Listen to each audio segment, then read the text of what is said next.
What's up? Hello. Hi. How's it going? Hello.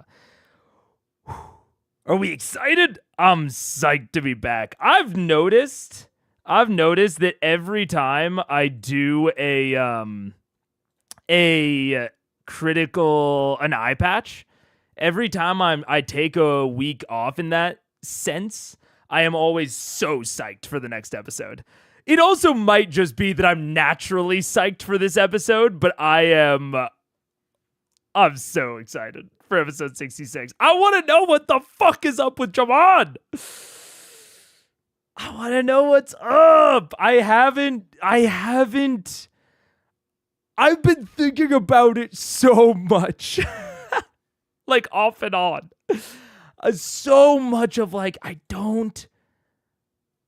And it's not even that I can't like begin to guess.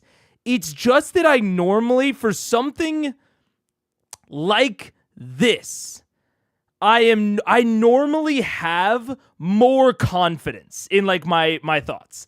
I'm normally more like, I feel like I know what's going on. And I really do not this time. Even if my theories and such are ridiculous, I feel like I normally have a better handle on it. I don't know. What's up? What's up, G? Hello, everybody. I should say hello. Hi, G Herka, Michael, John, Rozk, I believe, first stream. Welcome. Hello. Welcome to live. Being able to watch live is getting rare, but I can today. Let's go.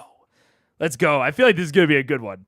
I feel like this is, sometimes I can, detect the important ones. Sometimes I can't. This feels like an important one. I mean, I don't even think that that's crazy to say. We're about to meet J'Mon in like the most like just, hello, my name's J'Mon Sa Ord sort of way. That's what is so wildly throwing me off, is that their meeting with J'Mon was just so, I don't even want to say out of nowhere, but just so like banal. It was just so like, oh, come up to my tower and say hello. Hi, I am the ostensibly immortal ruler of maybe this whole continent. Hello, Vox Machina. It's crazy. It's crazy. Also, for some reason, no spoilers isn't working, which I feel like I know why it's not working. Let me get that a quick little fix, because I feel like we're going to need it today. I feel like there are going to be some new folks, because there's always new folks after an eye patch, because it gives people a chance to catch up. And we've gotten a lot of new subscribers lately. There we go. That fixed it. I'll pin that. There we go. But yeah, I'm psyched. I'm psyched. You're pretty inconclusive, Vlad, in the theory stream. No final guess. Okay. I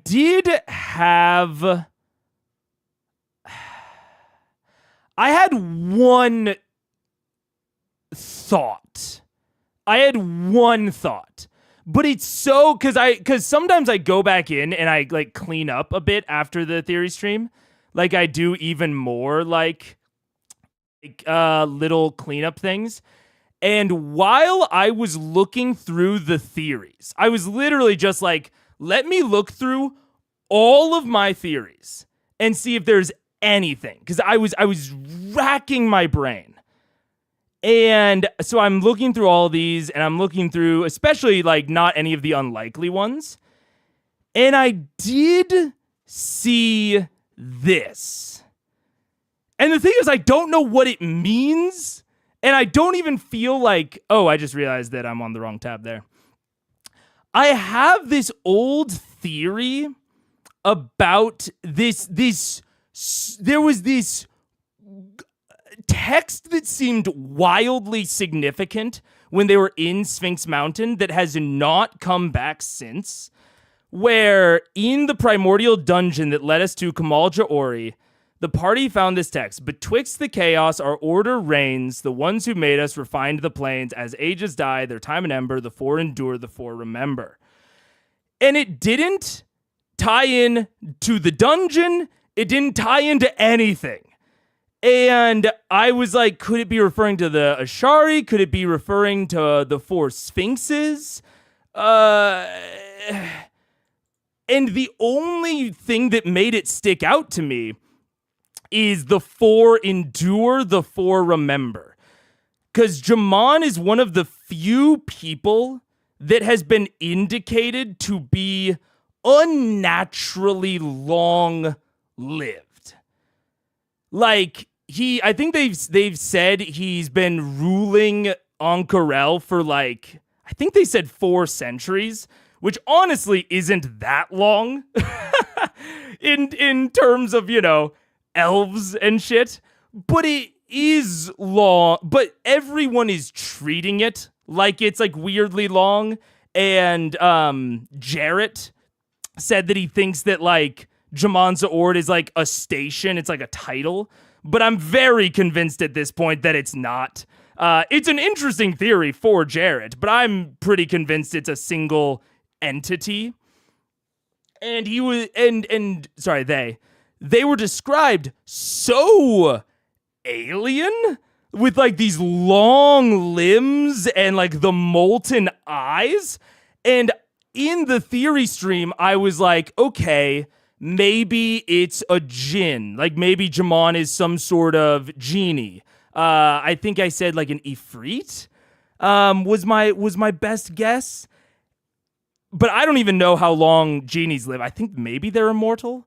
But this is, I don't even really have a guess for what this could mean, because I don't think that J'Mon's a fucking sphinx. Doesn't look anything like them. I don't think that J'Mon is part of the Ashari, or else I think that like quiiiite would have had like a thing about them. Although maybe this is like the kickoff to a fucking quiiiite arc. That'd be cool. If J'Mon's like, if the fucking Earth Ashari like went underground and like became the Hand of Ord, that would be cool. I just don't think that's what's happening. And like J'Mon is like this crazy like Earth genie that leads the Earth Ashari. That could be sick. I don't think that's what's happening. So I don't know, man. It's like this stuck out to me. But it doesn't get me closer to an actual, like, guess at what the fuck is going on.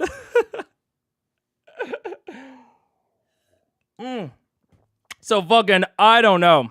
Can you give us a TLDR from the theory stream? TLDRs, I don't know what the fuck is going on. TLDR is like, I organized everything I knew, everything I had on J'Mon, and I came up with jack fuck all. Jack shit. The closest I got was I was really focusing in on the eyes, which sound like they have like a black sclera with, he said like a molten red pupil, which I was like, okay, that sounds like very plane of fire. So I was thinking like the fire dwarves that are like constructed on the plane of fire. And we know that there's a vestige in the city of Brass, which is on the plane of fire, I think. And so I was trying to draw out some elemental plane of fire connections, and honestly, if we hadn't already visited the Pyra, if we had not already visited the Pyra and already seen the Fire Ashari, I would actually draw a big connection between J'Mon and potential Fire Ashari leadership. But my problem right now is that it doesn't feel, he's definitely not like Water Ashari. And Earth Ashari feels not quite there. You know what I'm saying? they don't give earth to me. Like, nothing about J'mon gives me earth.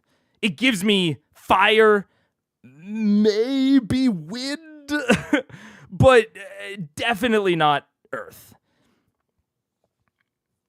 I don't know. I don't know. Time for me to read the wiki summary and remember for myself if this is actually an important one. What's up, Sarah? How you doing? Matt also is staring into the camera soul. That's where I like to keep him. Destiny 2 and watching the stream. Let's go.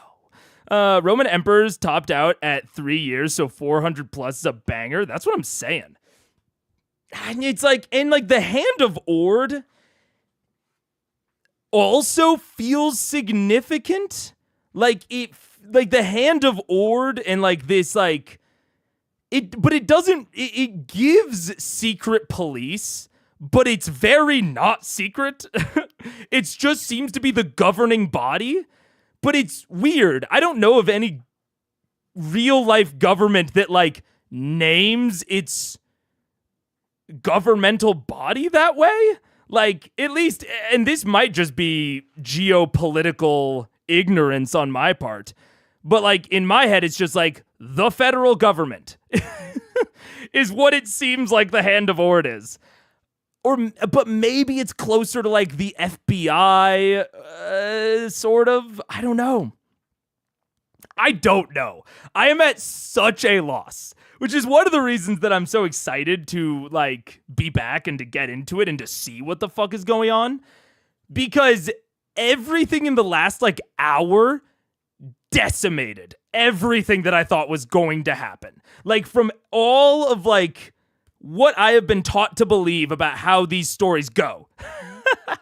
And all of my like pattern recognition and all of that was thrown out the window the moment that J'mon invited them up into the tower. The moment that J'mon invited them up, I'm like, what the fuck is going on? And then I was like, oh, it's a trick. It's a trick. And then it just wasn't. And I'm like, what? I don't know what's happening. So it's like chosen one energy, but they have no reason to be chosen to J'mon specifically. So I don't know. I have no fucking clue, dude. I have no clue. You did go pretty hard trying to find something that matched the long limb description. Because, it's the fire eyes and the long limbs. And I'm like, what humanoids have long limbs? Because, okay, let's go out on a limb and say that J'mon is not actually a humanoid. Like, let's say that J'mon is shape-shifting, which would make sense with the descriptions that we've got of J'mon, like, obscuring their features. But if J'mon is a shapeshifter, why have the long limbs in a humanoid form? That's weird. Why have that? But if J'mon's not a shapeshifter, the only thing that I can find with long limbs is like a bugbear. And I don't think that J'mon is a bugbear. So I don't fucking know, dude. I don't know. I'm so out of it. Is J'mon a 20th century druid just chilling in a city? I know. I'm still disappointed information about J'mon was spoiled. I get it. The specific information that was spoiled, I get why it was done. And it's one of the ultimate, like, this stream is pulled in a lot of different ways. It's a react, it's analysis, but I also have, like, a particular, like, tone and community that I like to cultivate. And so, you know, a lot of times, a lot of those goals and, like, what identities kind of conflict. And that's just how it is, you know. Unfortunately, not too much you can do about it. Why would an earth elemental live in a tower above the ground? That's what I'm saying, amazingly, Saunders. It's like, that in the tower is what kind of gives me, like, wind vibes. But that's it. I've got fucking nothing, dude. J'Mon always gets me thinking about Michael Jackson because the sound of the name being so close to come on. Come on. Yeah. Cow. I hope that J'Mon's not too much like Michael Jackson. And the kids of your think has already been to the Earth Ashari pre-stream and past that. Oh, right. Right. And she's already been to the Earth Ashari. So all she even has left is the Water Ashari. Yeah, so it's I mean, that was already like a just tossing it out there type thing. Yeah. J'Mon is a bunch of changelings in a trench coat. Yeah. Have you looked into the fairly extensive dragon lore? I have not.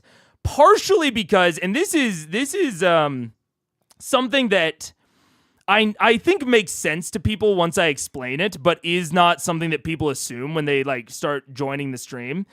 I try at least not to look up too much existing D&D lore because, and this is one of the conflicting parts of it, is it's like if I was purely like a theory channel, then I would absolutely look up all the lore that I could. But because part of it is like table recommendations and like advice, like player advice and DM advice, I want to intake all of the lore, or at least as much of it as I can, as the players are intaking it. And I think that every DM should assume that their players have no prior D&D lore experience. So anything that a DM wants to communicate to them should be communicated in the story.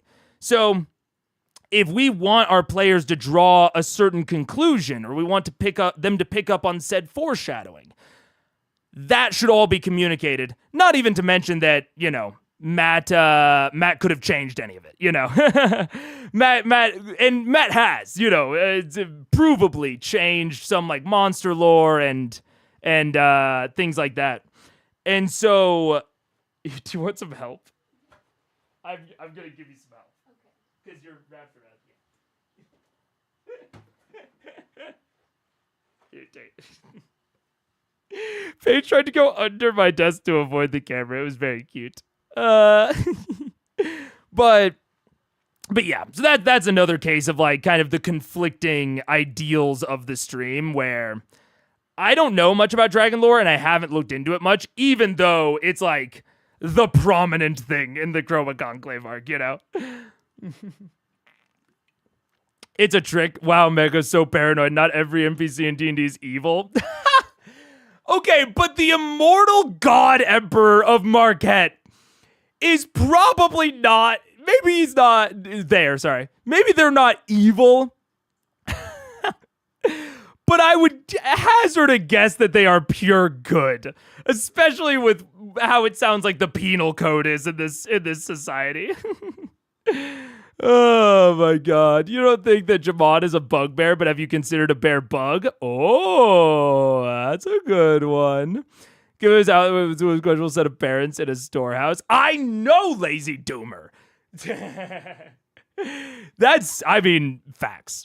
I need to make a separate long just of the J'Mon one. I made a spicy hot take one with the fantasy races. I need to clip out the J'Mon theory because it's just fun and silly. You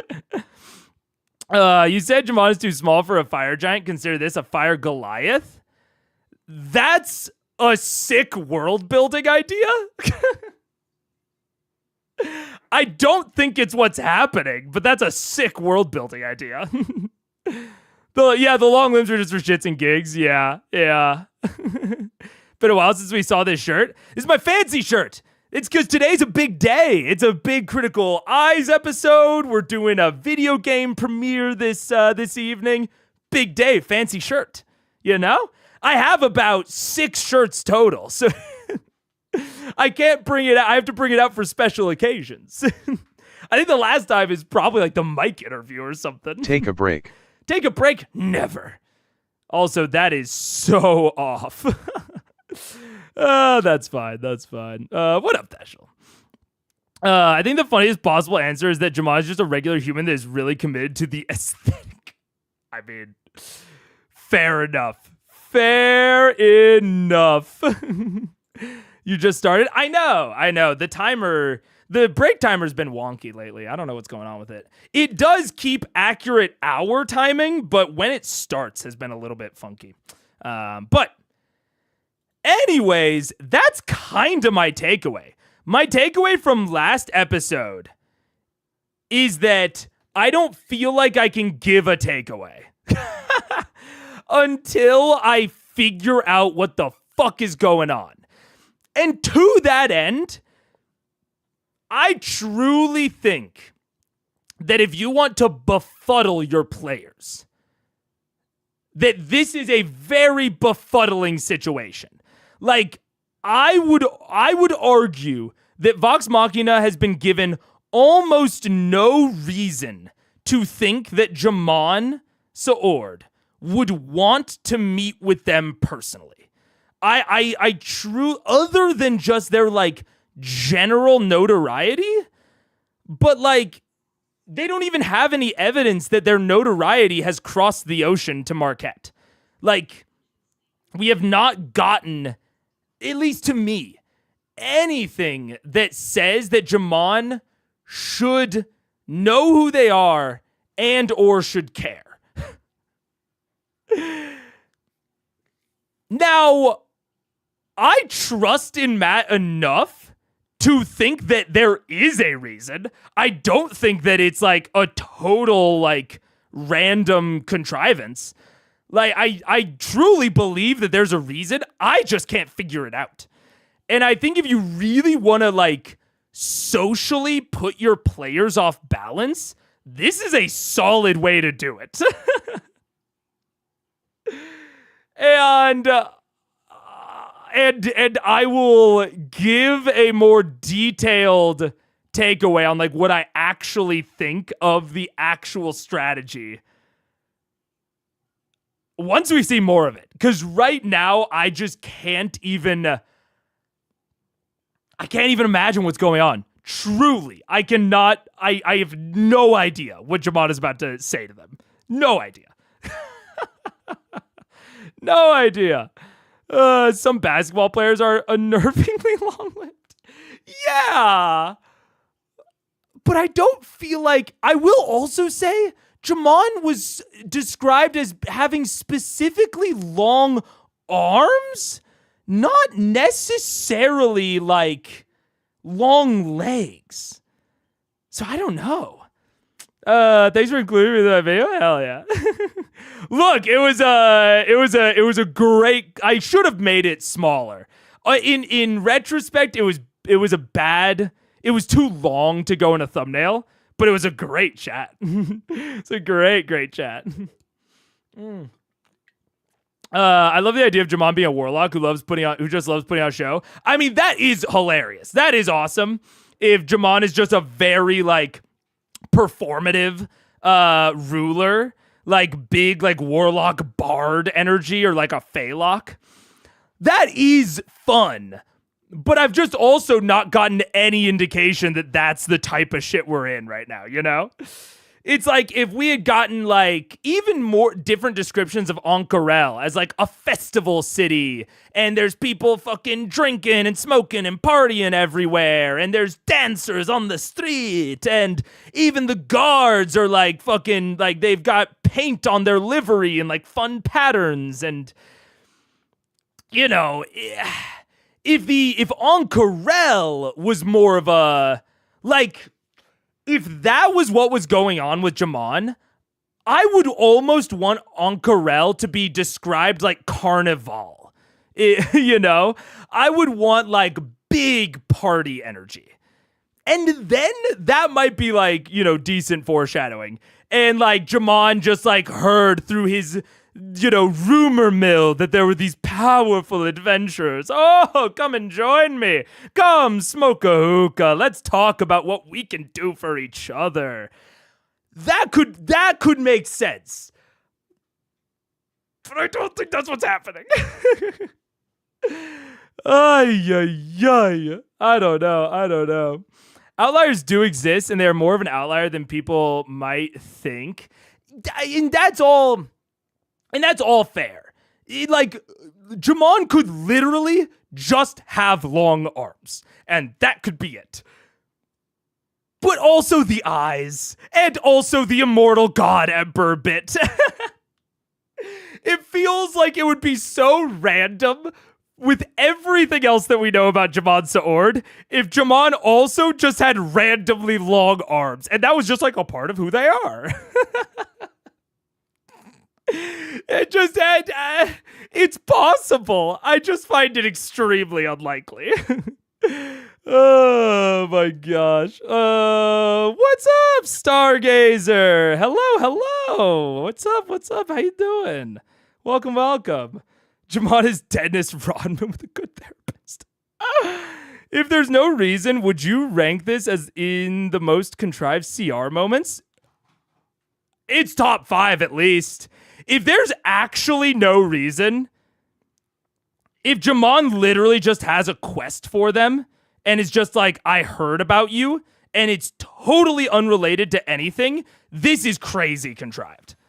I like, there was no effort made to make it make sense. But I truly, and I mean, we'll see where this goes, but I truly don't think Matt would do that at this point. I'm fucking, and that's how I know that I'm a critter now. It's because I truly just have more faith in Matt as a storyteller, that there is going to be some reasoning for J'Mon to, because there's an extra wrinkle in that J'Mon knows who they are enough to invite them up to the top of the Cerulean Palace,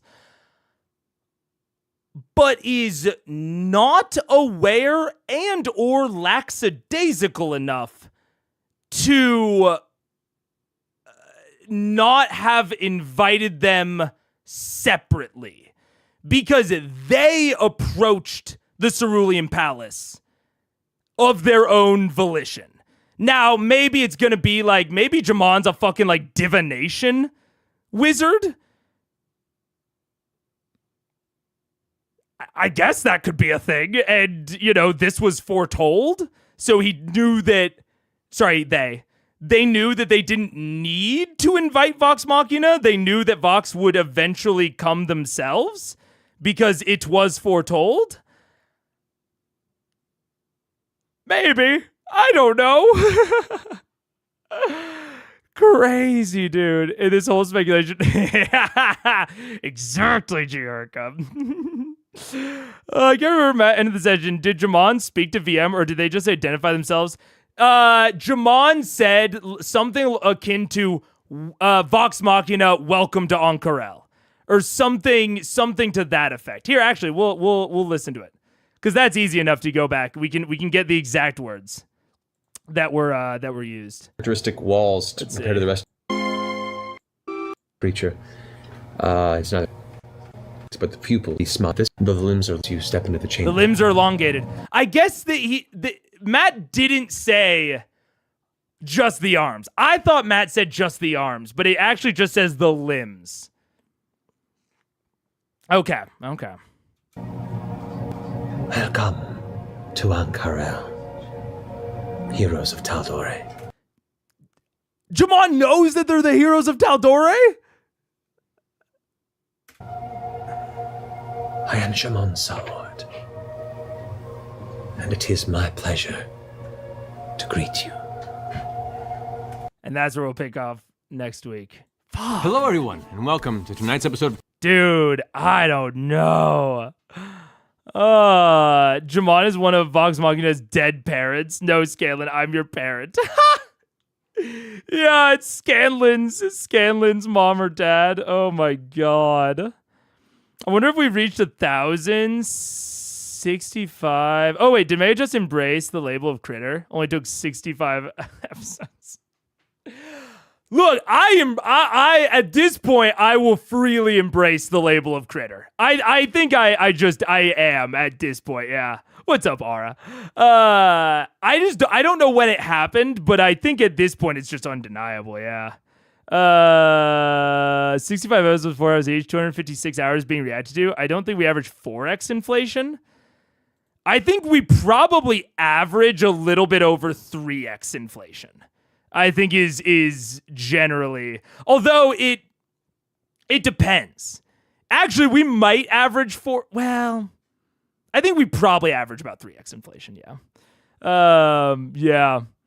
it's somewhere between, it's probably somewhere between like 7 and 1,000, I would guess. If you tally, especially if you add in the theory streams and any amount of bonus content, it's definitely that high. If it's just mainline Critical Eyes, I feel confident that it's above 700 at this point. Yeah.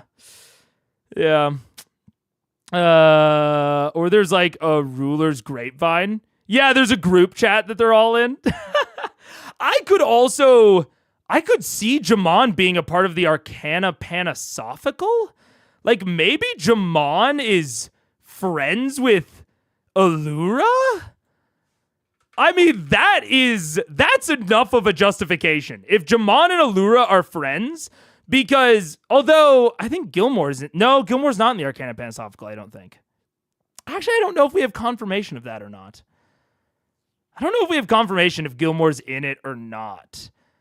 But we didn't have Allura around to be able to tell us about J'Mon and confirm whether or not she knows them.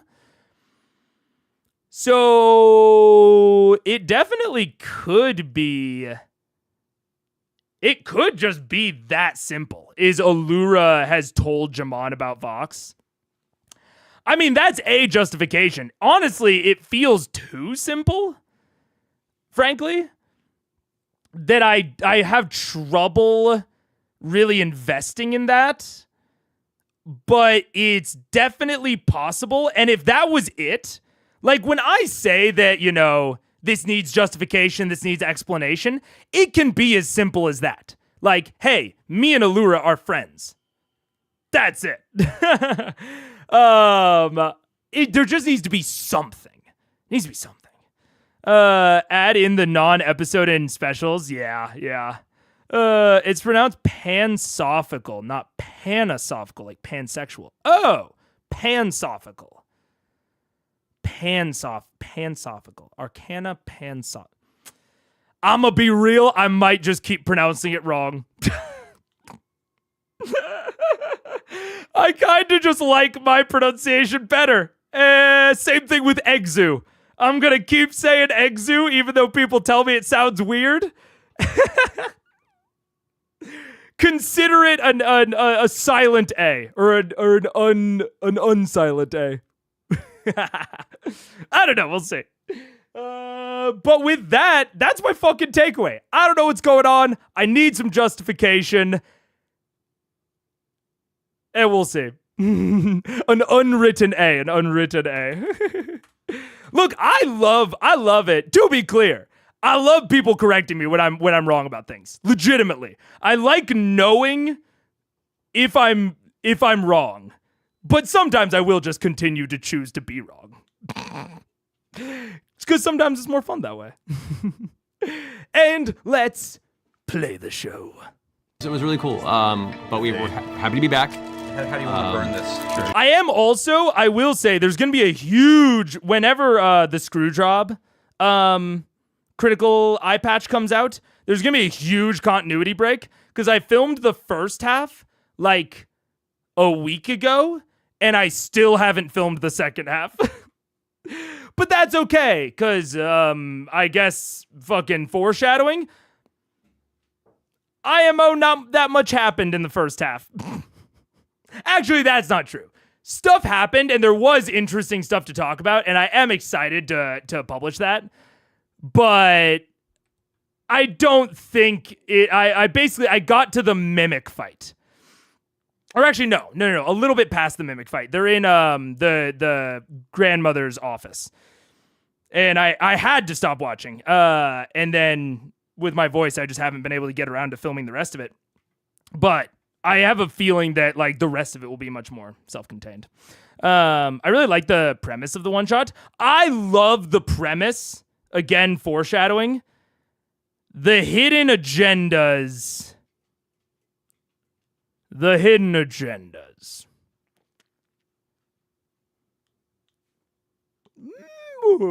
I don't... It's gonna really depend on how it ends. So I'm going to leave my opinion there. And I'm sure that we'll be able to discuss it at length in the comments and the Discord. Because I've had a lot to say about it. And I'm also interested with how the community, how you guys perceive and receive it. Because my opinions are very complex. And they're very not, like, bad or good. They're very... Oh, fucking hell. Okay.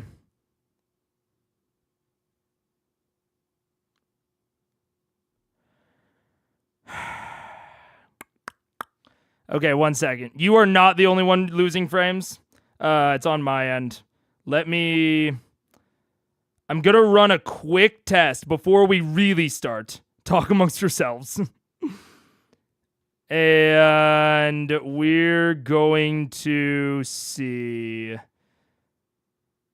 Because I think I know why it's happening. I changed something relatively recently because obviously we haven't gotten drop frames. They're probably going to drop again here in a second. Not like, I guess not on purpose, but like I'm running a test that might force them to drop. I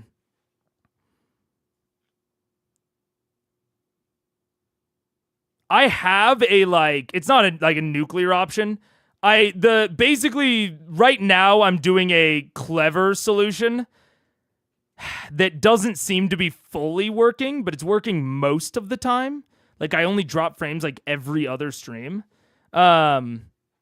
The not so clever solution, but the solution that I know for a fact will work requires a giant Ethernet cable running through our hallway, which is annoying and I don't like.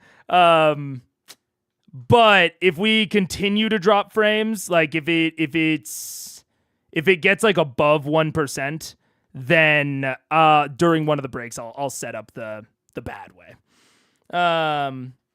Have you ever played the Paranoia RPG? I haven't. It was in legal limbo for a long time. Hard to play legally, but the hidden agenda thing is key to that game, and it's really fun when the game is designed for it. Yeah, I don't have anything against hidden role and hidden agenda games. I bring up like Dead of Winter. I have a lot of experience with and really do enjoy hidden role and hidden agenda games. I actually just played Betrayal at the House on the Hill on a double date like a week ago. But yeah, you'll see my opinion. You'll see. I didn't even notice it until it's brought up. That's how crowded my internet is. Lol. Please don't wait forever to watch the episode. I won't. We'll get to it. But yeah, don't worry about... I mean, feel free to, say whatever you say, feel whatever you feel. But don't feel like you need to tell me when we're dropping frames. I'm watching it. And if it happens again, we'll take a break. I'll set up the clunky way, and we'll guaranteed not drop anymore after that. So that'll be the plan. That's what we'll do. And for now, 1 second.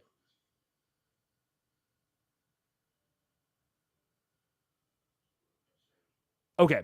Sorry, Paige is playing something out in the living room, and I wanted to make sure it wasn't showing up on the audio sources because the door is open. I could close the door, but the dogs hate it. So we're going to get into the episode and take it from there. Spice. Everybody's spice is a Burning Man, yeah. I'm pretty sure. Dude, Sam will be about an hour late tonight. Unfortunately, he has work pushing later in the evening than normally would be, but he'll be joining us as soon as he possibly can. So he'll be on his way. Let's see. Also, a big round of applause for Liam running an awesome one-shot last night. Yeah, Liam, all right. Well done, man. I just wanted to see Travis show his true self. Oh boy. I will also say, regardless of anything that I say in any of regardless of what I said in the previous Liam one-shot, this future one, I also caveat it during the actual eye patch, but Liam, as a relatively first-time DM, is so much better than I was at his level of experience. So much better. Any critique or nitpick or anything that I level his direction, he is so far ahead of me skill-wise than like at a similar point in time.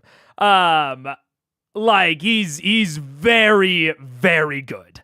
And especially one-shots. I mean, his one-shot game is probably better than my current one-shot game. I need to, and when I say game, I mean like skill. Like, oh, their fucking basketball game, you know?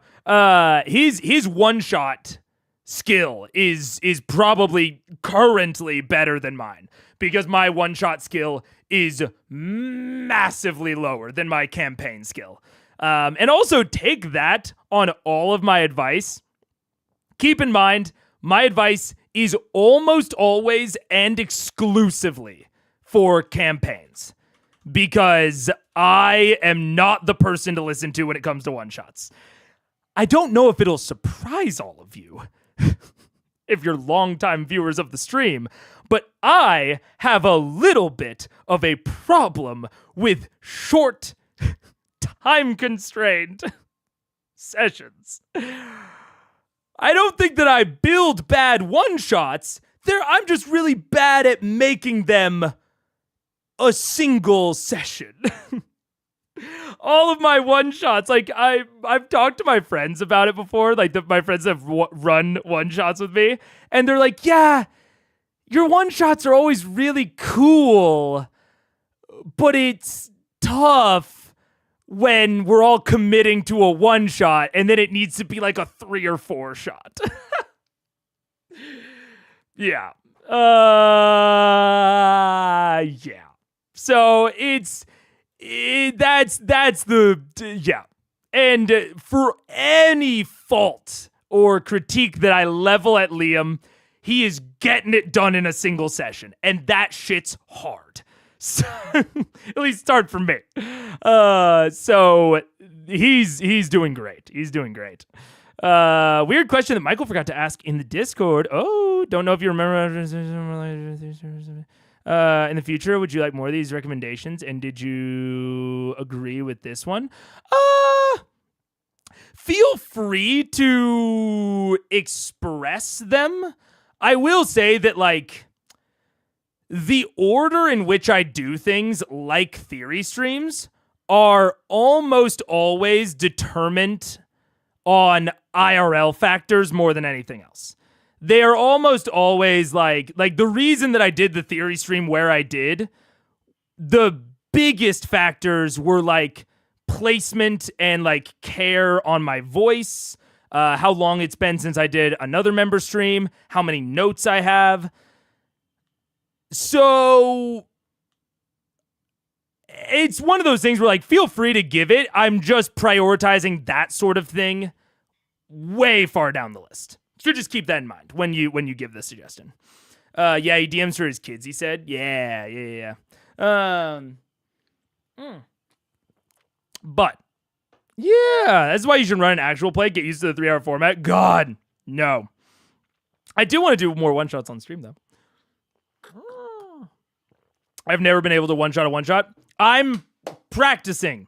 I'm going to start a new campaign on, I think later this month, later November. And I am psyched because I'm going to try to make it try to make it a serial. Like basically a series of one-shots is like part of the conceit for me. And so it's going to be like a really good test of, or not a really good test, but it'll be good like exposure therapy for me of needing to consistently pump out a one shot and like be able to analyze where I went wrong consistently. I'm really excited. So yeah. Supposedly opening the door to suggestions on theory streams all made it riskier for accidental spoilers. To a degree, yeah. It's like saying you should do a theory stream after that implies a level of like chapter end or like bookmarking. But also, it's not too bad because I always take it with a grain of salt whenever anyone says anything in chat, especially about like when I should watch something or if I should slow down or if I should speed up, or I always take all of that with a grain of salt because that is filtered through their opinion, not only of the media of Critical Role, but also of the priorities of my content. There's like 2 layers of opinion there. So it loses an amount of spoilerage. Like I can't take it as objective and like build a spoiler based on that, you know? Some of us are in chat explicitly lying to throw you off. Oh yeah. And I love that. I love explicit lies in chat. That's great. You should always say, yeah, no. And the awesome thing is, I assume that all of you are lying at any given point. And it's at the point, it's like D&D. It's like, it actually doesn't, you actually never have to lie. If I just mentally assume that you're always lying, then I can't trust anything as truth, even if nothing is ever a lie. Because I'll never be able to know. So yeah, that is the mental conceit that I walk into stream with, is like, chat could always be fucking with me. Yeah. We're allowed to throw you up because we're your DM. Dun dun dun. This is from the guy who gives very times. There's a full backseat driving and us all and allow Megan to cruise at his own pacing. It's hard. I know. I am in terms of streamers. You know, there's a gradient to everything, and I'm sure that I'm not, you know, at the most extreme end.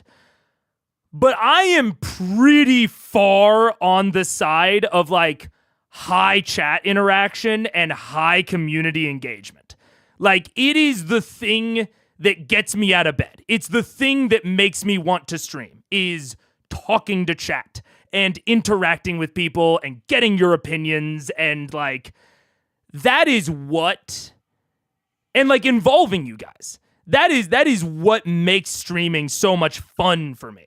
I know that other streamers have different, you know, priorities and like things that they like about it. But like, I don't actually care that it's live.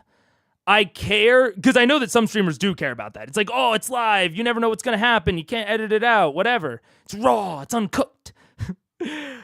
That doesn't matter to me. The thing that matters to me is it's the best way to interact with you guys. I hate interacting in the comments. I still do it because I have a dumb brain worm that forces me to. But it's so inefficient. It's so bad. There's so many layers of misunderstanding. You guys have seen. You guys joke around in chat sometimes, and it totally goes over my head because I'm bad at reading sarcasm in text. And so it's like, I fully, that's why I always try to be, you know, patient and understanding and kind about backseating, because my natural format and the things that I'm interested in, I do think naturally encourage the backseating, honestly. Like, I don't think it's your guys' fault that the backseating happens, because just the way that I operate during stream, I think naturally encourages said backseating. But I'm also getting more used to just telling you guys no and to fuck off. And that's on me. I need to like learn how to do that and get better at that. Yeah. The how does he do it gag is pretty funny for how long it has stuck around. I love how does he do it. There are a couple of gags that I think you guys think are funnier than I think they are. But how does he do it? I fucking love. That's easily my favorite gag. If I ever make merch, it'll like the primary, like the first drop is going to be like the beautiful logo that Eden made. And how does he do it? Oh, yeah. Yeah, I wouldn't say something like, you have to do a theory stream halfway through episode 90. Yeah. Nor I lie about vampire sex dungeons. I thought the vampire sex dungeons were real. What? Come on. That brainworm that makes I agree, but also I disagree. Actually, I just agree shorts. Yes. Yes. Yes. Yes. Yes. I hate having heated discussions and comments so quickly. I think it's because people have time to seethe before responding. Absolutely. Absolutely, Aura. I think that is like 80 to 90% of it, even for me. Like, the thing about like interacting with chat and like having an argument or a discussion or whatever in chat is that it happens so quickly that we can get resolution on it in like, I mean, I'm not known for short tangents. I'm not known for my short tangents. I'm not known for my short intros, even. 52 minutes, by the way. But we can get to resolution. It can be over, essentially. But in the comments, it kind of never ends. Because, like, there's a good example. This is not a call out. Someone put a comment on one of my shorts that was like a very normal, reasonable rebuttal to what I said. They said like, poor take, here's why. And then I responded almost immediately, like 3 to 4 minutes because of the brainworm. And then they haven't responded yet, and it's still taking up resources in my brain. They probably have forgotten about it. They have probably moved on. But because the conversation hasn't gotten resolution, I don't know if the conversation is over. I'm still thinking about it, which is bad. It's bad. And it's why, like, Mike has told me before. Mike's like, don't respond to comments. He's like, Mike has always told me, don't respond to comments. Not even because it's a worse way to communicate. It is. But also just because it takes up so much mental real estate because you don't know if the conversation is done yet. But I still do it because it's actually a problem. I actually just need to stop, but I love it and I can't stop. And the problem is I can't even this sounds like I'm discouraging comments, which I don't want to do because comments are very good for the algorithm. That's the real shit of it. We should always tell other people no and accepting no when we're told. Yeah, I gotta get better at it. I'm not good at it. But I'm also not really a people pleaser. I'm kind of just an ignorer, which is not a good way to go about social dynamics. You gotta how does he do it for things that Megan actually got right about 1 times out of 100? Yeah. How do I do it is how do you want to do it? It kinda is. Yeah. Oh my god, yeah. In classes you interested, Matt says, how do you want to do this? And it's my favorite Easter egg. Yeah. MacLeod responded under my comment recently, what a hypocrite. Well, no, me and Mike commiserate about it because another creator told Mike to stop responding. Me and Mike have the exact same brainworm. We do. It's yeah. Me and Mike are the same in a lot of ways. A lot of ways. It's why even having so much more notoriety and like audience, like we're still chatting in the DMs, right? Like it's not common for someone of his size and my size to like frequently just like talk offline. But it's just because we really are very similar. In a lot of ways that unfortunately you guys haven't even gotten to see because we've both been kind of unable to commit to collabs for our own various reasons. But we both want to do it. I really want to have Mike back on the channel because he said he's down. I just haven't found a thing. I just haven't. I don't want to just sit down for another interview because that feels like mining him, and I don't want to do that. So I want to figure out something. I need to just do another Exquisite Corpse dungeon. Anyways, now I'm just talking to myself. Let's watch the show. So, Last we left off, Vox Machina and the perpetual quest to take down the Chroma Conclave and the path of destruction that they've swept across all of Taldore and continents beyond, it seems. They found themselves going to the continent of Marquette, across the central desert, meeting the parents of Gilmore, it seems, and coming to the city, the jewel of Marquette, known as Ankarel. You found yourself wandering the streets, meeting curious individuals. Our gnome apparently made of spice steel that is to come to fruition at some point in the near future. God's willing. Not even once. In search of what seems to be the bearer of one of the vestiges of divergence you have been seeking in preparation for your battle with Thordak, as well as seeking allies in this strange, new, interesting city.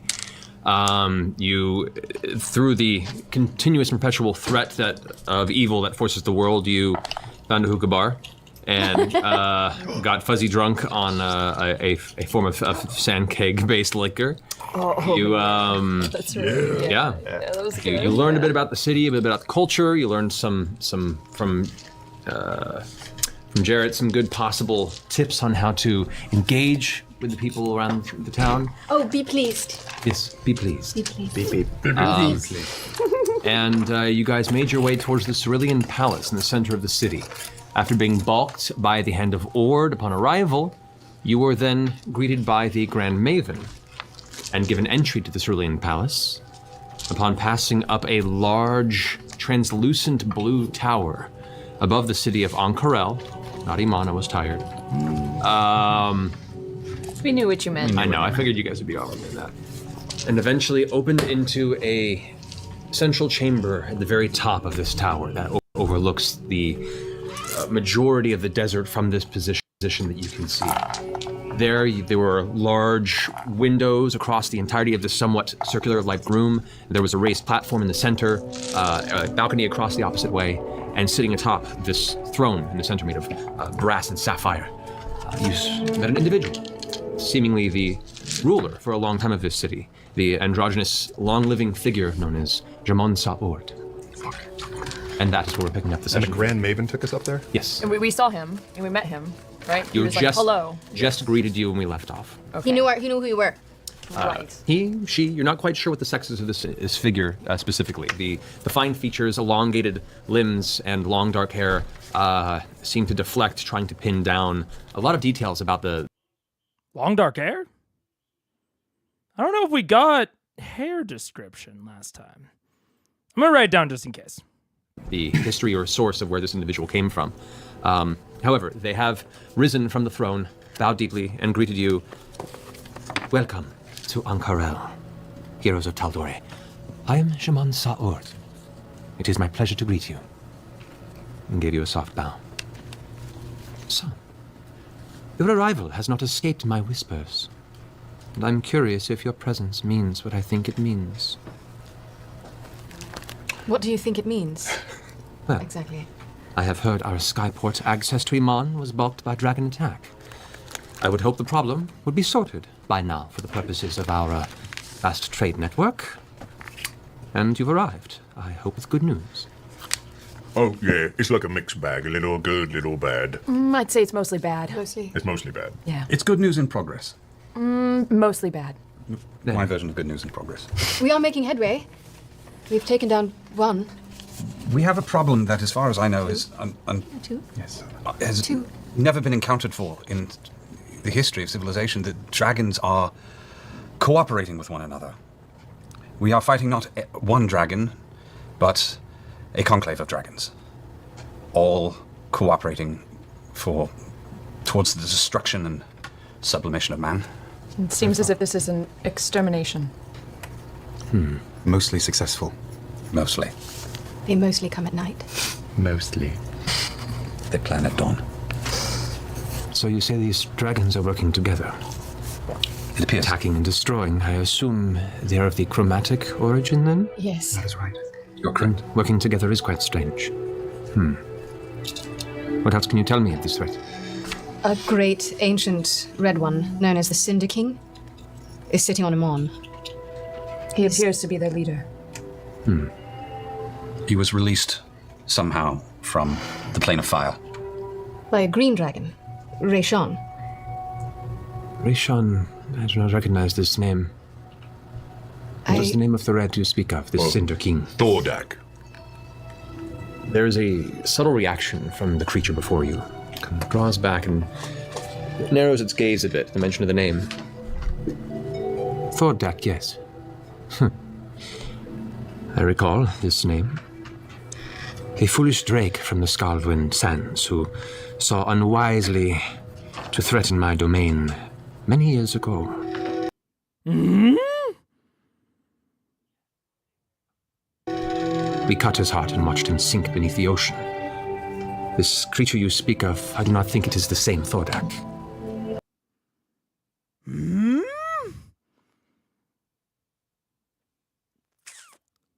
Is that so? Is that so? Is that so? Is that so? The Scaldwind Sands. So THORDAK is... Did we already know that THORDAK was from Marquette? Is that a thing that we were aware of? THORDAK. Man, lorded over Marquette, but was repulsed 400 years ago. Was thought to have died. Okay. Huh. So this is... So we're... okay. No. Okay. Why wouldn't it be? Because I watched him die. So, but I'll screen THORDAK, he has like this thing that is at the center of his chest, right? It's like a jewel. It's replaced his heart, potentially? And if you sliced his original... Yeah, J'Mon said it probably wasn't the same dragon, but like, come on. That's like Jarrett saying that he thinks that J'Mon Sa Ord is an office, you know? I don't know that these are reliable narrators. I wonder... No. No.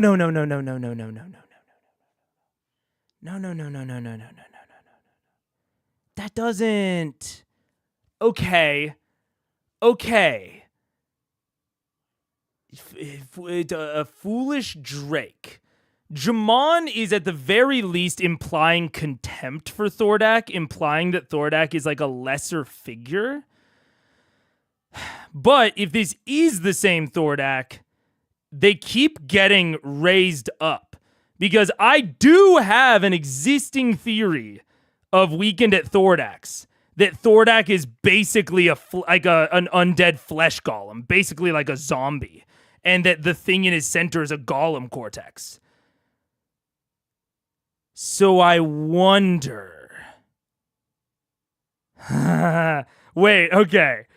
This would be random as all hell, but let me cook for a moment. Let me do a small cook.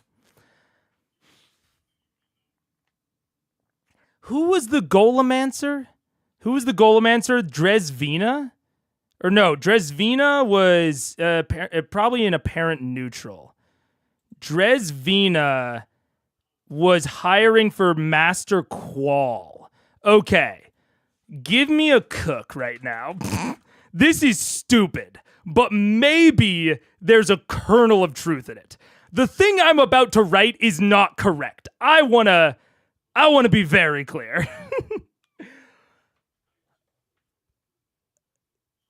The 4 remember implies that there are 4 very long-lived individuals. The 4 endure, the 4 remember. We get the 4 that endure. The 4 that endure. Number 1, Kamal Jaori. Number 2, his the other Sphinx. What was her name? Is she in Deities? No. Where? I think I put her in Apparent Allies? Or maybe I put her in Seemingly Unimportant Randos? Uh-oh. As I put her into a theory. What was the Sphinx's name? Osisa.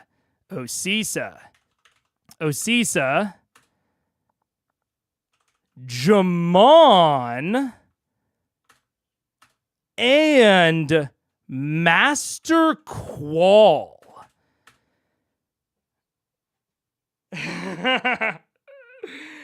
And Master Qual resurrected THORDAK twice.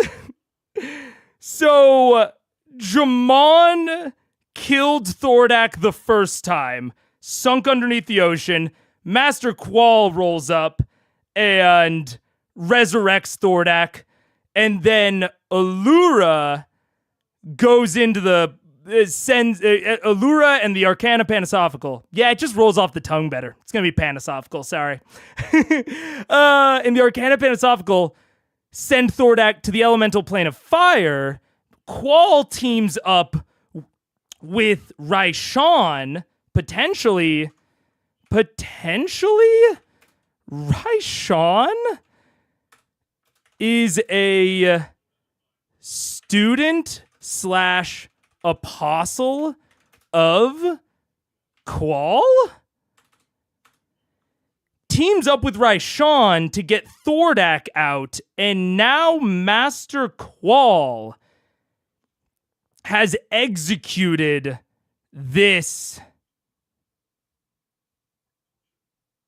Yeah. And yeah. I don't know. We don't have anyone else that has been implied to be. Yeah, I'm gonna note that here. No indication that Master Qual is especially long-lived. I'm including him as the fourth purely based on the weekend at THORDAK's theory. That's the only reason I'm putting him in there. Because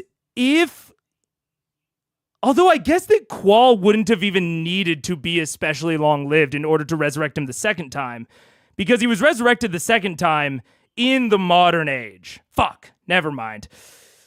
Who's another long-lived person that we are aware of? No one in Draconia. No one in Vasselheim. Right? Or is is Vord long-lived? I don't think so. I don't think we have anyone that's especially long-lived. I don't think Earthbreaker Groon was long-lived. There's no one in Iman, not Gilmore. No one in the Iman government. The Briarwoods weren't. I mean, maybe Vecna? Maybe Vecna. Vecna's the only one. Yeah, Vecna's like the only one that I can think of that is implied to be old. That is not also a god. We know that the Raven Queen ascended at some point, but I don't think that she counts because she's a god. You know? So I don't think we can count the Raven Queen. Although, fuck it. You know what? Well, maybe Vecna, maybe the Raven Queen, maybe Master Qual. Last one is just on vibes. And the only reason that I'm connecting, the reason that this For Remember sticks in my head is because it's the only other time that we've gotten a reference to long-lived beings. And it's also sticking in my head because Kamal is essentially the person that kicked off the Vestige Hunt in its full form. Like, technically, someone in Vasselheim, I think, is the person that, like, maybe it was even Allura that technically kicked off the Vestige Hunt, but Kamal gave them the big list. So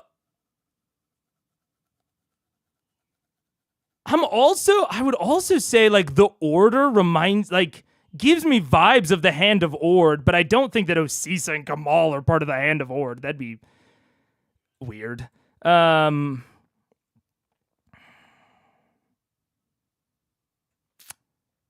Yeah, it's like I was assuming that we were going to get 2 more Sphinxes, right? I was assuming that there would be a Sphinx in because Osisa is in what's it called? Where Vasselheim is. Isilra. Isilra? Osisa's in Isilra. Kamal Jaori is in Iman. I was assuming that there would... Well... Okay, so originally I was assuming that there would be a Sphinx on every continent, which would then imply that there's a Sphinx in Wildemount and there's a Sphinx in Marquette. Now, if J'Mon are Sphinxes shapeshifters? Is J'Mon a Sphinx? If J'Mon's a Sphinx, they're doing a very bad job at hiding it. Or actually, maybe they're doing a great job at hiding it. Because I don't know fuck all about Sphinxes in D&D, so I don't...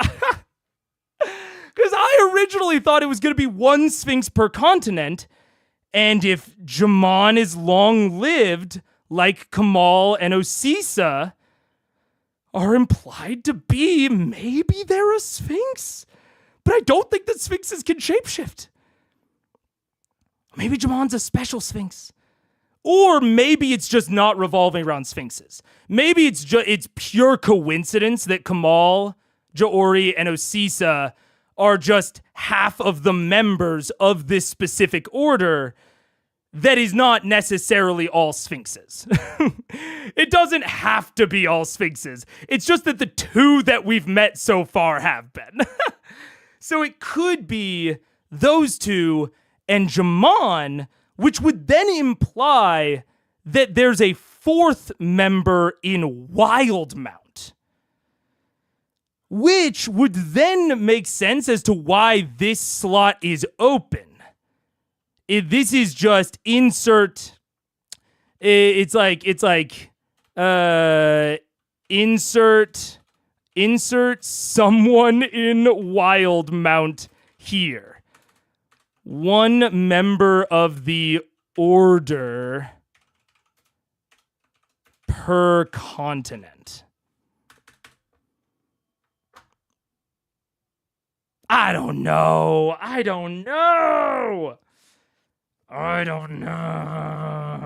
does he do it? I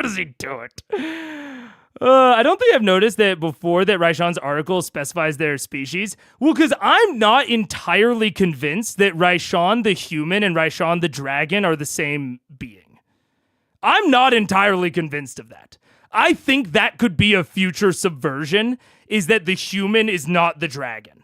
It might even be a RAISHAN Jr. sort of situation where the dragon and or the human was the adopted child of the other one and took on their name. I'm not totally convinced they're the same person. I haven't gotten enough information to say that. And it's also strange because the only dragon that we've seen having a human alias is Krieg. We've not seen THORDAK having a human alias. Skyssunder? Actually, no, that's not true. Skyssunder did have a human alias. They were born in their human alias and then transformed into the dragon. But Rhymefang didn't have one, at least that we saw.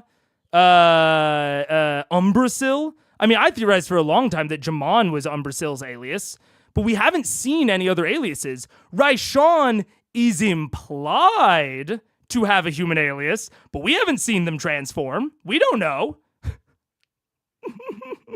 I'm sounding real tinfoil hat right now. That's Realmseer. Is Allura human or elf? I actually don't know if Allura is human or elf. Do you mean long-lived and also old enough? Because in theory, anyone that's elf is long-lived. Yes, they are. The only reason that I'm honing in on J'Mon is because Matt has made it a point that J'Mon is long-lived.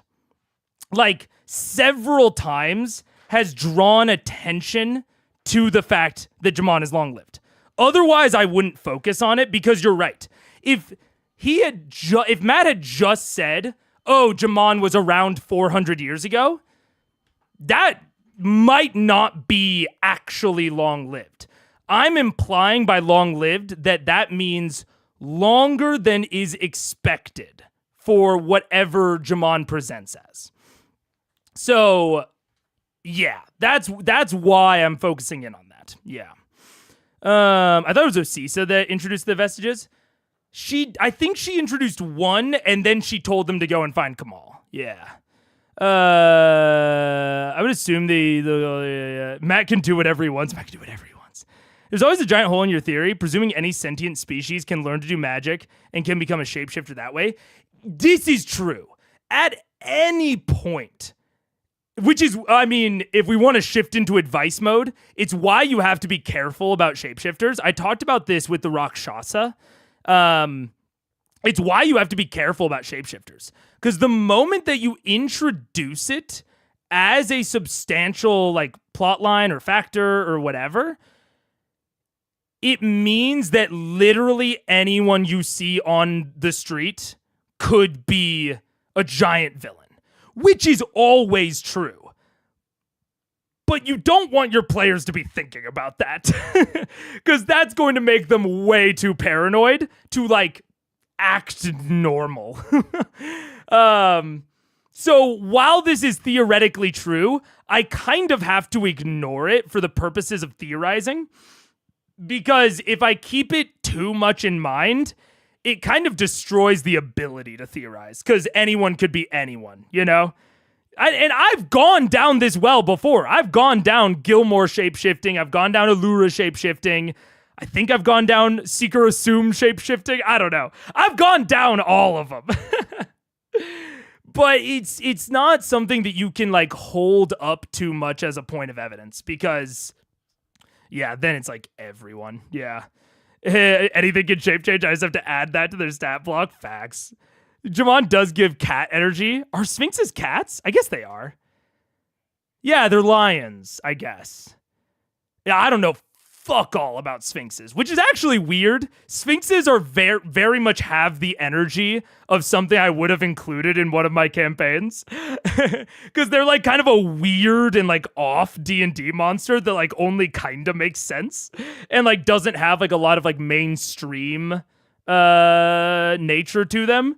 So I'm actually kind of surprised in retrospect. It's probably just because they're too far back in the monster manual. I always stopped in, like, the A's at, like, Aboleth and shit. They're too far back. They're stuck in the S's. I never got there. Dragons adopting a human is the premise of a good series called The Half-Blood Chronicles by Mercedes Lackey and Andrew Nord. Oh, really? There you go. A stray cat could be a gold dragon. That's sick. That's sick. Go to your Kima tab. All will be revealed. Dude, I actually don't even think that Kima has a tab. I think we discovered that during the theory.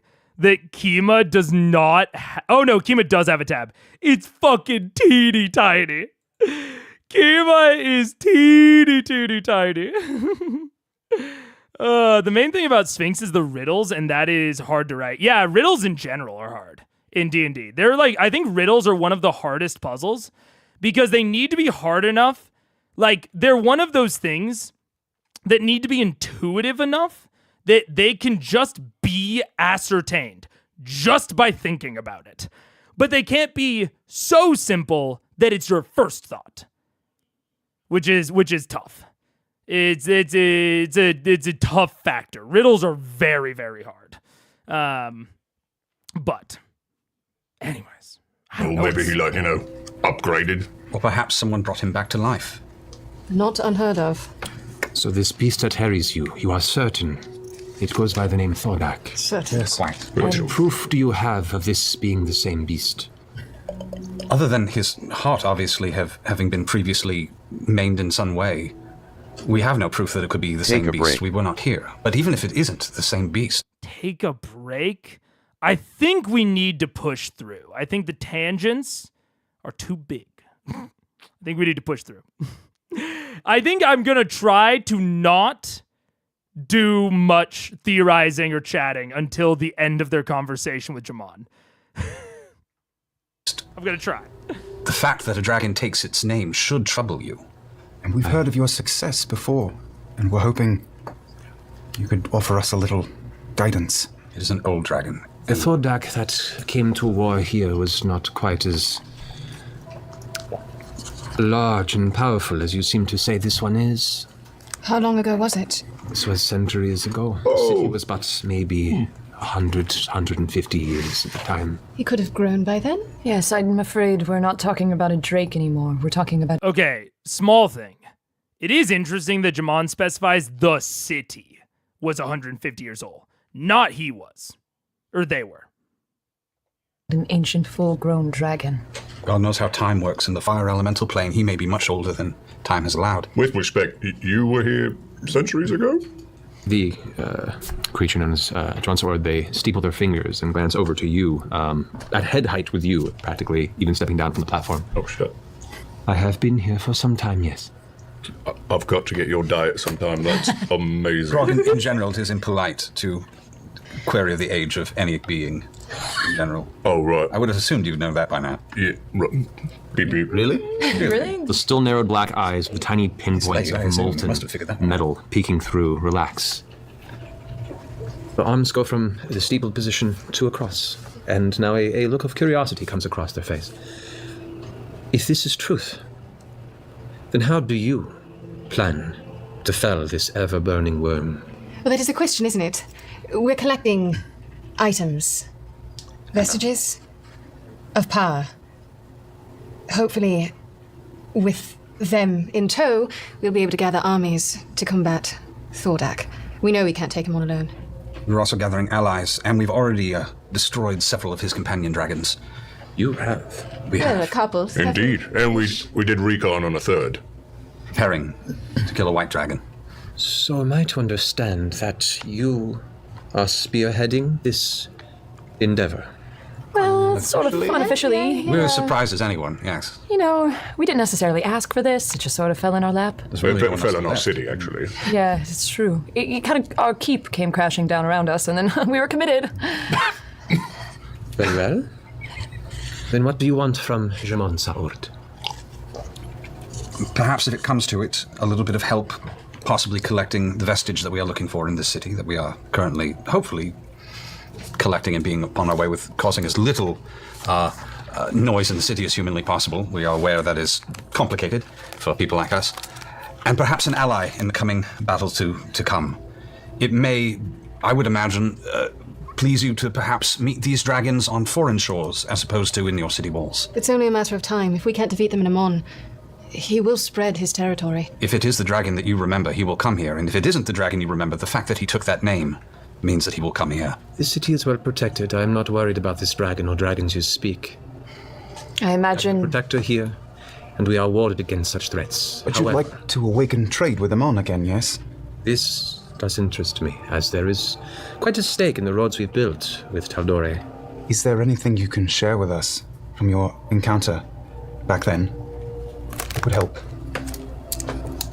The creature once known as THORDAK had begun to grow tired of his meager dominion there in the Scaldwind Sands, began to reach out with his many feral kobold armies and various serpentine followers. Decided that the very jewel of our city was perhaps a good throne to sit upon, and, much to its foolish intent, attacked not... Fuck. The creature once known as THORDAK decided that the very jewel of our city was perhaps a good throne to sit upon, and, much to its foolish intent, attacked not knowing what it was after. We struck down its armies, and for 2 weeks there was battle between the skies of here and the northern mountains. Before we took a fell strike against the beast, it escaped to the north and attempted to flee beyond the ocean's waters, but we caught up to it, struck it down, and watched it fall into the fathoms. If this is the same beast you say, then it is uncanny it could survive such an encounter, and would say it is even more dangerous having learned from these past struggles. Do you think you simply wore it down, or was there some angle you used? I have my ways. We have our ways. Well, you wish my aid? We do, yes. You go running into the furnace, and you wish me to be at your side. Well, we don't run into the furnace willingly. Or hastily. The furnace is the only exit. We wish to just borrow an asbestos coat. There's a brief pause as J'Mon looks past and seems to peer through each of you, scanning back and forth with those strange, smoldering pupils. Uh-oh. You look able-bodied and strong of will. However, I have watched many of your kind with these same traits waltz into oblivion before. I will not risk myself or my city by backing a fool's whim. Show me what you are capable of, fellows of Vox Machina. Uh-oh. Show the soul of the Desert Jewel what you are capable of. And J'Mon Sa Ord begins to step back. Oh, Jesus. What is that? What strange power is this you wield? He's using a hydraulic pump. He can actually. Oh, goodness. It's an animatronic. The Desert Jewel. Since they are mixed species party.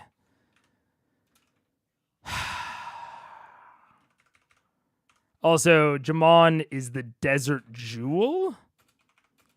Desert Jewel. Okay. Number 1, off-screen death. Definitely same THORDAK. Number 2, okay. J'Mon knowing that they're in the city, but not, I think maybe not necessarily where in the city, so that, you know, if they found it difficult to, like, contact them directly, maybe.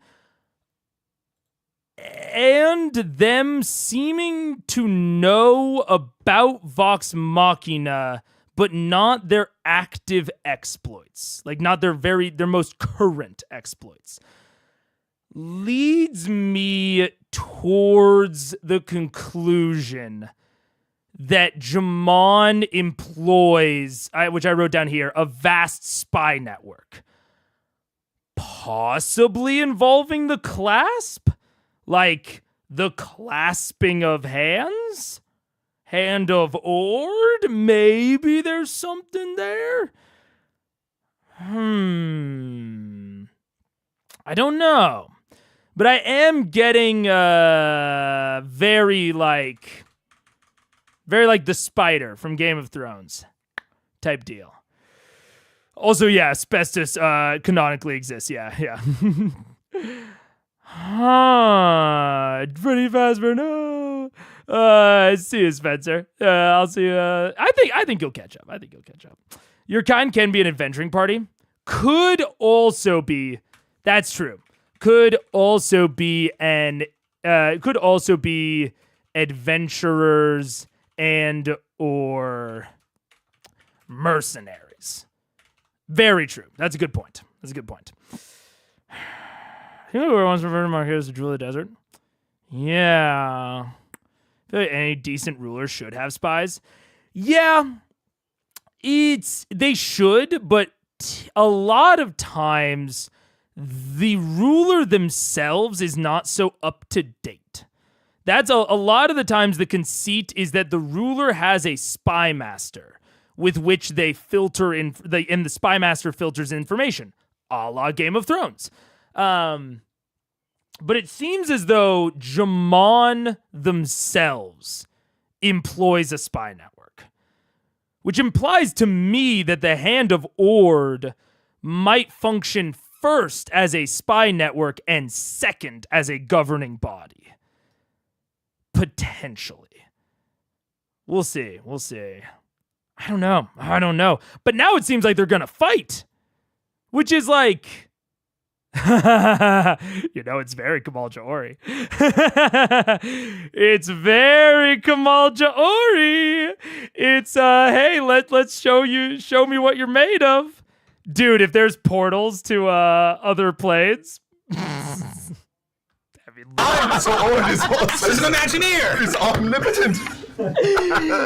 Pay no attention. Suddenly a row of those car wash. I was like, that was the best sound cue ever. You hear the cracking and rumbling of something in the distance as J'Mon Sa Ord steps back and fades from view. Oh, come on. You hear a latching of stone behind you as it seems the Grand Maven has stepped back into the platform you arrived in and closed it behind you. Oh, good. Another loud crack hits the air around you. And you watch as over past the other side of the room, where the balcony stands, a looming shadow plummets out from seemingly the sky itself and lands, smashing onto the marble floor of the exterior. Its silhouette humanoid but swollen across the sunlight that's pushing past from beyond. Sam is here. Somebody go get Sam. Blue dust and pebbles tumble across the archway from the balcony to your side, coming to rest. The shape squeezes through the balcony arch into the room. What you see is a thick-limbed silhouette marching into the throne chamber, a 15-foot-tall armored structure of intricate, decorated cobalt plates and iron bulk, dragging a massive cleaver-like blade with one arm and a clenched boulder-like fist in the other. Two burning white flames flare as eyes within its solid helmet. I need you all to roll You just got back in town. Fetch the gnome. Oh no! The gnome is just in time. And a map. Why don't we have Fassbender with us? Oh yeah, where's Fassbender? Fassbender's busy being a good guy. Fassbender's with Wilhelm. Okay, they're definitely implying that it's a golem, which it does seem like it might be a golem. Questions for the leader. Oh, what? Some shit went down. He asked us to. Oh. You were listening in here? Okay. Brought you some stickers from Birmingham. Thank you. I got you. Yeah. Oh man, I totally agree with this, Ross. If I have like small comments, I'm gonna try the ducker out. I've never tried the ducker during real Critical Role, but I said that I might try it out for like combats. I fully agree with this, Ross. I hate this trope. I've seen it employed well. I'm not saying it can't be employed well, but I generally do not like the trope of, yeah, prove your worth, prove your mettle. It's always a way, because to me it is a fight with all of the stakes removed. To me, it feels like a waste of time. It's filler. Because essentially, whatever happens, unless they down the opponent, which rarely happens, unless they down the opponent, the question of if they succeeded or not is purely subjective. So whatever it needs to be for the story, if the author needs for the other party to not consider them to have proved their strength, or if the author needs the other party to say, oh yeah, you proved your strength to me, well done. Hate it. I think as a somewhat adjacent counterexample, the Kamal Jaori fight in Sphinx Mountain almost had this, but it had a distinct end condition that they needed to meet. And so they met the end condition and then the fight stopped. So it added back in the stakes because it was clear what constituted a failure or a success. I think that's the worst part about the trope, is that it purposefully muddles the water on what is a success and what is a failure. I think that's my biggest issue with the trope. I think if you can add back in that clarity and those stakes, it can be used well. But I don't mind the prove yourself part if you are unknown. Vox is not unknown to J'Mon. I honestly don't love it either way, but I also agree with that. It doesn't matter too much to me, but I do think it's worse in that. Yeah, in this case, yeah.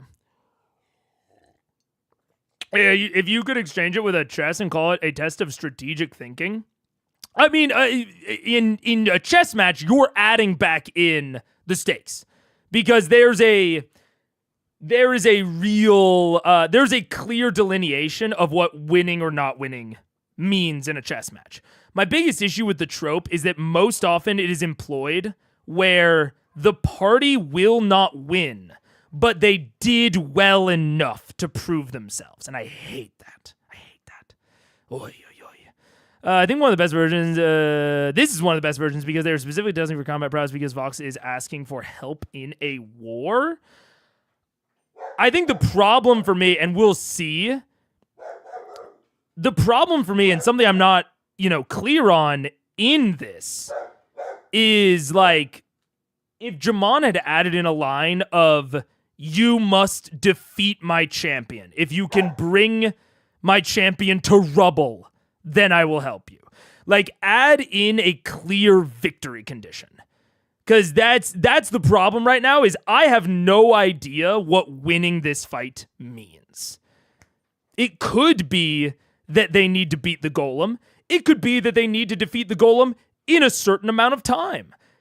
It could be that they need to not get downed in a certain amount of turns, It's totally unclear what the win condition is right now. We can imply it to a degree, but I think it is much better if it's more clear.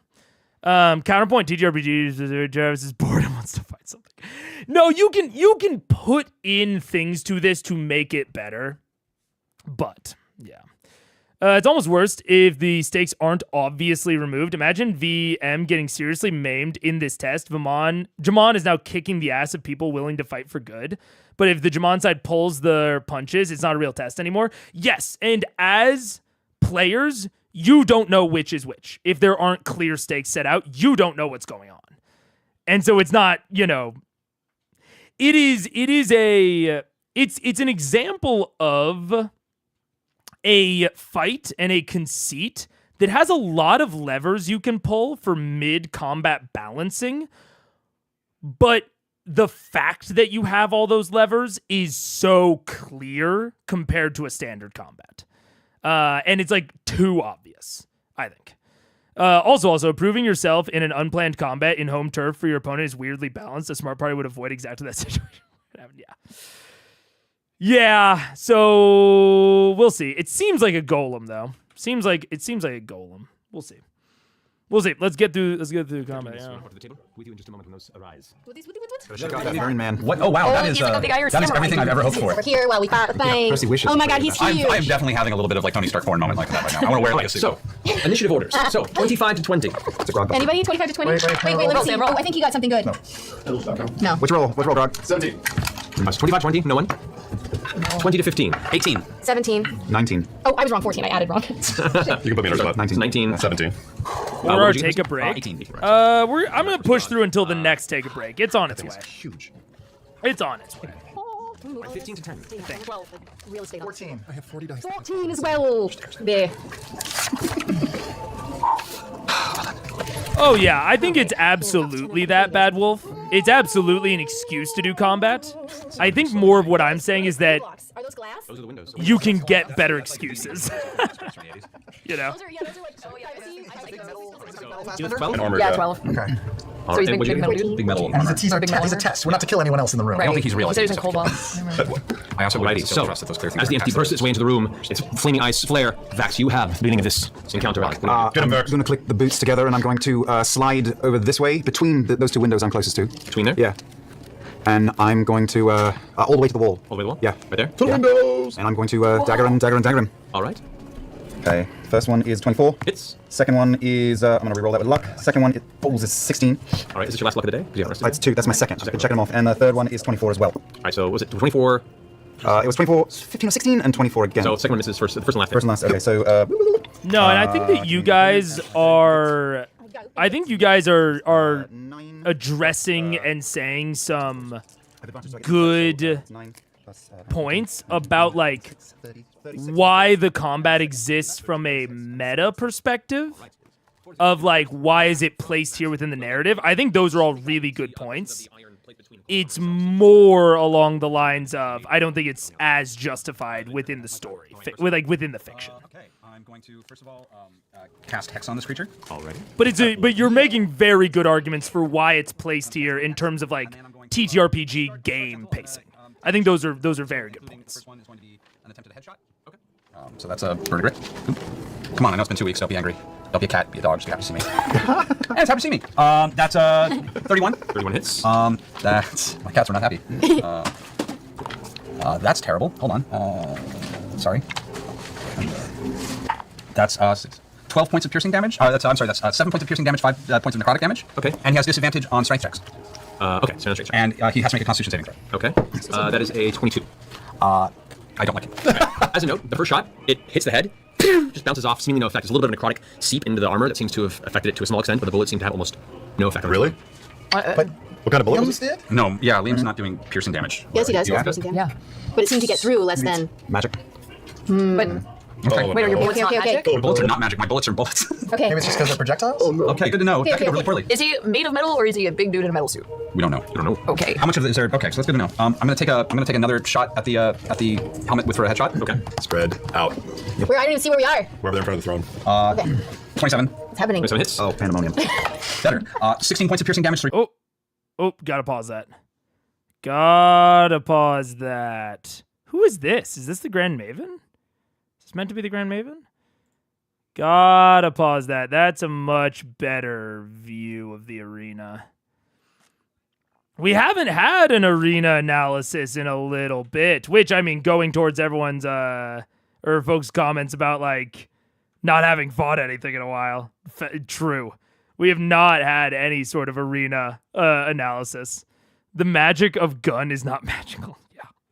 3 points of necrotic. Okay. And another Constitution saving throw. Saving throw. That is 18. That he now has disadvantage on attacks until the end of his next turn. Okay. This one does hit the head, and it seems to knock it off to the side. And one of the flames kind of flutters for a second, but leaves no impact or damage against the helmet. You are kidding. So is it fair to say that 16 points of damage didn't happen? I'm at the moment. I'm blowing bullets not for damage. I'm blowing bullets for effect at the moment. Oh, good. So this is all effect based. I'm not trying to damage him right now. Bill Nye the Book Guide. Science. I have one more shot, so I guess I'm gonna take it. She hit me with the Okay. And just in giggles, I'm gonna take a sharpshooter shot. Okay. Clever boy. Fuck me. 19, 27. And that's 21 points of piercing damage, 4 points of necrotic. Okay. Once again, it ricochets off with a flash of sparks and energy. You can see the necrotic seems to have left this kind of slight burn against the plate, but the bullet has left no groove in the armor. All right. That's cool. I'm putting the gun down, and I'm going to back up I'm going to pull to my left. Okay. And I'm going to try and get against the wall, not the glass. Yeah. There. Ready. Yeah. And your turn? And my turn. Roger up. It's time to waking up, boys and girls. So I would like to rage. Yes. Am I in front of the throne? That's me, right? Yes, you're right that there, big crowd fuck over there. Could I run as far as my little feet can carry me over in front of Percy and more towards along the wall? Okay, so 25, 30. Excuse me. 40, 45, 50 is where you can go. Yeah, that's cool. I'm cool with that. I'm not in front of that window, right? More in front of the wall. You're like, it's just to the right of you. Okay, sweet. May I attach the chain of returning to my blood axe and throw it at said giant bastard? Okay. What is the range on it? 120 feet on the chain of return. Chain of returning? Yes. No, is that right? No, that's It's not 60 feet, I think. Or was it 30 feet? It's a pretty short distance. Oh shit, is it? Double check. I don't have it. It's like 1,000. It's been a couple weeks. We're a little rusty. How tall would you say this guy is? This guy? Yeah. 15 feet. He's 15 feet tall, Grog. 15 feet. Tall. Here, chain of returning. It doesn't say. It must be attached. Melee weapon, thrown, bonus action, athletic strength required to pull the thing out. No distance. Okay. It's even limited. It's a 30-foot distance, just like most throwing weapons would be. Damn it. You know what? Since I'm raging, I'll take out the javelin of lightning and I'll throw that. Alrighty, that'll work. Good in the moment ruling, I might add, of just like, you know what? It's 30 feet like most throwing weapons. Easy. No, it's not. Don't start with your juju. It's 18. 18. As you throw the javelin, it hits the shoulder pole and scrapes off, firing out of the balcony over the edge. Whoa! Well, SEO, lightning javelin. He just He just lost a lightning javelin out the window. Jesus. We'll go get it later. We'll go get it later. That's what you get for playing with it in the house. that ends my turn. 6 seconds later. We should Sorry, Steve. Alrighty. It is now the Cobalt Golem's turn. Okay. Oh dear. Cobalt I like how we're just clustered right Here it comes, right? It's really fun. How we're just clustered. And he's gonna kill us all. 30. Yay. Right there. Do not start. How don't he do it? Rounds of this palace room. As it moves, as it comes sauntering up its large leg movements, taking these large strides against the floor, leaving a small crack under each footfall. It turns around. Blade isn't being ready to fight. Instead, its flames kind of curl up and darken, and you watch as its neck kind of opens up to this dark space underneath, and then this fume of purplish blue mist seems to just spill out in front of it.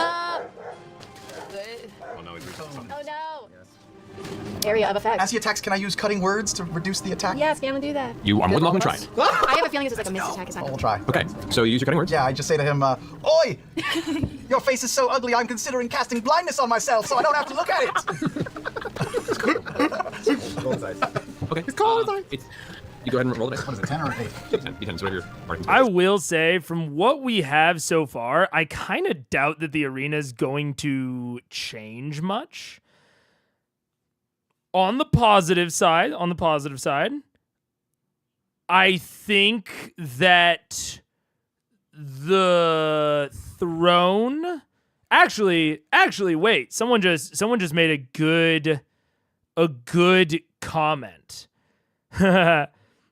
Someone just made a good comment that is very fair. We now know that the space outside the windows is real. Now, I'm gonna abstract it as 5 different points, even though that's just for simplicity's sake. And then they are connected out at these like corners and on the sides. So, but all of these red dots are all the same area. So if I was actually analyzing this, I would put one exterior dot and then connect all of them. Now, this hyper-symmetrical arena. Did your dog's barking trigger the dunker? I do think it did. which is hilarious.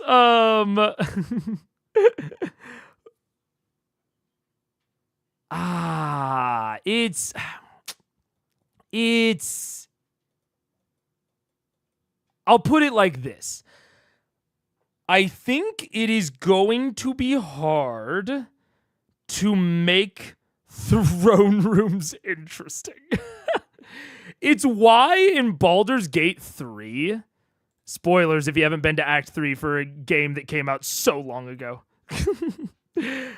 It's why in Baldur's Gate 3, the throne room has, number 1, a wall, like a big old wall to a back area.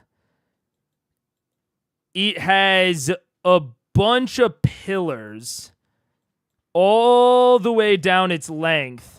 And then it also, in between some of the pillars, has some distinct blockades to essentially cut the room into like 3.5 segments.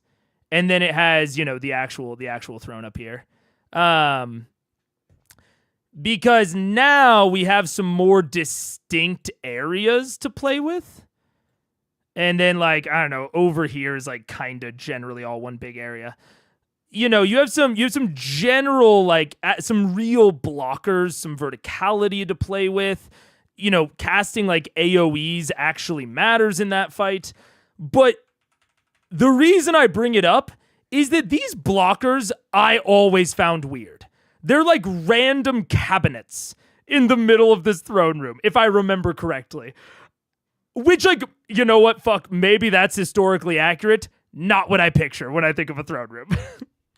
Maybe the fucking media has corrupted my thought process. But this, to me, didn't really look 100% like what I picture a throne room looking like. I think that Matt's looks more-ish to what I actually picture a throne room looking like.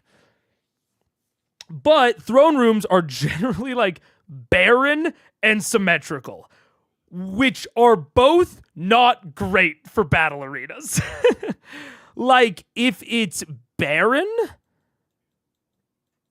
this is literally like, this is basically might as well be a substitute for White Room. It means that you are going to have to go through extra justification to put interesting things into the arena. And then if it's also symmetrical and oh no, my pen is on the wrong screen. if it's also symmetrical, which, like I said, I haven't really talked about it because it's kind of a weird, oh no, it's all fucked. Wait, is it less fucked now? Nope. Wait, we can get there. Monitor calibration, and boom, let's go. All right. So, yeah, this symmetry. Actually kind of a killer. The problem with symmetry in battle arena design is that it essentially halves the size of the arena. Like, if you have this arena right now, right, and it halves the number of distinct options almost. It doesn't quite have it. Maybe it's like 2/3 in the abstract. Because if this is like vertically, and in our case, nearly horizontally symmetrical, there is no difference between like say the enemy is here. There is no difference between standing here and here. There's no difference between standing here and here. The only thing that matters is your degree of like your angle from him, but that angle is duplicated on either side of the symmetry, right? So when your players are making decisions, now, and this is why I say it doesn't quite have it, because you do have a decision of say that Vax is over here. There is a decision, even if that's like a good spot for multiple of Vox Machina, there is a decision of, do I want to be, like, if I as quiiiite, do I want to be near to Vax or do we want to spread out? You did hear Grog, or Travis, earlier saying spread out. But it's still largely reducing your decision making, right? Whereas if this was asymmetrical, let's say that, I don't know, for some reason there's a pillar over here. There's a pillar over here that they could take cover behind. Now there's a distinct difference between being here and here, and there's even a difference between being here and here. Even if they don't directly benefit from the pillar, they benefit from the asymmetry, because now there's a reason for the enemy to approach from one direction or another. They might hit this pillar, or the pillar is going to be obscuring their sight on the way. And now you have more options when it comes to AoE. Let's put down a Hunger of Hadar over here. When it's symmetrical, you basically need double the AoE to do anything, because it affects, the same type of thing. But with this, now we've decided, okay, Hunger of Hadar over there, we're going to force them to go through the pillar route. All of that said, I don't blame Matt for making it this way, because it's kind of throne room shit. Like, it does feel odd if a throne room is asymmetrical. Even the Baldur's Gate 3 one that I brought up is still broadly symmetrical. It doesn't, I think one of the benefits, and this is something you can think about with this sort of design, this is technically not horizontal. Oh, fuck, that's on delete. Or that's on erase. This is not technically horizontally symmetrical, but I would argue, for all intents and purposes, based on where they start in this arena, it is unlikely that they're going to teleport into this area. Not unfeasible. And your characters can always surprise you, so add in a protuberance. Go nuts. But I would say that this is mostly horizontally symmetrical and very vertically symmetrical. And so, we have here with the Baldur's Gate 3 throne room, it is vertically symmetrical, but it's not horizontally symmetrical. You have a big asymmetry when it comes to horizontal. I also might be getting those horizontal, those terms flipped. I don't know. So as much asymmetry as you can add in a protuberance. Yeah, like it's kind of if you can find any excuse to make it not asymmetrical where it makes sense, do it. Do it. And to Matt's credit, I've been saying that this is, asymmetrical, or this is symmetrical. There is actually an asymmetry to this combat. To Matt's credit, there is, I believe, the Grand Maven right here. Am I correct about that, or is that a member of Vox? Because I thought I heard the Grand Maven, stepped out of the room, but I can't tell. And so I'll say, not knowing which it is, if this is the Grand Maven and she's just overseeing the fight, that is injected asymmetry. Because at that point, the Grand Maven might as well be part of the arena. If she's not going to participate at all, she's just going to watch, but she's a civilian. They can't cast Hunger of Hadar right here and hit her. I know I'm using only fucking Warlock AoE, but, insert your preferred AoE here. They can't risk hitting the Grand Maven.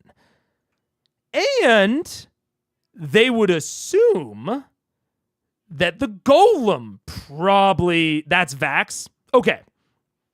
Let's pretend it's the Grand Maven. I think that would be very good. Inserting a civilian into this kind of fight that they can both use, because already the Golem has shown that it has a level of AoE.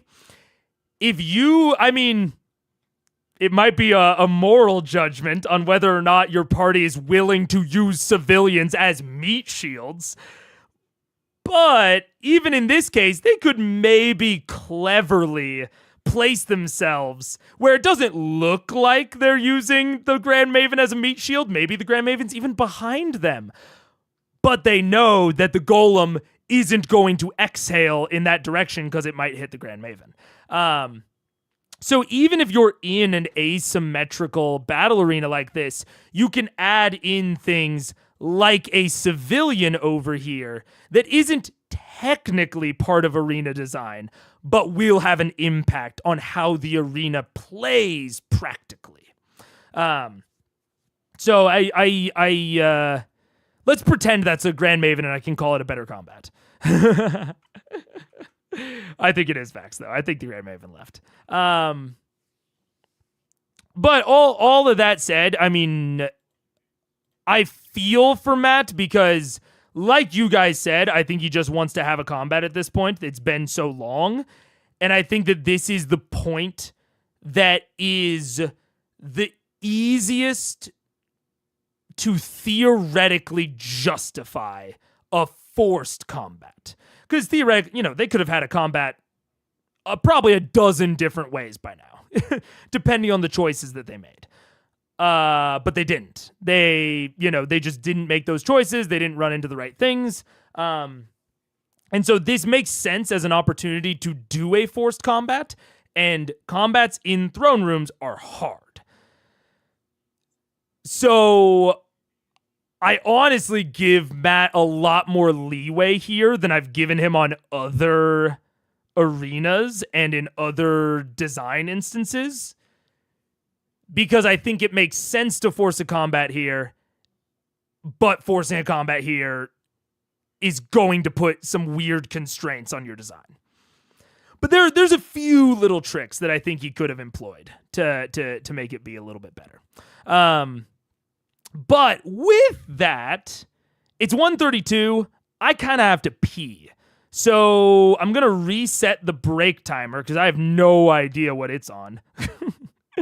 We've also been going for exactly 2 hours. So I'm gonna reset those things, go pee really quick, and then get right back to it. Let's see. Wait, where is it? Break reminder. And boop. Take a break. Let's take a break. I'll be right back.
What up? Hello. What's up? What's up? What's up? Also, one thing I didn't mention is the windows. I do want to wrap that really fast.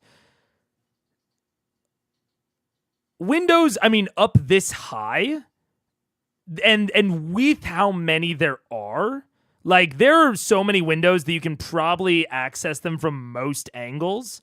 So that basically means that they're fighting on top of a pillar, right? Not bad. I mean, it adds a legitimate threat that at their level they can definitely deal with. Like getting pushed out a window at their level is not a death sentence. They have brooms, they have flying, they have all sorts of shit. So definitely a good way to spice up the combat and give it a few more threats for a high level party. But doesn't really address the Baron or symmetry issues. Still an improvement. Still like an overall improvement to the arena itself to put it high in the air and have these windows. So yeah, I think Matt did well with what he wanted to do. Has no effect on it, unfortunately. All right, I need Vex, quiiiite, and Scanlan to all make Constitution saving throws. Oh no! Con save. Oh, that's not terrible. Okay. I got a natural 20. What? Yeah, I did. Look at that. Damn, all right. 17 total. 17? 19 total. Okay. Let me go ahead and a lot of dice I got to roll here, so let me go. Oh no! Oh my god. How many is a lot? 22. I'm glad I moved. I didn't.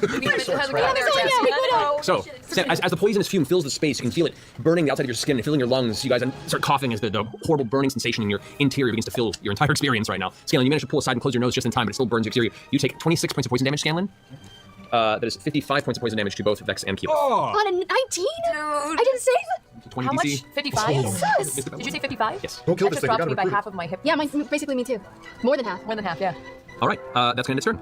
Vex, you're up. Cool Great, story. cool. At least I love for you, don't Cool story, bro. Is he within 5 feet? Can I get away from him? Fuck you, You can take an opportunity to do so.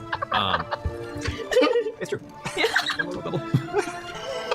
I'm just gonna hope that he doesn't hit me, and I'm gonna try to run away from him and back up. All right, so backing away. Oh, okay. Does he? Yeah, he has disadvantage on swinging at you. He does, yes. Okay.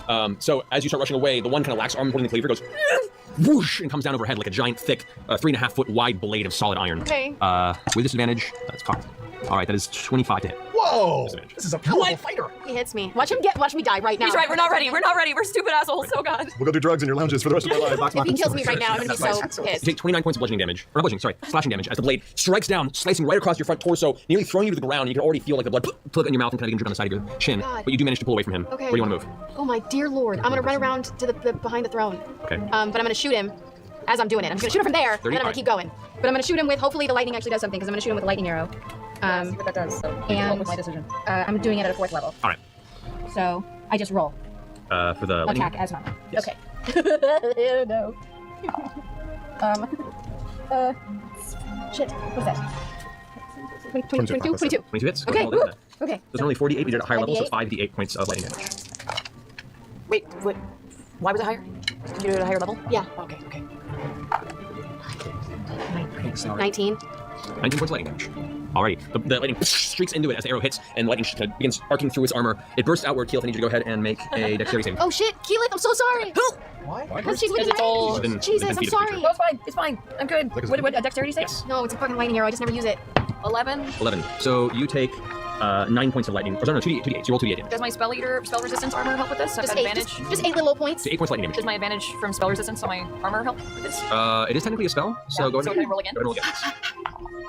Oh, that's better. That's better. That's better. That's 21. better. Yes, you actually have to take 4. Yeah, fuck. I need to remember that it's going to duck out the sound, even if I make a little comment. As far as you can get at 30. Shit. I'm gonna stay right there.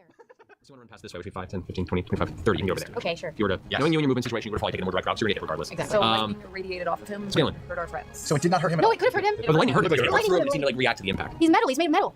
Okay, before I go, just because I wasn't in the room, did J'Mon Sa Ord say this is a test? Yes. Yes. Okay. All right. He said, show me what you can do. Okay. Show me what you Show me what you got. Okay, then I'm out of range, so he can't swipe me as I walk away, right? Or am I? As far as you know. Oh, great. Well, then It's a long blade. I'll stay put. You saw the blade slam down towards Vex, and it slammed like a few inches away from you, so you're like right on that maybe not edge. You have to. Let's not risk that. So I'll just hand cone up Otaluke's resilient sphere to trap the beast.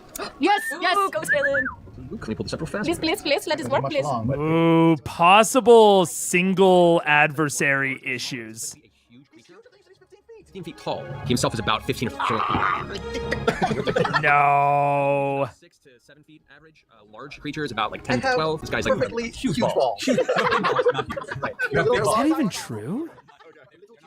So as soon as you start casting the spell, you look at sizing up, you're like, ooh, this is going to fit in one of my spheres. Okay, so I did that, and because I saw lightning work, I'm gonna have to move. Can I hit him now without hitting Keyleth, or do I have to move for that? It's okay. You can, because he's wide enough, you just go that way. Right? I'll just lightning bolt then. Level 3 lightning bolt. Alrighty. I can take it. With advantage on a save, that is a 16 dexterity saving throw. Saving throw? Yeah, against lightning bolt, so you manage to Do out I of the way. get, does my cutting words affect that at all? No, cutting words is to reduce the attack of the creature. No, but because I'm armed with Midcarver, when I use it, then my target gets disadvantage on his next saving throw. Correct. I mean, the saving throw is still 16. Your DC is way higher. Oh, okay. Fail. Okay, so we're good. Like, this is a big creature. It's not very dexterous. You can't Huge is literally Oh, wait. He did say huge is 15 feet. Damn, Matt's right. 24. 24 points lightning damage. The bolt of energy arcs out from your finger, just passing Keyleth. You kind of shake just from the nearby impact. Your body's still a little numb from the previous electrical hit. It blasts the front just as the arc from Vex's attack begins to wear off. This time the energy coursing through its entire body. You can see as it tries to lift the blade up for another attack, kind of like almost drops the blade from the impact, but it stays firm and kind of shrugs it off. But you can see the kind of darkened period across its body where the electrical bolts are beginning to take an effect across its physical form. Okay, I'll use that opportunity to sort of back away and hope it doesn't get me. Back away, and you're just out of range for it to try and make a strike at you. So you can keep moving if you want. Yeah, I'll go all the way to the wall. Over the wall? But not the Yes, so has disadvantage till the end. and then I will inspire. Who's coming up next? I'll inspire Grog. He hasn't happened yet, right? Yeah, Grog's coming up too. With a hastily written limerick. Okay, ready? Kevdak had these terrible knuckles. They beat up on Grog while he chuckled. But while Kevin laughed, Grog sliced him in half and said, "These are mine now, fuckles." Those are all words that you kind of understand, so you take an inspiration die. I think it was Kevin halfway through the limerick. Fuckles. D10 or 12? It's a dice word. That's in your turn? That's all I can do. All right, Keyleth, you're up. Okay, seeing that the lightning is doing some damage, I'm going to cast Call Lightning at 4th level. Okay. So, I'm going to take a step back first, actually. Okay, swipe at you. But you got disadvantage, right? I've got a 5 Yeah, foot. this is true, but his disadvantage, he still got me at 25. You're 10 feet away, though. Just 5 feet. I just want to shift back 5 feet. Okay. I can do that without getting a swipe, right? He's already used his reaction to strike. Oh, sweet, keep going. Sick. I'll back it up a little bit more. There we go. That's good. No, that's fine. Yeah. All right. Oh, I'm gonna cast Call Lightning. All right. Fourth level. The very top level. And this chamber comes to this large kind of dome-like precipice at about 60 feet up. Upwards, you see what is kind of a skylight-ish series of blasts begins to fill with dark clouds swirling. As Keyless concentrating her eyes kind of fog over white. What are you gonna do? Right on his head. As she focuses, brings her arm down, one singular bolt coalesces and strikes down right to his head. What's the DC on the spell? 19. All right. Fail. No, he rolled a 19 and failed. Minus 1 on his back save. He's a slow guy. So he takes 3d10 lightning damage. Go ahead and roll that. 40 because I cast it. That's right, 3d10. I will say that Otaluk's resilient sphere, I kind of said, uh-oh, are we going to get a single adversary combat issue? And it's a good example of, I don't think that Matt considered that ahead of time. But if you're running higher level D&D with these higher level, like, debuff or take someone out of combat spells, think about those spells and if there are any sort of size requirements if you're designing a single adversary combat like this. Because if the Golem had just gotten Resilient Sphered there, that would have been tough to make the rest of the combat interesting. Behind that stone thingy in the middle of the room? You can certainly try. Yes, I'll try. 4, 5, 6, 1. Get behind there. Go and roll stealth check. Okay. I'll use my last leg of the day, though. Fine. 29. Okay. Yes. As far as you know, it doesn't seem. Okay, I'd like to curve around by my sister and use Sharpshooter to throw 2 daggers as hard as I can at him. Hopefully sneak attack. Why are you gonna... That's what I want to do. no, he's gonna aim at me! First one is 26, 25, and the second one misses. It's a natural 1. Yeah. With Sharpshooter. Oh, no, 26, right. 21. All right, and these are with which blades? This is with Dagger of Venom and Flame Tongue. So the flame missed, dagger hit. Right, okay. So Venom hit. You throw thermal damage for the Dagger of Venom? Is it a sneak attack? He does not seem to So yes, you are rolling damage. All right. So it's plus 10 because I use Sharpshooter. So 1, 7 plus, please, plus 10 is 17. 20, 23, 27, 32, 37. 37 damage. 40. Nice. 40 points of piercing damage as this one dagger hits one of its front chest plates and causes it to actually dislodge and kind of hang to the side. And it's kind of hanging by some sort of interior bolted circumstance. You can see a bunch of iron mechanisms that are holding it together. Some almost clockwork, some appear to be arcane in nature and are just being held aloft by some sparking whitish blue energy. Do I have 5 feet movement left? You actually right now have about 15 feet of movement. Just like right behind the things I'm out of range. Good job, thanks. This is for the kid him, and then he looks over and I'm standing there. Yeah. Best. That was the best move ever. I didn't hear any of that. I'm right behind you. You did hear it. As a sibling in that real was life, longer than so 6 proud. seconds. I know. So proud. Turn, Percy, you're up. Okay. I agree, Daniel. It's honestly harder for me to think while it's like still kind of going in my ears. So I'm still gonna pause combat if I have like a longer thing to say, but for like little comments, I think it might be good. We'll see. Okay. So you start buying. It's a pretty thick pane, about maybe an inch or so thick. It has very, very faint, looks like almost glass cut carvings and designs into it. I think it'll also depend on how important I think the combat is. Like, I don't think that there's a ton that we're going to learn about quest lines or J'Mon during this because they're just fighting a golem. So I'm probably going to use them, the Ducker, maybe more in this sort of combat than a different one. But we'll see. I don't know. I'm also still feeling it out. Spend a Deadeye shot for it. Well, when I was and I'm going to do a bored, Sharpshooter. Okay. And I'm burning grit. Here we go. Didn't need that grit, but fuck it. Nope. Jesus, Percy. 18 on both. So 18. I want to 25 be hit. you. 25 hits. Borrow the die. 25 hits, and that's, oh boy, this is fun. That's I'm aware of the details. Okay. And 6. That's, pretty princess. 21, 31, 37 points of piercing damage. And 5 points of necrotic. Okay. You serve the temperament of Yale. As you fire, bad news, you can see the smoke and dark mist that fires the hornet's barrel from the hex. The large heavy bullet goes into the opening in the chest that was by going, you hear it bouncing around inside, seemingly not really doing any damage. Ah, come on. Still well aimed. Magical like this? I reload. And shoot yourself in the face. Fuck it, I am Aquaman in this fight, I'm well aware. Sword out, man. For another red? Yeah, right. Oh yeah, no I am, but like I'm just Use trying diplomacy. to help him. So you fire, reload, and for your... This is my third and final shot. I'm going to once again take one more. I'm going to take an arm shot. I'm going to try and get this to drop its toy. Alrighty. Finally, yeah. 19, 30, I'm sorry, 13. I can't count. 22. That hits. So the bullet ricochets off the hand, doing no damage to it. But what's the DC? No damage? No damage. It's, Normal damage. No damage. damage. My bullets do no damage. Your bullets do but no you still damage. get necrotic? Yes, it does. Yay. 1 point of necrotic damage. Yeah, I mean, it's tough because that is like one of the biggest buffs for Rogue. And I'm also not a fan of luck. I yell out, somebody get that thing away from him. And as the bullet slams into its hand, its fingers against its own will are pried open from the blast. A little bit of poof of smoke off the side. The giant blade, which is about, I'd say, 7.5 feet long, clatters to the ground.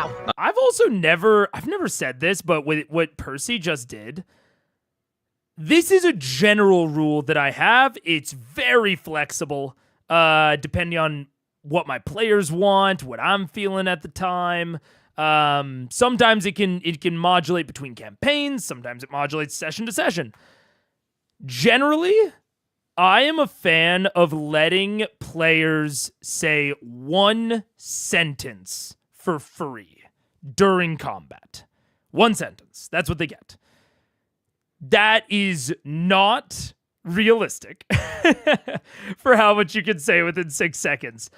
But I find that it's something that's very easy to remember, and it often does enough. And then bonus action, they can say a second sentence. Full action, they can say a third. Every action type that they use is one additional sentence. But honestly, the additional sentences have rarely come up. A lot of times, if we want the tone at the table to be more in-character talkative, then I just up the number of sentences or remove the restriction altogether. A lot of times. But the reason I bring it up is because Percy did something very similar there. He did the shot and he said in my, analog, his one free sentence. And I find that if you set out that rule, which I think this goes for a lot of these sorts of rules, or guidelines, I guess, if you set it out, a lot of times people will use it more, which is kind of interesting. I found that if I put a restriction on how much people can say in combat, they end up talking more. Because they now feel like it's a quota that they have to use. Which is very interesting. And I feel like this is like a phenomenon that is known in other kind of spheres of design, but that I haven't really thought about in terms of like homebrew restrictions and rules like that. I don't know. Something interesting to think about. I don't think my table has ever needed to legislate talking. We self-monitor pretty well. That's kind of what I'm getting at is like, I also never had a problem with it.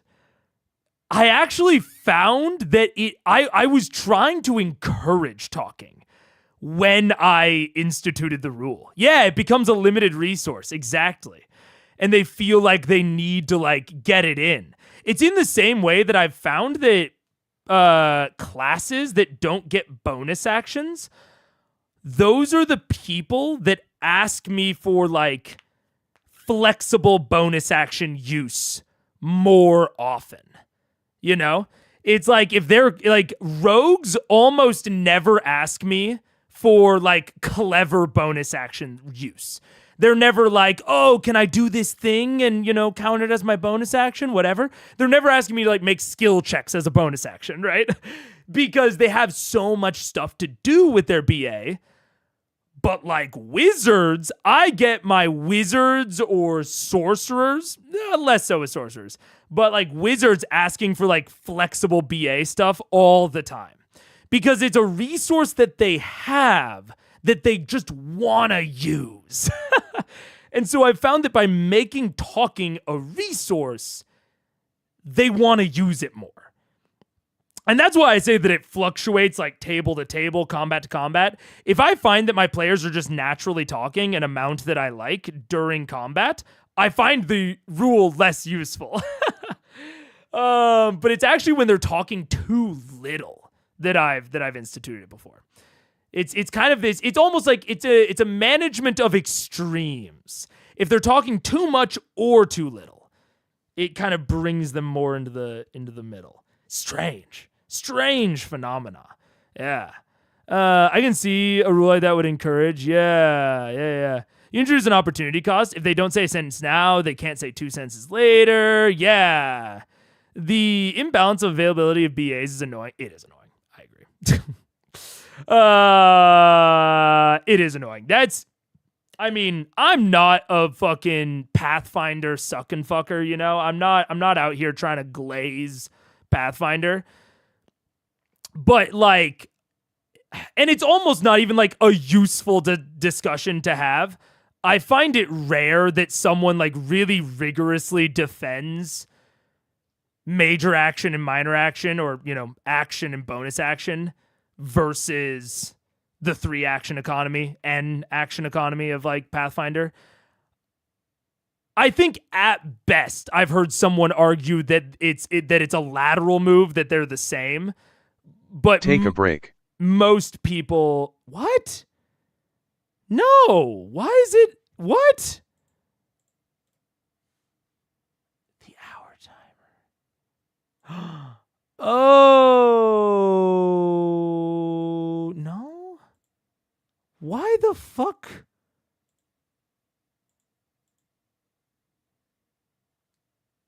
Oh, I know why. I know why that happened.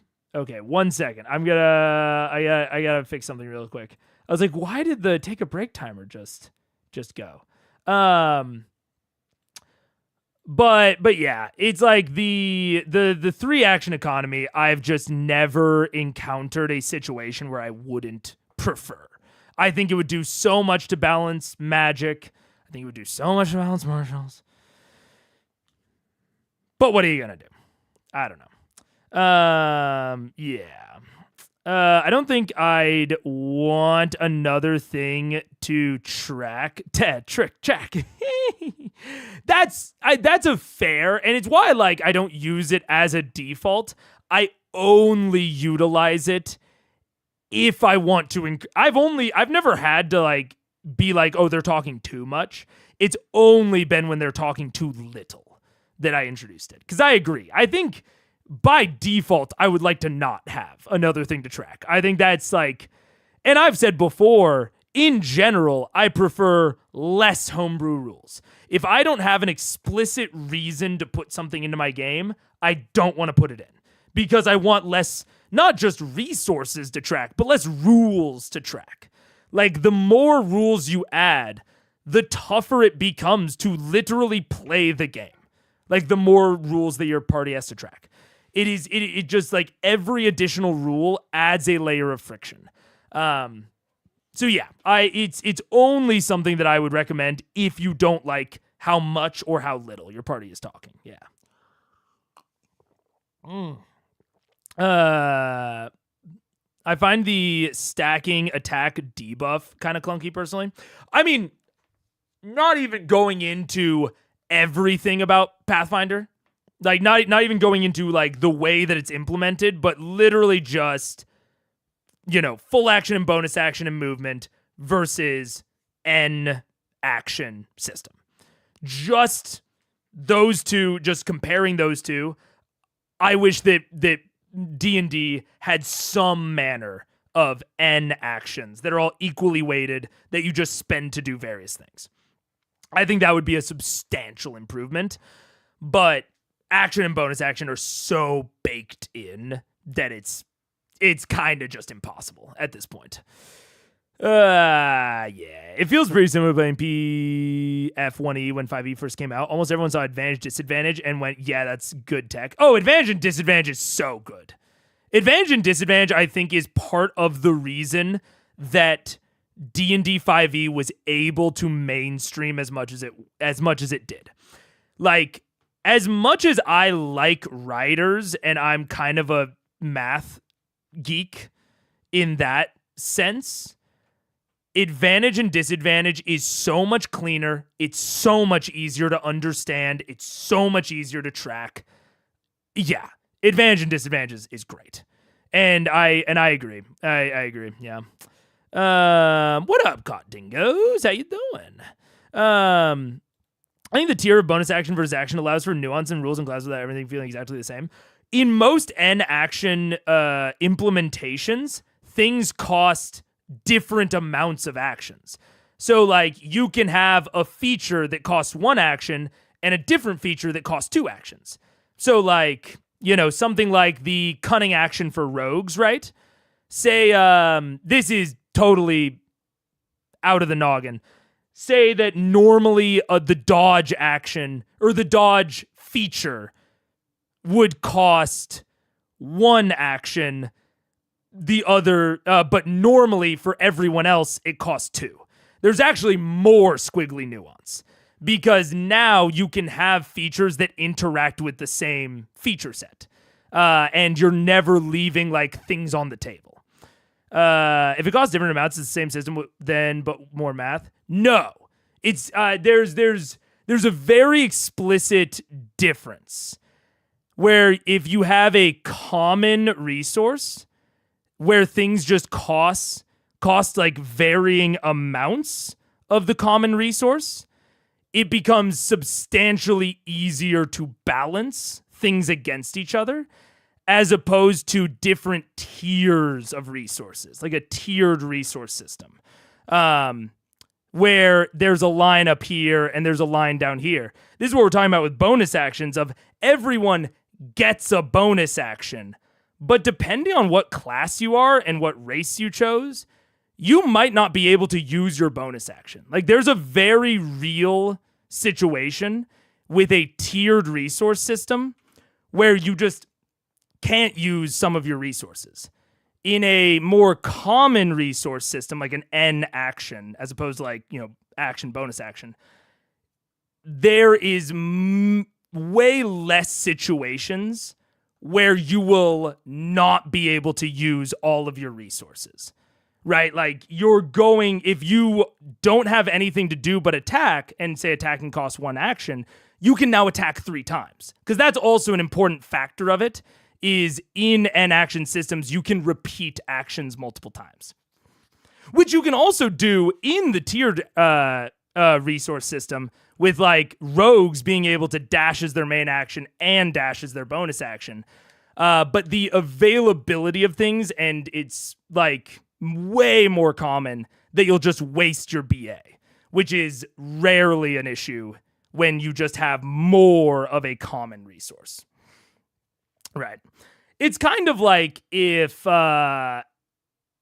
it's almost like imagine a system. This sounds weird, right? But imagine a spell slot system where wizards have something like imagine wizards have 2 full spell slots and 1 bonus spell slot. And this and we'll say 2 full spell slots. Let's see. 2 full level 1 spell slots and 1 bonus level 1 spell slot. Right? And that bonus level 1 spell slot can only be utilized. That bonus spell slot can only be utilized to cast bonus action spells. And the full spell slots cannot be used because this is raw. The full spell slots cannot be utilized to cast bonus action spells. Wouldn't that be weird, right? I think that would be strange. Because we have like bonus action and full action spells like Healing Word, Misty Step, bonus actions, but you use the same spell slot to cast it. You use the same spell slot. That's the delineation I'm making. Is imagine a system where your spell slots were cut in half and half of them can only be used for bonus action spells. So if you don't take Misty Step and you don't take Healing Word, like imagine a wizard that doesn't take any bonus action spells. They just can't use half of their spell slots. That'd be strange. That'd be strange. Which is essentially the delineation between full action and bonus action. Right? The spell slot system is much closer to an N action system. Right? Rangers have very little things to take in BA. Yeah. Yeah. I think the difference you're describing is that 5e has fewer one-action things and more two-action things. So it's not that there's a difference in the game, it's a difference in the availability. Sure. I mean, if you wanted to... I think it's more that it is still a difference in the game.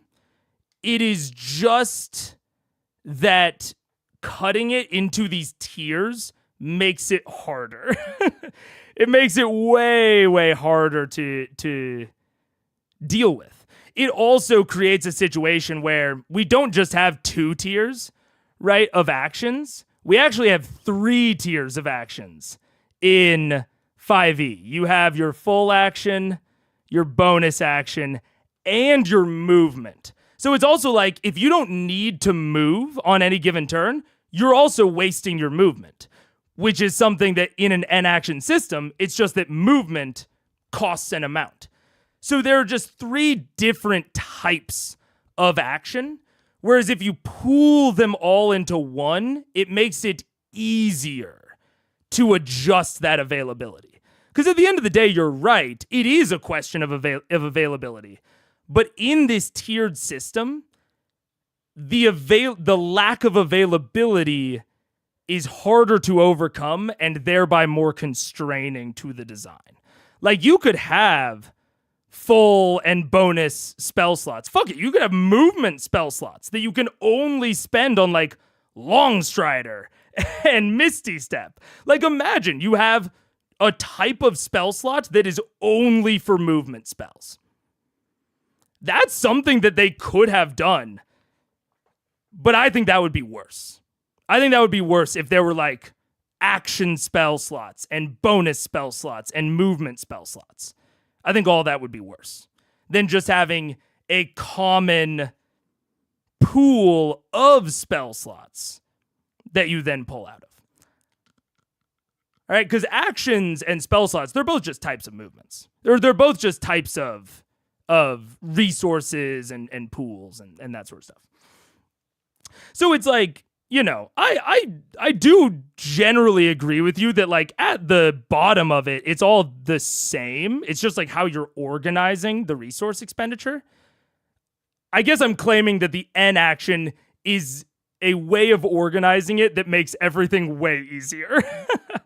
It makes it easier to understand for the players, and it makes it easier to design around. Yeah. I agree with you about spells, but the actions, I don't. I think they're the same. I don't really understand why they wouldn't be the same, you know? You're moving the bar from action economy to spell economy? I am, because they're the same. Like, spell slots are just a common pool of resources in the same way that... I will also say, if we want to get even more into the weeds, I don't like the tiered spell system. I don't like Vancian casting. I prefer, like, mana. Because I don't like, you know, these tiered things. At least spells kind of address it by having, like, upcasting, but cutting those into tiers makes it harder. Yeah, I think that's kind of the bottom of it. I think that is the true bottom of it, is that you are right that it's just an organization challenge, but the tiers make that organization harder. Yeah. We actually do get single free casting from feats. That's true. Yeah. Monk has way too many things to use their BA on. Also true. Yeah. In Mass, talking can be actions that have mechanical effects, not spells per se. Telling your friend you believe in them can effectively heal them and yourself. Interesting. Yeah. You could really lean into the Vancian aspect and say that each spell has a certain amount of uses per rest. Yeah. Which I'm... And that's why, you know... I'm not going to say there aren't benefits to making them in a tiered way. I do think that for every negative thing I'll say about it, separating it into full action and bonus action does allow easier prevention of maybe non-desirable combos, let's say. It allows you to put certain things in tiers where you know that they won't be used at the same time. Like, you can put 2 bonus action spells, what we might equate to, single action in an N action economy. You can put 2 bonus action spells into the bonus action tier and be confident that they won't be used together on the same turn. So it is easier from that perspective. I'll give that to the tiered full action bonus action system. But personally, I think that's about where the benefits run out. Yeah. A free cast is basically just an action spell slot. Kinda. Yeah. I won't fully disagree with you. I won't disagree. Yeah. It's like a temporary bonus full action. Yeah. Yeah. Yeah, which, I mean, free actions are a whole other... And this is when I say that I think that the N action, 3 action, 4 action, when I say that I think that that's easier to understand for players, I think that the distinction between 2 actions, 1 actions, 0 actions, the distinction between that and full action, bonus action, free action, movement action,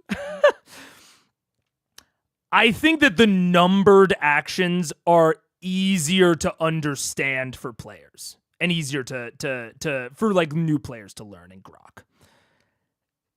That's pretty opinion though. It could depend. I've just seen so many new players stumble on bonus actions.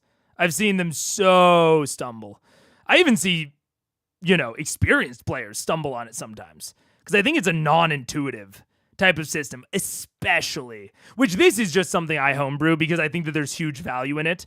I do homebrew that anything you can do as a bonus action, you can also do as a full action. Otherwise, I think that the intuitiveness of it, what little there is, just falls through the floor. Yeah. Important to note that 5 is complexity. There are 6 types of action: standard, move, full round, free, swift, and immediate. That was from 3.5. I completely skipped 4. Not sure what it's like. I've heard 4 was interesting in a lot of ways and really did not get the respect it deserved just because it was so different, is what I've really heard. Yeah. Oh, 5e's complexity is simpler than its predecessor. Yeah, we're making progress. I think we're making progress. Amount of uses per rest, that's the spell level. 1 high-leveled spell per rest, for example. Yeah, true. I'm not a personal fan of that leveled, but I think that it makes more sense in the context of Magic. And I think that it's, once you get used to it, it's very intuitive. I think it's non-intuitive to learn, like the leveled fancy and casting stuff. But once you learn it, I actually do think that spell slots are spell slots and spell levels are pretty intuitive. Like, yeah, higher leveled spell slot is more powerful. Very simple. So yeah, I think that has a lot more benefits. Yeah. Actually, Q, what do you think of N action with a variable N? Generally not a fan. It, like, for as cool as it is in a video game, I am very glad that 524's Thief did not take after Baldur's Gate 3's Thief. I think that Thief getting 2 bonus actions in Baldur's Gate 3 is super fun and super cool for a video game that tracks all of that shit for you. And honestly, at like a very base design level, I don't love it as like design. I think that unequal action or variable N, unless the N is tied to like the number of actions you can take, is like tied to character level.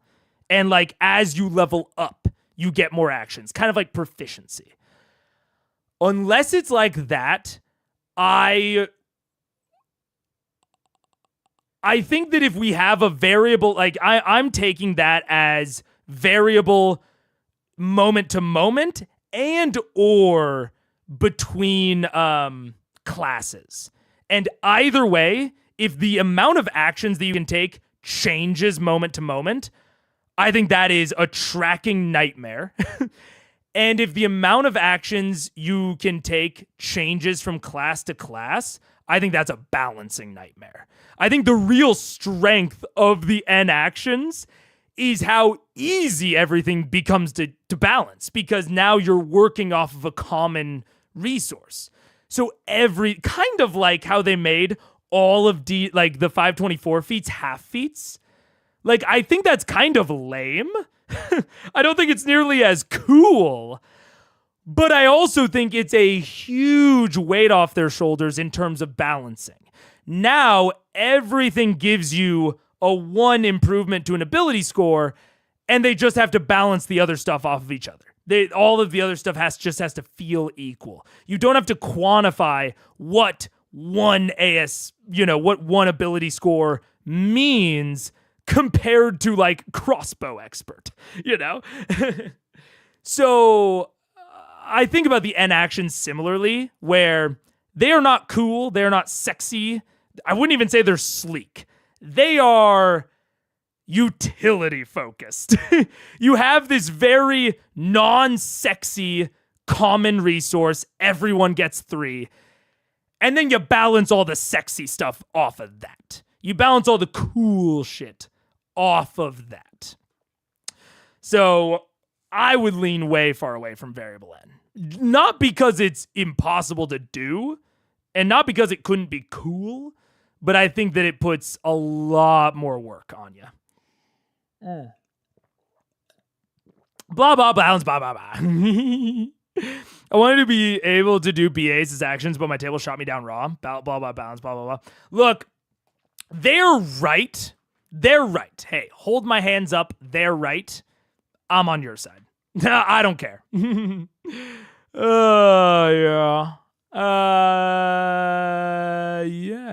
Yeah. Initially was intimidated by 5e spells, but it's showing me like bullets. Yeah. I think there's ways to explain it that then make it intuitive, yeah.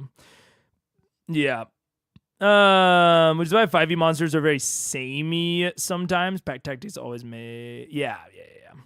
Talking point, Action Surge is a very limited version of variable N. It is. And I would rather have fighters be based around fighting styles than Action Surge. Fighting styles, weapon masteries. Like, I think that we're, as a D&D community, I think that we look on Action Surge favorably because marshals have so little cool, flashy shit that they can do. I think if marshals had cooler, flashier shit, Action Surge would not be looked on as favorably. Yeah. 2BA is also fun with spellcasting low and casting 2 spells a turn. Good for a video game. Absolutely good for a video game. Most of the power builds in Baldur's Gate 3 revolve around taking Thief. Because if you can get powerful things on bonus action, a la Frenzy Barbarian, Berserker Barbarian, and then you get 2 bonus actions, you've like doubled the number of actions that you can do. It becomes too exploitable, which is why I don't like it. Again, Action Surge is not viewed as an exploitable thing because there's so little that fighter can do.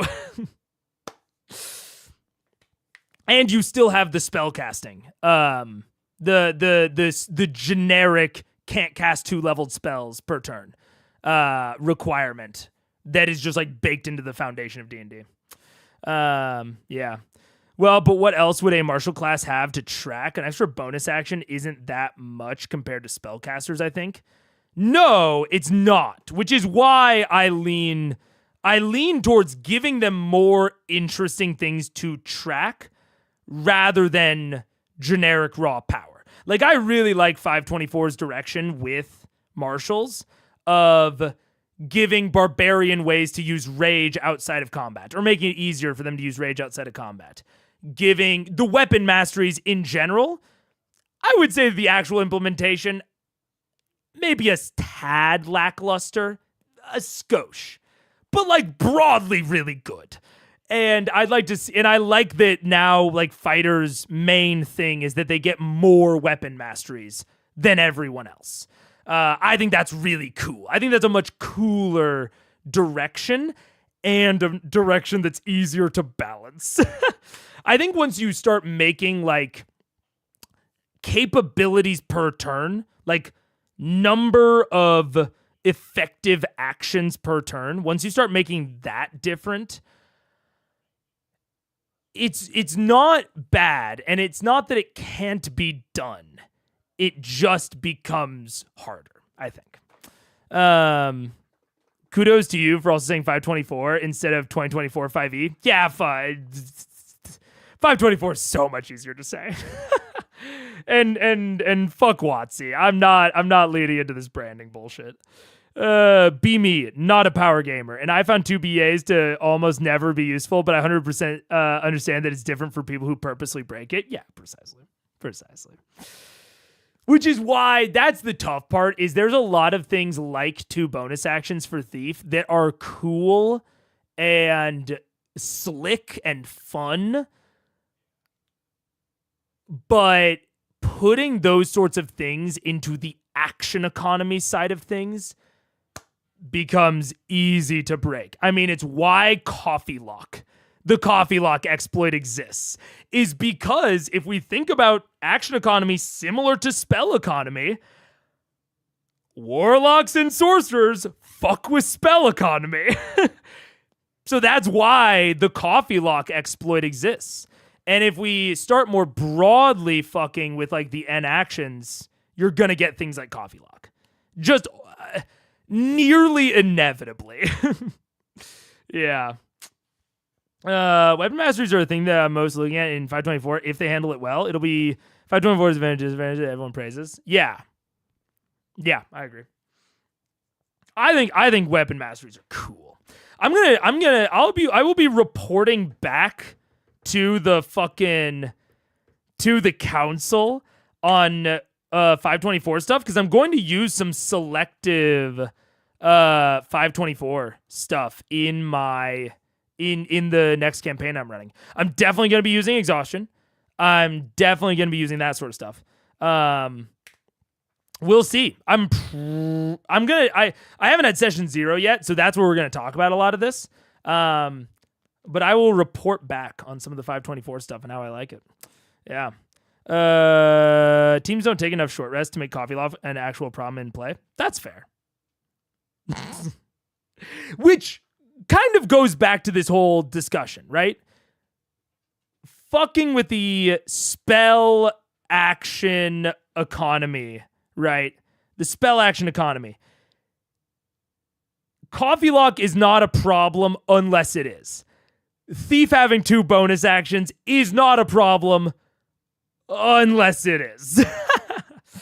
You know, it depends on people purposefully pursuing breaking it. I've never had any of my players even get close to coffee lock. I've never had any of my players get close to Pam Sentinel. It's very dependent on, do you have the player? And I'm not saying, this isn't to disparage that type of player that wants to go after these things. I think it's perfectly justified for people to try to break the game within Raw. I think that is perfectly justified. I don't think they're killing the vibes. But it is a very particular set of vibes. And it has to be a table that works within those vibes. But I think that is a justified and legitimate form of play, is to try to break the game for all it's worth. And I tend to like games that have more constrained avenues for that, purely to make the number of tables that work together easier. Because when you have things like that are big breaks, that are big exploits that technically work within Raw, you're creating a bigger gap between tables. You're creating a bigger gap between the table that the power gamer likes to be at and the role player likes to be at. And I like, at least in theory, to try and make that gap smaller so that more tables exist for more people. Which is why I get nervous about, 2 bonus actions, variable actions, because the more you introduce that sort of stuff, the more potential exploits derive from it, and the wider the gap is for those players. But that's like that's not a very practical thought process, right? That's like a heady, high-minded, whatever, 1,000-foot view shit. I think practically, yeah, it's not that much of a problem. But could be a problem at some tables, yeah. It's kind of like the Orion versus everyone else. I think the things that Orion did would work perfectly fine at a lot of tables. I think there are a lot of tables where Orion and his actions would be perfectly welcome. And so some of that is always just going to be cultural stuff. All of that sometimes that is just going to be opinions and desires and preferences. But shrinking the gap between power gamers and role players is a goal for me when I think about these things. Yeah. Coffee log is mostly a problem when only one player is doing that sort of stuff. Yeah, absolutely. Absolutely. Yeah. 5 of your most powerful builds. Yeah. Yeah. I think me and my friends, we haven't really pursued it, but we're doing an honor mode run of BG3 where all of us play like varying power builds. It's a 3-player campaign too. So we're down 1 player and we're on honor mode, but we're doing all like the most broken builds that we can muster. And that's a lot of fun. It's a ton of fun to do that sort of shit. So yeah, I don't know what the conclusion to that conversation is, but maybe there was one. That thing probably weighs quite a bit. I put my gun away and I'm done. Okay, it's the end of your turn. Grog, you're up. Can I run using a mixture of horizontal and diagonal movements to run straight at Iron Giant? Yeah. 2, 3, 4, 6. And you have 2 more squares of movement you can do. Yeah, I want to get right up on him. All right, you're right. Can I put myself on the opposite side of him from the window?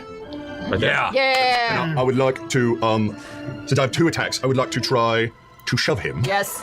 This is what I was going for, yeah. Yeah. There's 20 on the die. He's only 1 size larger than me, so... He's 2 sizes larger. Is he 2 sizes larger? There's only 2 sizes. Don't think about it. In an effort to show off our vestiges of divergence, Yes, I'd like to rank on this and smash my knuckles together and use the enlarge to grow to incredible size. You see me, Angel Guy? It's a ridiculous size. As you rush forward towards it, slam your gauntlets together. As you get towards it, you begin swelling in size. Your strides getting longer and longer. By the time you approach it, you are right there. You a 1 size category. Mighty Joe Young, Yeah. Push him out the window, Grog. Alrighty, so you're attempting to make a shove attack. Okay, push it away from you. Yes, a strength check against either his strength or dexterity. It's the He also target's has a choice. disadvantage on strength checks. So he's gonna choose dexterity. He gets either one. His dexterity's fucking awful. Alright, so you go ahead and make a athletics check. Yes, which I get advantage.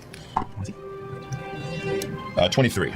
23 with disadvantage. And disadvantage. Rare time that Hex is coming into play. Very cool. I actually have, I had the last campaign that I played in, Monster Hunter, I've referenced a couple times. My character had Hex, which is traditionally not bad by any means, but less useful than you think on initial inspection because it applies to checks, not saves. Saves is Bane. But I was with a Goliath Rune Knight, which Rune Knight has a feature that is essentially enlarge reduce. And we used this combo all the time of Hex on strength checks, and the big guy gets bigger and takes advantage of that. Super cool tech, and like actually relatively accessible by a lot of parties as like a generic playbook type play. Very, very cool. Very fun. This gigantic Mega Assumes Golem isn't super dexterous. Who could have guessed? Almost feels like they planned it. Hey, fuck it. I think that's a fun thing. I actually think I've talked about this before. There is so much time that the characters spend with each other that we never see definitely as a CR audience, but even more as players, the characters spend a shitload of time together that we do not narrate. I think it's perfectly reasonable for players to talk about combat plans above the table. And like, it is easy to assume that those conversations just happened between the characters and it's just not something we roleplayed. So I think it's very justifiable to plan these sorts of plays above the table. Totally. And frankly, results in cooler stuff than if you try to purely improv it. With this advantage, it's 19. Yes! How far can you throw him? Push him! Only 5 feet, or knock him prone. Knock him prone! I don't know. Yeah, I'd like to knock him. I'm up there. I'd like to knock him prone. Okay. Live your dreams. Bang. You rush forward and kind of leaning the axe to the side, you get low as it attempts to grab out and punch towards your head, reach down and grab it from behind the ankle, and then lift up, throwing its leg up over it, and it goes tumbling backwards, crashing onto its back on the ground. Its limbs like loosely flailing, trying to find some sort of purchase on the floor. Amazing. You still have another attack if you want. Oh, I do? Yeah. And because he's prone, does that give me... No, I don't know. Reckless! I hit him with the axe! Go for it. Eight again. Fuck you! Got inspiration. Oh! I don't need it. Oh, great. Yeah, it's, what did I say? Thank you, 22. Again. 22 hits. Thank you, sir. Thank you, sir. My brain don't work so good. Yeah. 6. 19 plus 1 point of necrotic damage for 20 total. 20 points of damage as you bring the axe down to both hands, whack right into the center of its chest, armor cavity. You can see the axe fits about halfway, almost to the center of the handle itself, into the chest, and you have to kind of work it back and forth to wedge it out of its metal hide. The axe is back in your grasp, and you can see a giant gash mark where it was left. So we felt that? Yeah. Yeah, you feel Grog. It's armored. It's got heavy. It's got heavy armor. All right. You know Grog always leaves his mark. Now the golem's turn. Oh, look at that. It rolled a 6, so it recharges its poison breath. Don't say that's a willy-nilly. Yay. So it stands up in its space using half its movement. Confidently saying that. You can't pick up its... Oh, no. It's then going to pull back. The helmet kind of opens up from underneath, and you can see that giant black vacuous kind of space in the center of its throat. It lets another torrent of it forward. Yeah. That's going to... Oh, just out of reach. Tell me I'm just out of reach. Nope, you're in reach. Fucking shitballs. I need Keyleth, Grog, and Vex to make Constitution saving It throws. doesn't matter, I even am with a I'm save. I'm gonna poison. die. I'm immune to poison. You immune to poison? Because I'm a big earth I have elemental. resistance to poison. All right. So what's your Constitution saving throw, Grog? It is an 18. 18. All right. Yes, Ivo. Unlike Baldur's Gate 3, I'm also just pausing because I'm going to take a break soon. If the fucking hour timer... You know what? I'm going to reset it now. Because I don't know if it actually worked. There we go. Because we're approaching that time. Yes, you can shove instead of one of your attacks even during a multi-attack action. So a barbarian at this level, for example, this is a very classic combo, is you shove someone prone and then you grapple them, because grapple is same category. It's just a different type of attack. You grapple them, or you shove them and then grapple them. And grappling reduces their movement to 0, and you have to spend movement to get up. So if you grapple them, they are stuck prone. Now that gives them advantage, or it gives people disadvantage on ranged attacks, but it gives everyone else guaranteed advantage on melee attacks. Yeah. Yeah. But it is, I think that's another kind of confusing thing. If we are talking about, like, again, this kind of comes down to like a cool versus not cool thing, right? Is like, I think it's cooler that things like shove and grapple are just replaces for attack rather than their own, actions or whatever. I think that's cooler, but it muddles the water a lot. And I see people use shove so much more often in Baldur's Gate 3 because it is a separate bonus action. And it's a common action, which is great. I mean, it already is, but you see what I'm saying. I see people use it so much more in Baldur's Gate as a separate action that uses like the common, action resource. Then I do see it in D&D as a component of the attack, where on a lot of martials it's actually more available. But I see it less often because it's confusing, Is tough. It's tough. Shoving as a bonus action means they roll with advantage against it. Yeah, I'd be fine with that.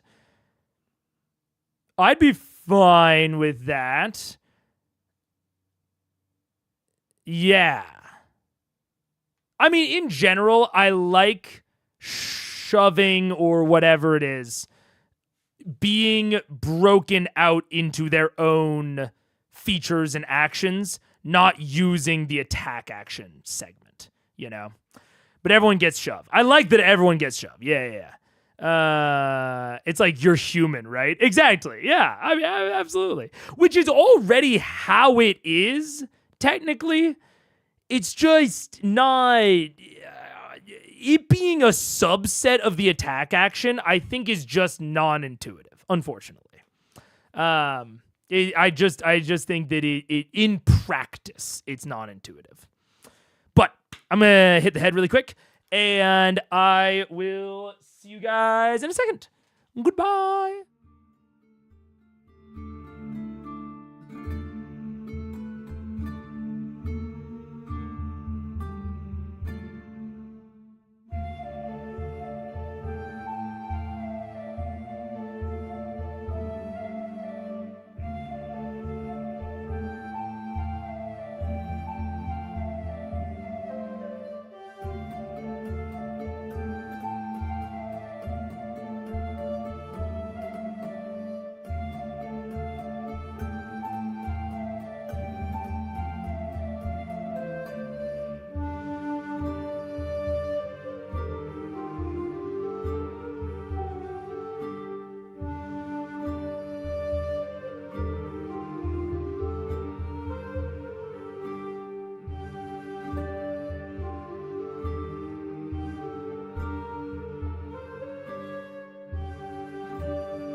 Hello, yo, what's up?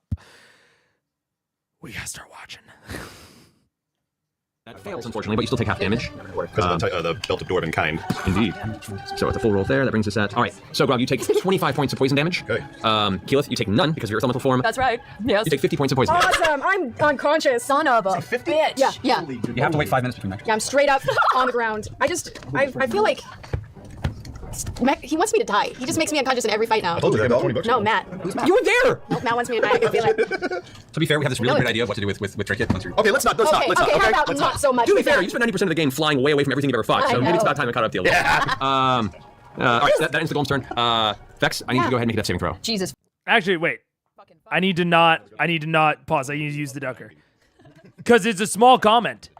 Good example of if you're trying to make a balanced combat that is a 1v6, the adversary is going to have to do a stupid amount of damage. And consistently at that, which can result in exactly this sort of thing if someone gets unlucky. This is not Matt's fault. This is just like, if you want to do one adversary versus fucking 6 players. This is kind of just how it has to be. You can go as high as you want in the bonus action. You just, whatever spell you cast as your main action can't be higher than level 2. As my main action can't be level. One of the spells has to be level 2, the other one can be level 1 too. That's all. Got it. Well, then I'll do this one at level 2, and then I can do anything for my main action? Correct. Okay, level 2. All right, so that's 2d4 plus 6. I roll. Also, speaking of added complexity from house rules, I get their house rule on the whole leveled spell stuff, but it's an extra layer of friction that is sometimes hard to remember. Yes, you should. The soothing words of Skin and Short Heart pull you from unconsciousness as your eyes begin to focus down. That is also true, Daniel. I agree. You can see bits of dust being scattered across the ground. You hear the heavy footfalls of your friends and the golem behind you as suddenly like, oh shit! I cough out blood. All right. Scanlan, you still have 15 more feet of Thanks, movement. Scanlan. Or 10 more feet. I'm gonna go back to right where it was. Get closer at least. Right. And shitballs, fucking shit. I will use Big Hand! Good. 2. Did you add your 1d4 points of damage for your enlarged state? And your attack? Roll 1d4. Attack. When you're enlarged, you do an additional 1d4 with any weapon attacks because weapon color. 1. There you go. So 20. Thank you. All right. So we just.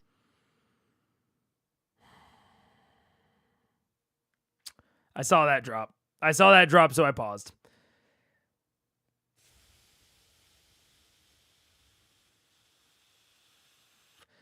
We're at so few frames dropped. It's like 0.4. It's like 0.4.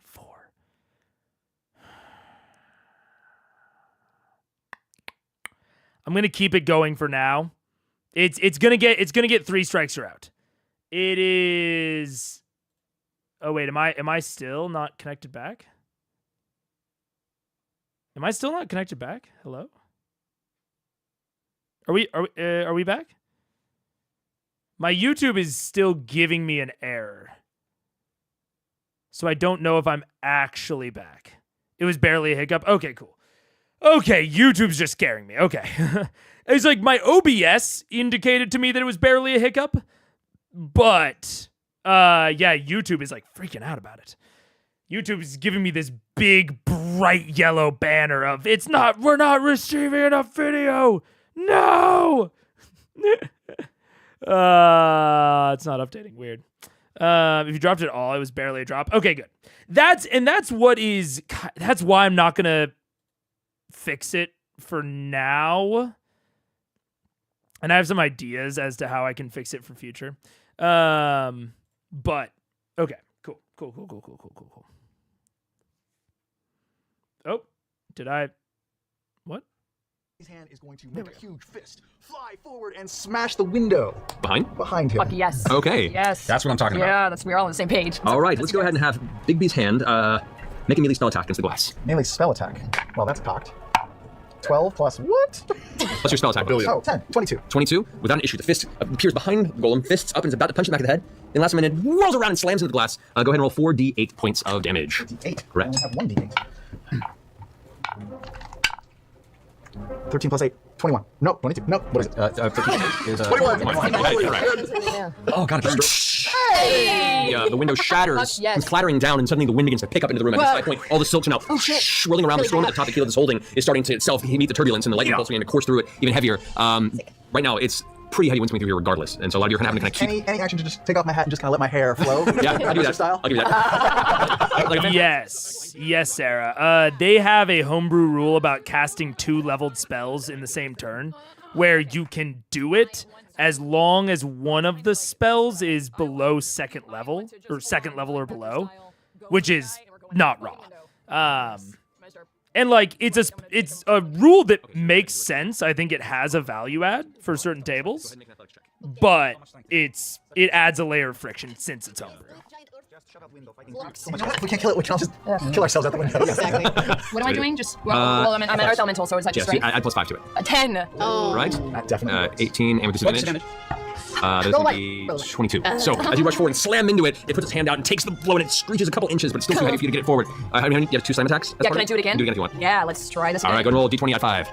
Come on, big money. No, just no. What'd you roll? What's total? I rolled a 7 total. Yeah, even natural 1. Oh, yes! 7 and a 1. So as you pull back with your other fist and you slam it square in the center of the one plate that's still visible, you hit it, and using all your might, looking over at Grog, kind of to get a little bit of inspiration, you kind of grin at him with this horrible earthy smile as you and watch it scrapes across the floor of the throne being pushed back. Right there, 5 feet. All right, that ends your turn. Yeah. Max, your turn. I want to, like a hasted spider monkey, scrabble along the floor really low and flank the thing opposite quiiiite and stab it in any gears I see. All right. Okay. So I got wings. Okay. All right. First attack is 17. Second attack misses. It's a natural 1. Third attack is a natural 1. Jeez Louise. 17. Oh, it's advantage on all the attacks because I'm flanking. Because you are flanking disadvantage attacks. So advantage on all. Yes. So the first one was a 17. And now you have one more roll. One after the second is a 13, and the third attack, holy cow, is a 25. Okay, so the first 2 miss. Last one hits. Last one hits. Should be... The blades are just streaking across it. Which dagger is this? This would be the last one. It's the dagger of venom. Okay. And it is 3 plus 6 is 9 plus. close. 70. Missing one, so all right, there. What did I say before? 9 plus 6 is 15, 18, 24, 25, 31, 37, 40 again. Jeez. 40 points of piercing damage. The first two blades strike and end up making no mark whatsoever on its hide. However, the second one does manage to pull apart and open the slight piece where you see a number of its giant iron central torso pieces emerging, and you see a slight seam there where they've been welded together. You take that moment to pull back your dagger of venom and just slip it as hard as you can right into that groove, and as it does, it sinks right to the hilt, and the creature flexes its back in pain. I'm gonna guess I have a little bit of movement left, and I don't care if he swings. I'm going back into the corner between the hole and the window that's still in one piece. There? Yeah, all the way to the wall. Yep. There you go. All right, as you back away, it swings back with its fist. It hasn't even picked up its weapon yet, but its fist is still a large, rock-like battering ram. Does a natural 20. Oh! Does it disadvantage, though, from person? Not anymore. That only lasts for a round. All right, I'll use uncanny dodge. All right, so that's oh, that's D8, not sorry. 13. 8, 5, 8 on a D, 3D8. So 13, 21 plus 9. 30 points of bludgeoning damage, 60 points of damage. 60 points of damage. With uncanny dodge? Uncanny dodge reduces it to 30. Oh my god! Whack, it just backhands you, and while you're running for the wall, your vision goes white from the impact. You hear that high-pitched whine as your ears can't even deal with the ring of the impact. You stumble and start finding yourself stumbling towards the broken glass where the wind's coming from, and just catch yourself back into the side of the wall. Catch your breath there on the side. That ends your turn. Yeah, Caught Dingo, this is currently 1.75. This is the highest I go. I'm gonna take a few steps to my left so that I can. That's the VOD infection right there. Yeah, there. That'll do. And I'm just gonna keep blowing through in the hope I get a crit, because then I can regain a grit. Okay. So I'm just gonna pull out bad news and just start firing to see if I can throw it off its aim. Are you grit farming right now? I'm grit farming. You're totally grit farming. Fucking grit farming. You're grit farming. So bad news, it's reload attack. It's not bad news. I've backed over toward your point. Yeah, pulling over towards just to see if I can. It's kind of off balance, so I'm trying to just find a place where it's just give it some momentum. Okay, so you have one more shot reload than shot. I have one more shot reload than the shot. Go for it. What are you gonna do with all No, that grit? I mean I hit, so that's just my All roll. that Just grit roll the is necrotic not damage. 6 points of necrotic damage. 6 points of damage, all right. Nice. And again. Thank you. 21. 20. 20? 20. It goes just past. Not natural 20. Oh yeah, just 20. It misses. It misses. The bullet goes just past armor, hitting that side of the wall and just cracks some of the marble there. Okay, so I'm just trying to grit farm at this point. Okay. Staying where you are? It occurs to me that this battle's gonna be over soon, so That's wishful thinking. Never mind. Why would you throw that out there? Farmers only, get in here. Slammed into the wall, and Keyleth showing up in this very attractive form. I would like to reckless attack, and for a bonus action, go into a frenzied rage for a third attack, and use all three to try and push him out the window. Yes! Alrighty. So you're going to frenzied rage. Go ahead and make 3 athletics checks. First one. I have about to. Get it, son. Get it, son. It's 23. Dude, So the first one you slam. he's gonna... It's a giant golem that's going to land on something. We remember that, right, Vox? It's gonna land on, like, either a palace or, I mean, God forbid, civilians. Uncle Road! Do we notice any rocket boosters on its heels? So you're playing movement. So you push it back, you move in, you're in the range. There, go ahead and make another. That's impressive. 27. Jesus. 27, that is a 17. Yes! Come on, Push come back, on, come it's right on! up to the edge now. It's like, all blades still on the ground. You move in and go for a final one? Come on, Grog, come on, Grog. And make athletic checks one more time. Come on, come on. 26. Natural 1. 15 and a natural 1. All right, so how do you want to do this? I mean, there's no question that he does it. No question. He passed 3 athletics checks. Admittedly, big ass golem had disadvantage, but that's just a clever play. They're utilizing the environment that Matt set up for them. Good example of how putting these small little features, the breakable windows. And while originally, I didn't say anything, but while originally I was like, ugh, about the lightning javelin falling, in retrospect, it is an example to them. It's a reminder of, hey, shit can fall. So it's, good little reminder for them. And, yeah. I mean, also fair, Beckliz. Yeah. If that's something that J'Mon's concerned about, don't put him in that situation. Yeah.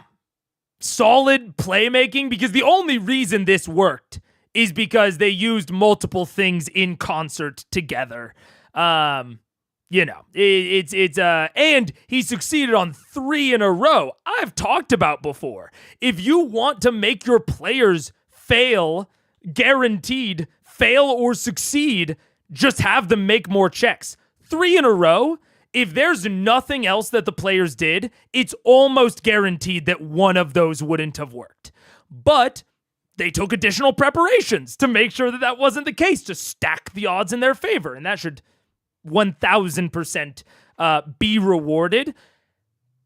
And there's the larger meta context of Travis is the one that wants to fight the most.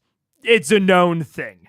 So cutting it short in this insta-kill way makes it to where there's less combat, which might not feel good for the player that wants combat, but in this case, that's the player that gets to do the cool thing.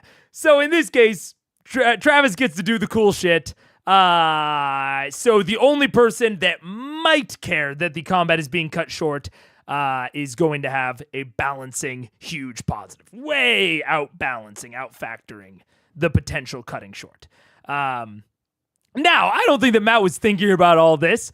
I'm just saying, in retrospect, all great. The only thing they're going to have to deal with is the collateral damage, but hey, you know, that's future them's problem. Yeah, even if it survives, it will take forever to for it to get back up. Oh yeah, absolutely. Absolutely, where you might as well just stop the combat at that point. Yeah, no, this is great. This is great. You know, sometimes I've talked about like trivializing combat. I think this is a great example of a very clear, I'm repeating myself a little bit because I think it's a good thing to harp on. This is a really good example of trivializing a combat. Because it is trivializing it. It's 3 skill checks. And the thing, I mean, it's not 3 skill checks. Technically, it's 1 skill check. And the thing insta-dies. Right? But this is a good kind of, this is an example that proves the rule. Right? Of, it wasn't actually 1 skill check. It was actually 1 skill check preceded by a shitload of clever prep of 2 other skill checks and a spell and a vestige use, all of which combined to prepare for that 1 skill check to allow it to succeed. I think I'm honing in on this more and more of trivializing a combat is okay and even great if the players have put in the prep work. Either a lot of effort into the prep or clever effort, I guess, into the prep. There's a certain critical mass where if they put in enough effort and cleverness, you should absolutely trivialize the combat, which I think this is, and that's a good thing. Because if they hadn't put in as much work, I would say that Matt could have done a thing where it kind of falls back, but then like catches itself on the edge and they have to do a little bit more. But because they put in all this prep work, I think it is very appropriate that Matt just is going to have it die. I think that's incredibly appropriate. I think it's good. Big thumbs up. I love 300. I look at it and I say, this is what's walking on! Give me the chance. As your swollen giant Goliath foot slams into the front, you see the metal plate that's dangling and the one that's still there cave inward. Sparks fly as the inner workings of it all of a sudden are jammed with its own armored plate. Its arms reach out and scrape and break off the sides of the walls. It falls backward and tumbles out of sight. You glance over and look down as you watch it plummet. We're so high up. Yes, so high. Empire State Building. Through the roof of some portion of the Cerulean Palace. Oh, sorry. There goes the cooking I hope everyone's okay. Sorry, Steve. Do I have any movement to move away from the opening of the window, just in case any trickery happens? Yes. Exactly. I'm okay. Can I stand up? Yes. I've been watching this whole thing from like the ground going, yeah, Grog. Covered in blood. You stand up and look over the side. Badass. Just as Grog kicks it out the window and it disappears out of sight. I fought me with elemental quiiiite. Don't leave me hanging, says Bigby's hand. Actually, it's like a giant handshake. It's like, I'm gonna skitter over to my sister and help her up saving Clever Rhinestone. I'm gonna cast Cure Wounds myself there. Yeah. Go for it. Gotta go ahead, Grog. At 3rd level there. Chest bump. Alright. Just. All right, both of you guys make athletics checks. Yes. What? Both of you guys make athletics checks. For chest bumping? Yeah. Just. 23. 19. You actually end up showing her earth elemental form back about 5 feet. Oh, okay. Out the window. Out the window. Just also. Yeah. Can I feel my hex is dissipated? Your hex has dissipated. Cool. Let's check it. Yeah, how are there any shards of glass on the ground? Or do they all go outward? There are a few shards, but a lot of it is broken. Okay. Can I just have Bigby pick one up and bring it back to him? Just a tiny piece. Do you have a mending spell of any kind? No. You're on your own, fuckface. All right, so you guys, you heal. How many points do you heal, Vex? Oh, I'm at 28 hit points now. 28 points. Alrighty. Oh no. Oh no, what are you gonna do now? All right, so you guys take a moment to yourself to kind of like look around, see if there's no other threats. with the shattered glass window, the wind still kind of whipping through the room, the silks all kind of swirling, entangling around you. The wind slowly dies down, suddenly and unnaturally so. You glance over the balcony. Suddenly, what was once empty, you see a dark figure standing, silhouetted by the outside sunlight. A tall, thin, lithe figure. This appears to be J'Mon Sa Ord reappearing, who walks inside, hands together, in kind of an expression of amusement. Says, "Impressive indeed. Very well. You will have my alliance and allegiance for the coming storm." The door behind you, where you guys entered up inside, opens, and you see the Grand Maven step out with a smile on her face as well. She looks over to the window and goes, "Perhaps I should go check on... I should go check." She backs back in, and you hear the chain rupture as it begins to shift back down. J'Mon steps forward. "So, join me by the throne, please." Steps over and sits down once again. So, the cruel red that you speak of, that we once fought, was crushed by our might and my hatred for its kind. This city has many wards, as I mentioned, and I am its protector. I have my ways, which I utilize only when necessary. Now, what you ask, what you do, is already a deed of justice in and of itself. I require no recompense beyond that. While I cannot leave my city unguarded for long, I must remain until you are prepared to engage this THORDAK head-on. When the time comes, call to me, and I will come to your aid. He kind of raises his finger and kind of does a small snapping motion. You watch as the throne itself kind of lifts up and shifts off of its place. A chest beneath it opens suddenly, and the wind whips up once more throughout the room. And as it does, small, thin, kind of extended rod-like object kind of floats and is tossed in the air by the wind over in the direction of J'Mon Sa Ord, who then snatches it, and the wind ceases once more. Presents it toward. I'll take that, please. You take it. Looking at it, it's a small brass flute. Oh. It looks simple, like penny whistle almost.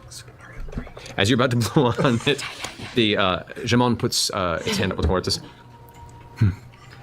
It knows the melody to call Devosa, but once.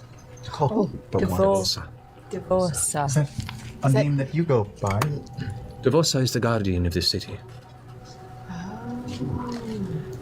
J'Mon stands back and slowly extends its arms as a sudden burst of wind once again fills the room, swirling around, sending the silks tangling about once more. It seems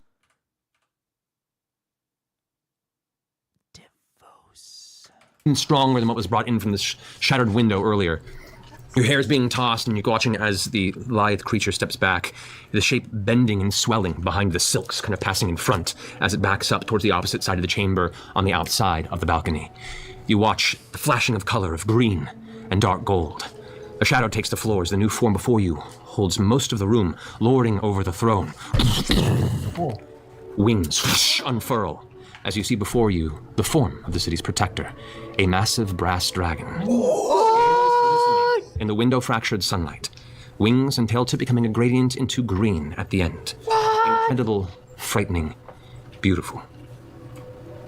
The dragon's head curls down, just over where the throne was moved, its head massive by comparison to you, and reminiscent of most of your recent dragon fights, though there is almost a smile and benevolence to its presence. The same black eyes with the smoldering molten pupils still stand there, staring back at you. I share with you my secret. There is now trust between you and I. Do not forsake it. Never. This is a greater gift than we could have hoped for. It sits back and sits into a more casual position, its claws still there before it, the head still level with the rest of your party. It slowly drifts back up, now looming down over 30 feet ahead of you. The voice booms out once more. I will prepare here how I can. Now go. Time is ever fleeting. When we call your guardian, is that how you'll know that we're calling you as well? I am the guardian. I get it. I'm pretty smart. She lost a lot of blood. I also, yeah, just like a big giant gash right here. I'm just gonna hold it together. For now. Excuse me. Your Eminence. as we are strangers in this foreign land, we were also wondering if you would give us some sort of, or lend us some sort of, like a calling card, something that proves that we are friends of the state. It might serve us well as we are. Fucking these pirates asking for a letter of marque looking ass. Okay, so, okay.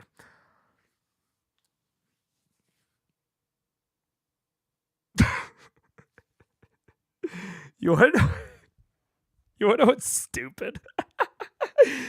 Not about me, not about this.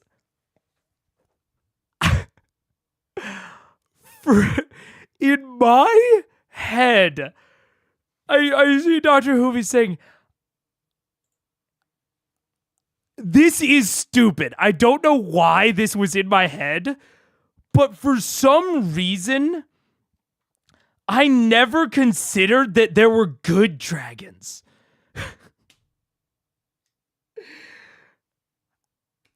Because, like most of the Dragonborn that we've seen are chromatic. No, sorry. Yeah, chromatic. And we have the Chroma Conclave, and we've only met chromatic dragons other than the Chroma Conclave. I just didn't. In my head, I was just like, I didn't even think that there weren't metallic dragons. It just didn't cross my mind that they would be relevant. I have no explanation for why. I was just like, yeah. At no point did I think that they were going to interact with a metallic dragon. No point.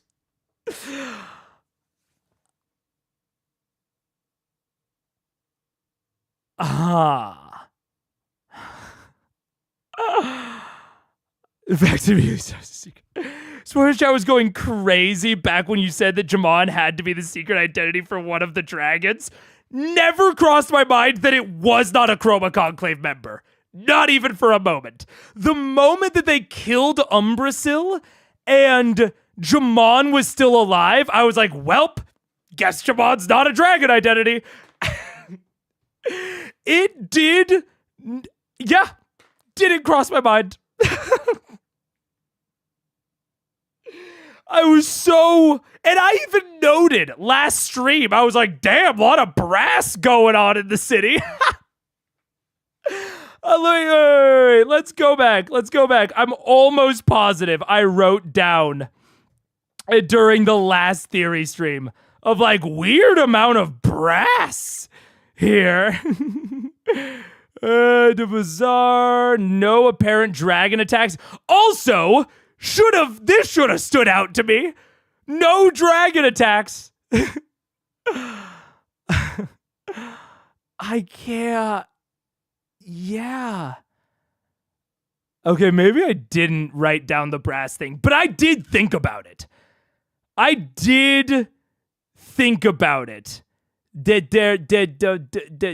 Brass. Okay, maybe I didn't. Oh, you throw in the bronze. Okay, actually bronze? Oh, and I actually wrote down Dragonborn was a bronze Dragonborn. Weird. Damn. My Umbrasyl theory wasn't totally wrong. Yeah, it wasn't. Friendship bracelet with J'Mon. You wanted so many people to be dragons. I did. I was like, Allura might be a dragon. Actually, that's true. At one point, I actually did say that Allura might be a metallic dragon. I do remember that, but that was like months ago, dude. And it was like a fucking throwaway whatever. Oh, man. I said yeah. I did say to read up. Yeah. You did really mention the phrase. Jesus. They even know it makes sense in the world that good dragons would exist. It does. It absolutely does. And even the way that J'Mon talks about Ank'Harel and Marquette as like I'm pretty sure that J'Mon bar for bar said like their domain. Like I think they used like the dragon term for it in retrospect. He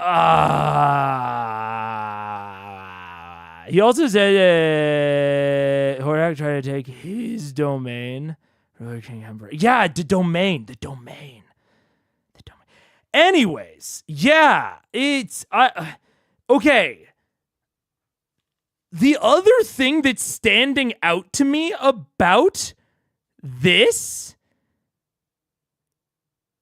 is that they have different names. The brass dragon is Devosa. The humanoid is J'Mon.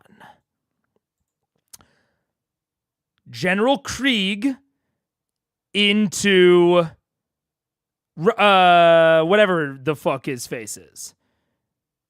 Had a different name.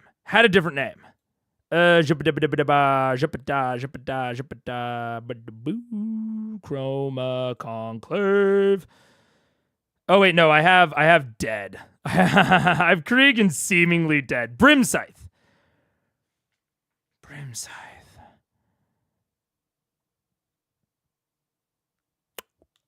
Which actually leads me more towards RAISHAN the human and RAISHAN the dragon are different. Because every dragon we've interacted with, where we know the names of their human and dragon persona, given the sample size is 2, but within that sample size of 2, the dragon and human have different names. Dragon and humanoid have different names. Now, it could be a situation where a dragon typically needs an alias in order to hide, and RAISHAN has the magical avoidance.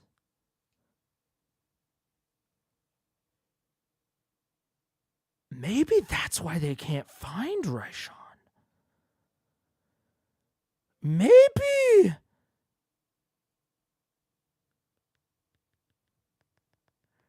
It's possible that the reason that the scries keep failing is because they are trying to target this single entity that doesn't exist.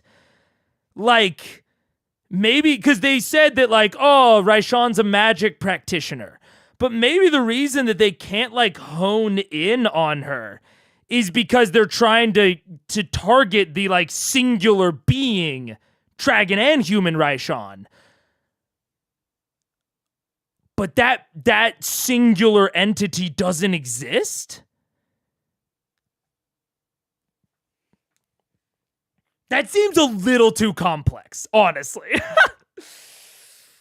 But I don't know. The fact that, and it's extra, it's standing out more to me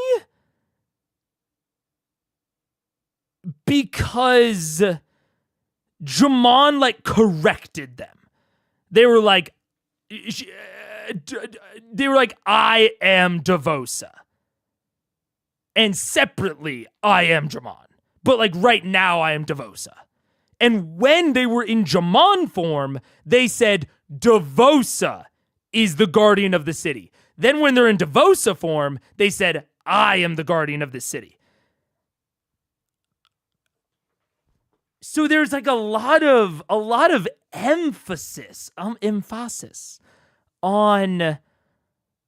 the split identity of the dragon. I never saw it coming.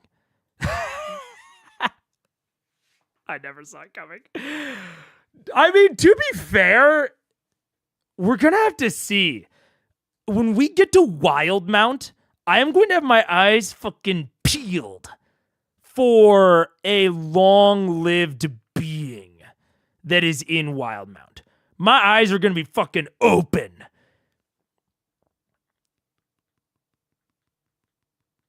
My eyes are going to be open because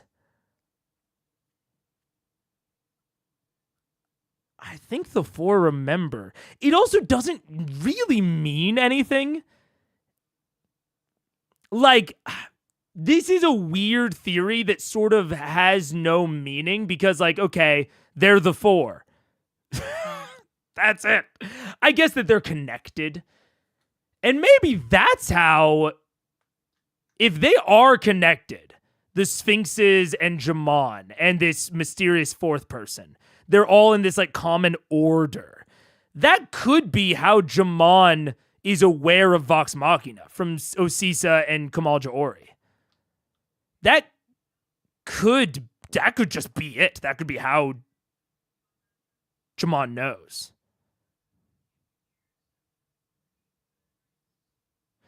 I don't know. Didn't RAISHAN appear under a different name as she was hidden? I do think when she was... No, actually, I think in the Pyra, she still went by RAISHAN. They just didn't know that name just had no meaning to them, I think.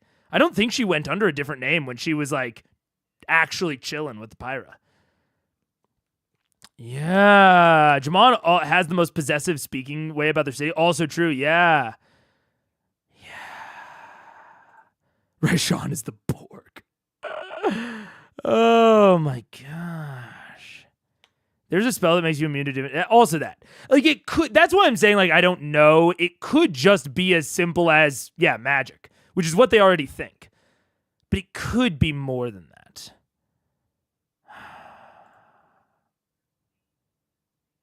The 4th might be an ordinary being that got high level of aging. Monks have something like that, I believe. Monks and druids. Which that could be, ooh, monks and druids. The last Ashari that we have are the water Ashari. The last Ashari we have. The leader of the water Ashari could be an archdruid in Wildmount. I don't think we know where the water Ashari are. I don't think it's been, like, established. And that could be a cool way to work back in one of the personal player plots. The problem is the players they're not pursuing this in any way. Because, I mean, what's it going to gain them if they know all these people? I guess these are people these are beings, these are creatures with a more objective knowledge of history. Like, J'Mon was physically present for Thordak's first death. You know, they're not working off of hearsay. So that could be useful. Interesting. I think J'Mon having a different dragon name makes sense because good propaganda to have a mystery city protector. Also true. Do my eyes deceive me, or do we already have 1.5 hours? We're well into stream. Yeah, we're already 1.5 into the episode, yeah. And I think we are going to stop at the halfway point, which is in video 15 minutes away. So probably like another hour, if I had to guess. Yeah. J'Mon ever needs to die. Dragon could... Okay, J'Mon 2.0. Could be. Honestly, the dragon is drawing a lot of attention to themselves by having it be this immortal ruler. But clearly, there's enough mystery kept around it to where... people have their own theories. People have a theory that is what's going on. Jarrett, their guard, thinks that is the case. Yeah. Oh, part of me thinks I could have got there, but another part of me is like, that's wishful thinking. I don't know if I could have gotten there. If I had just not blocked the possibility of metallic dragons out, maybe I would have. Because yeah, I know that no one would have, because they wouldn't have wanted to lead me towards the conclusion. But if anyone had even asked about metallic dragons, I think I would have been like, I don't think they're a part of the story. I legitimately think I would have just been like, nah, I don't think so. I think I would have been like, this is a chromatic story. Because in my head, if there are metallics, they would be more directly contesting the chromatics. But that's not necessarily true. I don't know enough about dragons. Yeah. I mean, into the others always seems a lot. Yeah. Right. When did Jarrett say that? He said it right before they left for Marquette. Like, they went and talked to Gilmore, then they went and talked to Jarrett about like what they should do in Marquette, and then they went back to Gilmore and he teleported them. Yeah. Oh. No metallics, only chromatics. Yeah. Which is dumb. I don't know why that was my thought process, but yeah. Yeah. Interesting. Automatically suspicious as we walk around your great city. I wave my giant hand, that being that I've enlarged. Yes. Or no. Either way, we're good. I get the feeling that perhaps even such a thing would make us even more of a target, perhaps. The dragon leans forward, the head coming down straight to you. Its maw right across from your sides. One of its front teeth is about up to your waist. There's a good break moment, Michael. What time is it at? Because, yeah, the break goes 1:41:05 to 1:54. Is the good, like, break moment before, like, 2 hours 30? If it's before 2 hours 30, I'm down. A little before 3 hours I can't do. Because I want to do another stream tonight. If I was not going to do the Supervive stream later tonight, I might, but because we're two streaming today, I'll just stop at the break. Kima's even a paladin of Bahamut, the god of metallic dragons. I know. Yeah, I don't know. It's even like this weird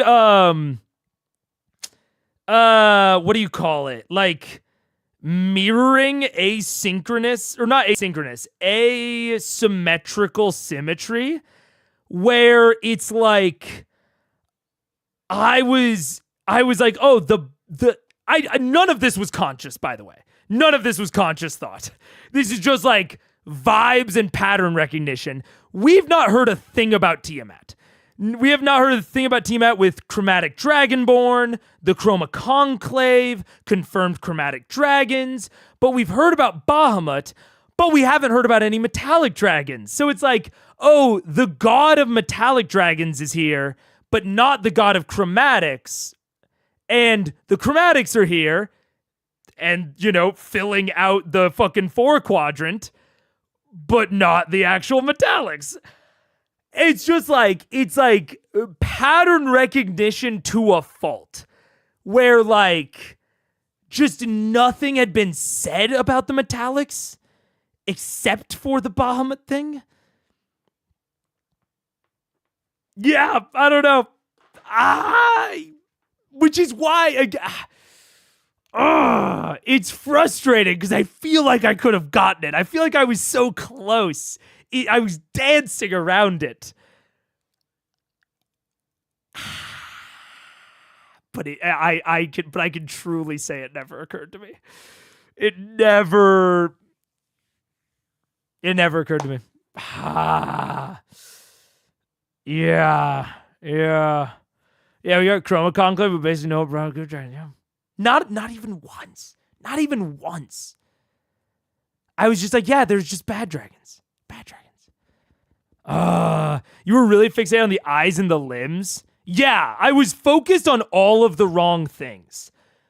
Because I had it in my head, for some reason, that J'Mon was probably not a shapeshifter. I mean, I guess I kind of explained it. It's like, if I assume that they're a shapeshifter, they could be anything. So I kind of just tossed out the idea of shapeshifting. So then I was trying too hard to pick up on the really distinct character design of the humanoid alias, which at the end of the day, doesn't really fucking matter. And I ignored all of the more subtler foreshadowing in like the words and the speech and the fact that the Chroma Conclave hasn't attacked Ank'Harel, right? Like, I didn't piece together a lot of the surrounding stuff because I was too focused on the concrete stuff that if you're a shapeshifter, doesn't matter.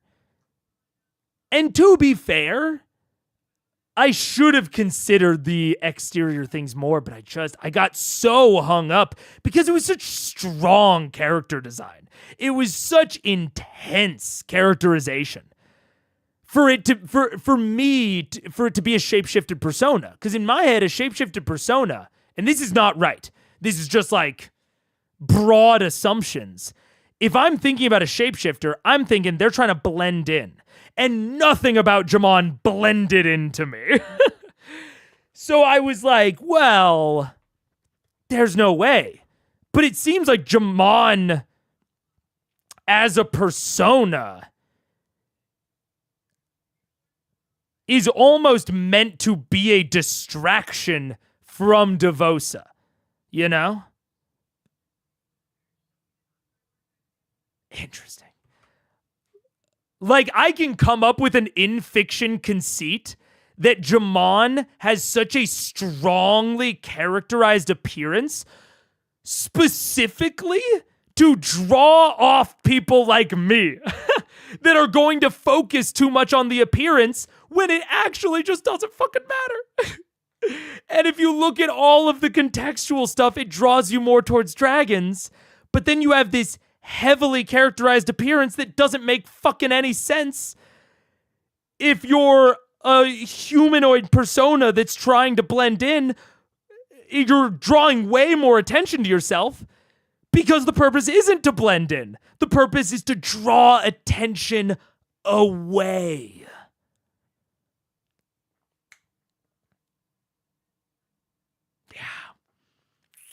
Yeah. We got to Chroma Conclave, but basically no, bro. Yeah, it was real how you do it. Yeah. The eyes were described as molten metal, which did give a little bit of a hint towards that direction. Yeah. Oh, man. I watched a newbie Lovum reactor see J'Mon and immediately say, that's a dragon. Medium might matter. That's fair. Hey, guys, no one fuck with Devosa. It would be awkward. They kicked we used to date. Yeah. Yeah, it makes so much sense why THORDAK wouldn't want to go to fuck with Ank'Harel. If Ank'Harel... And, like... Yeah. I hated dislike a lot of Tlovum character designs, but they cooked with J'Mon. Let's go. Hell yeah. The persona worked. It fooled you. Yeah, precisely. And there's an in-fiction argument to be made that is the point. That it is to fool people that are trying to uncover the identity of Devosa. That is why J'Mon Sa Ord exists. Damn. Oh. I'm frustrated because I was close. And I could have gotten it. Okay. I learned. Waste We live and by learn. Comparison.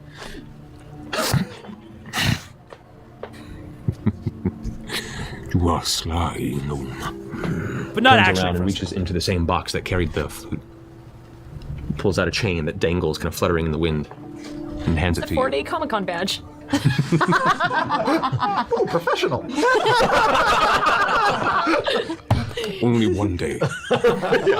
Sunday, motherfucker.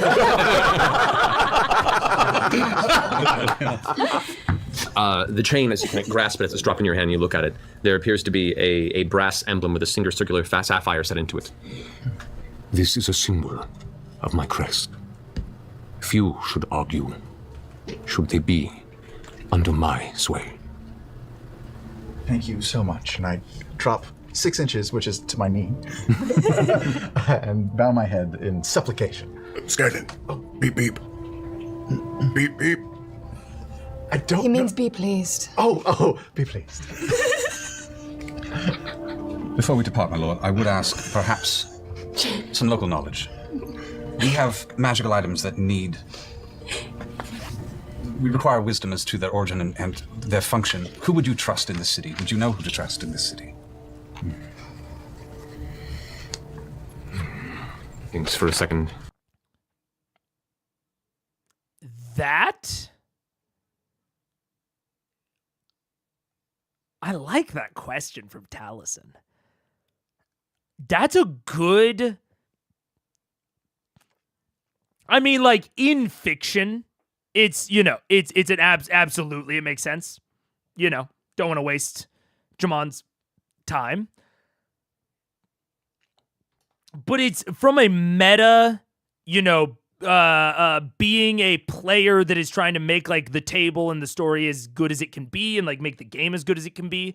From, like, a meta perspective, it's a good question as well. Because it not only keeps the story moving forward by, like, sending them to essentially the next location, it also gives the DM time to think about potential answers where they don't have to improv it right off the cuff. They have a little bit of time to let the question marinate. And it allows you to introduce new characters that you might be struggling to fit in or introduce otherwise, or just that you think the characters might like to meet at this point. It has a lot of, like, forward momentum to it as a question. Not, hey, you, right in front of us, answer my questions 3.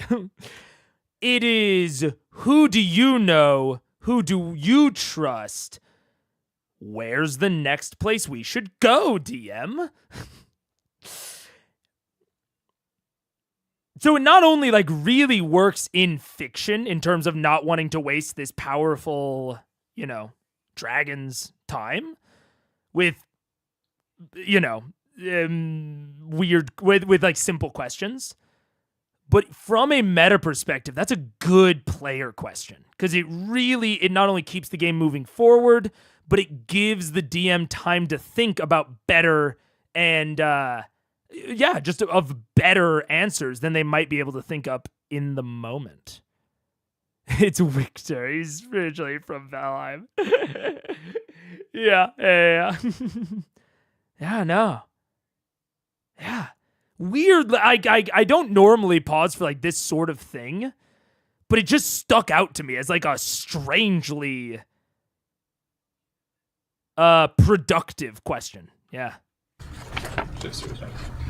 Yeah. Little Rolodex. His trapper keeper. No, I like that everybody has a trapper keeper. I Large just brass trapper keeper. Yeah. You hear the Velcro. So the iPad is rebooting. Neon pinks and Got one of purples. those Updating. God damn it. I love my drive. And on the other side of things, if you're a DM and you don't have anyone to send them to, you can just say, ask your questions to me. Like, it's a question with a ton of flexibility because the DM can either send you to the location that they want, or they can just say, nah, you don't need to talk to anyone else. Talk to me. Yeah. Ryder. How am I supposed to remember beep beep from 2 weeks ago? There are many who I would call friends or trustworthy. The list would be long. For ancient objects such as... Bit of a humble brag, Devosa. I have so many friends, I can't even name them all. We would be here all day. If I had to name all of the people that I love and trust and who love and trust me, the list is just too long. You're going to have to be more specific. Damn. As we have, for vestiges, for things that are old. You would seek Headmaster James Cryon. James Cryon? Krylon? Head of the Crystal Chateau's program for arcane arts and training. I will not tell him of anything other than our gentle acquaintance. Crystal Chateau, what? What was that last bit? The Crystal Chateau. You had it. Got it, sure. Crystal Chateau. Old magic. Old magic. It's a 2-year Crystal. professional druiding. Right, I don't know how to spell chateau. I really just, I don't know how to spell it. Percy, what's the proper way to, like, leave a royal chamber? The way that you leave a royal chamber is you thank them for your patience, for their patience and their time, and for their wisdom. You keep your head beneath theirs, and you never turn your back. And you leave facing them in reverence. Thank you for having patience. Put your head and... Don't say the words, just do the things. Turn my back. I didn't tell you what to say, I told you what to do. Thank you for your patience. And I turn around and walk out.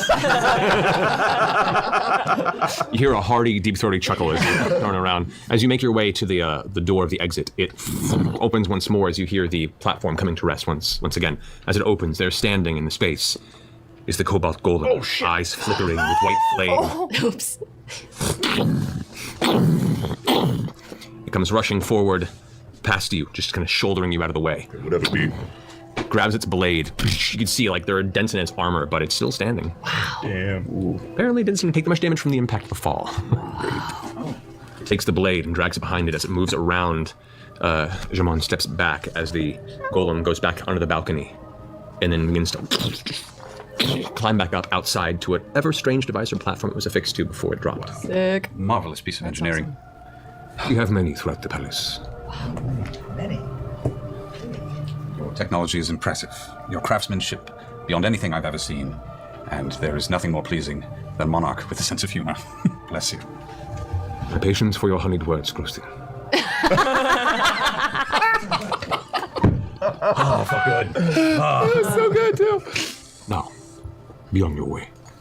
I suspect when the time comes to call me, you best be ready. Now. Turns around and with a whirl, the wind picks up again and the form shrinks down, leaving once again in its space as the shadow shrinks, the lithe, thin form of J'Mon Sa Ord. They walk back to the throne as the throne seems to magically lift up and cover the box that was there beneath it before. Sits back in the throne, crosses its knees onto the throne, leans onto one side of the armrest. Should we ask how to tell if someone else is a dragon? If there's a tell?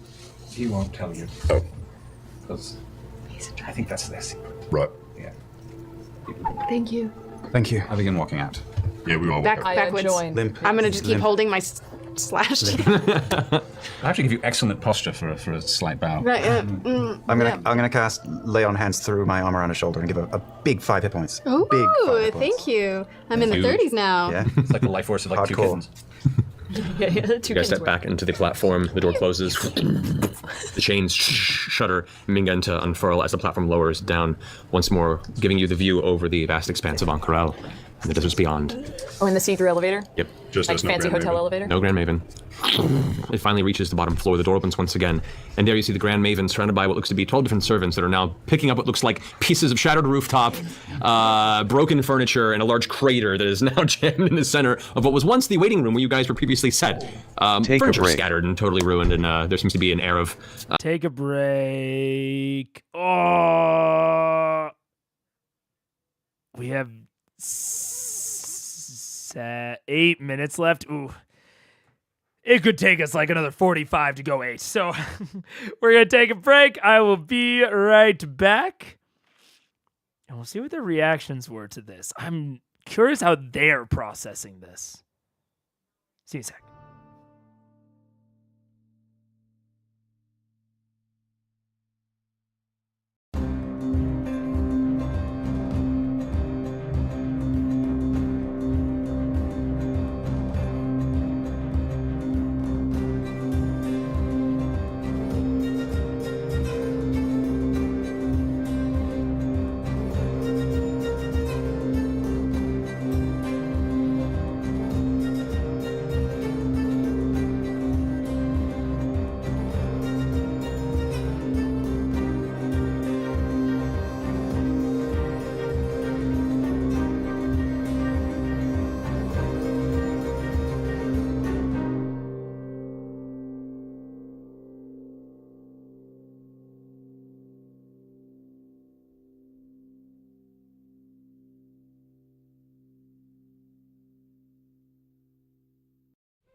What up? Hello. Okay, I had one thought. I had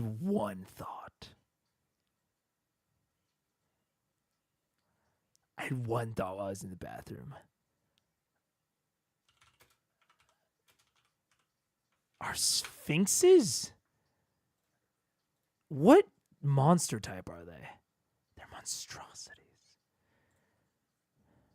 Do they have any relation to dragons?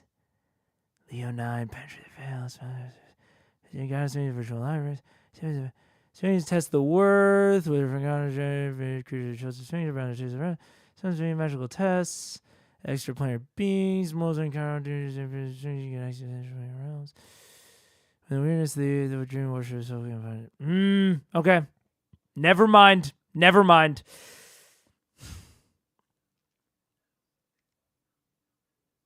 Because I was like, what if gynosphinxes or just sphinxes in general are actually fucking dragonoids? And I was just unaware of that. And so the 4 remember actually makes more sense. Dude, when they said the unfurling of wings, I was like, oh my god, is it actually a sphinx? It's not. Fuck. But I'm curious. I'm curious if the 4 remember is just not gonna come back. I feel like that might just be something that is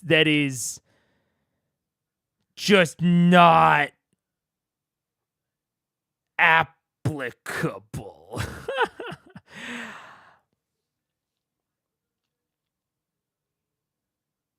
Yeah, I don't know. Because J'Mon is definitely implied to be more ancient than THORDAK here, right? It's like uppity Drake. So we know that in terms of Exandria, dragons reach ancient status in around 400 years, it seems.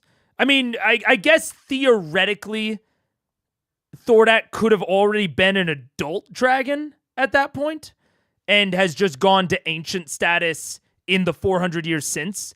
But we know at least that because J'Mon was talking mad shit on THORDAK, calling him a petty Drake, right?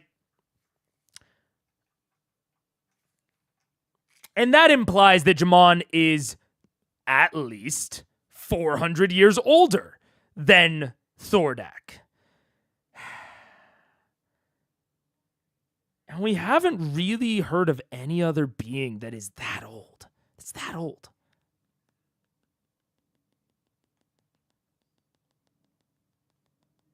I don't know. This is the only theory I can rock with at this point. Because I'm still not fully aware of how J'Mon knows about them, other than vague, I'm the ruler of a large nation, I've got resources, right? Which seems it's a justified, it is something that can make sense. Like if that's all you have, that's fine. But I think it makes more sense if there's more. I don't think J'Mon is in the Arcana Panasophical. Otherwise, Allura would know more, right? If Allura was hooked up with J'Mon / Devosa, she would have known more about THORDAK. So, cut that connection. But it seems like J'Mon just knows a bit too much. And if J'Mon is getting info from Kamal Jaori, that would track as to why J'Mon knows of Vox's broad exploits and their broad goals, but doesn't have up-to-date information.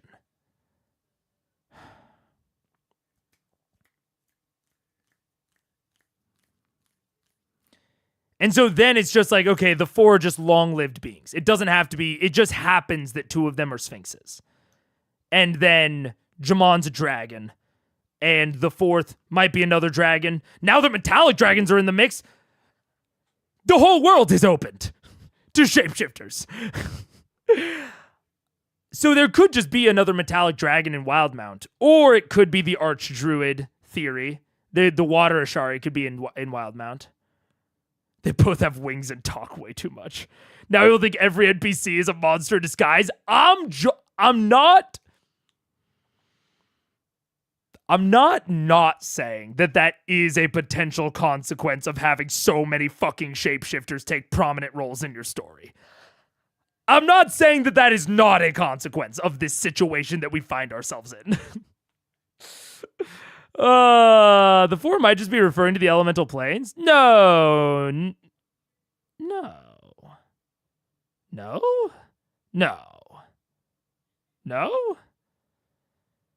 Betwixt the chaos, our order reigns. The ones who made us refined the planes. That would be very repetitive.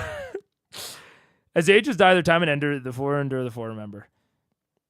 That would be immensely repetitive.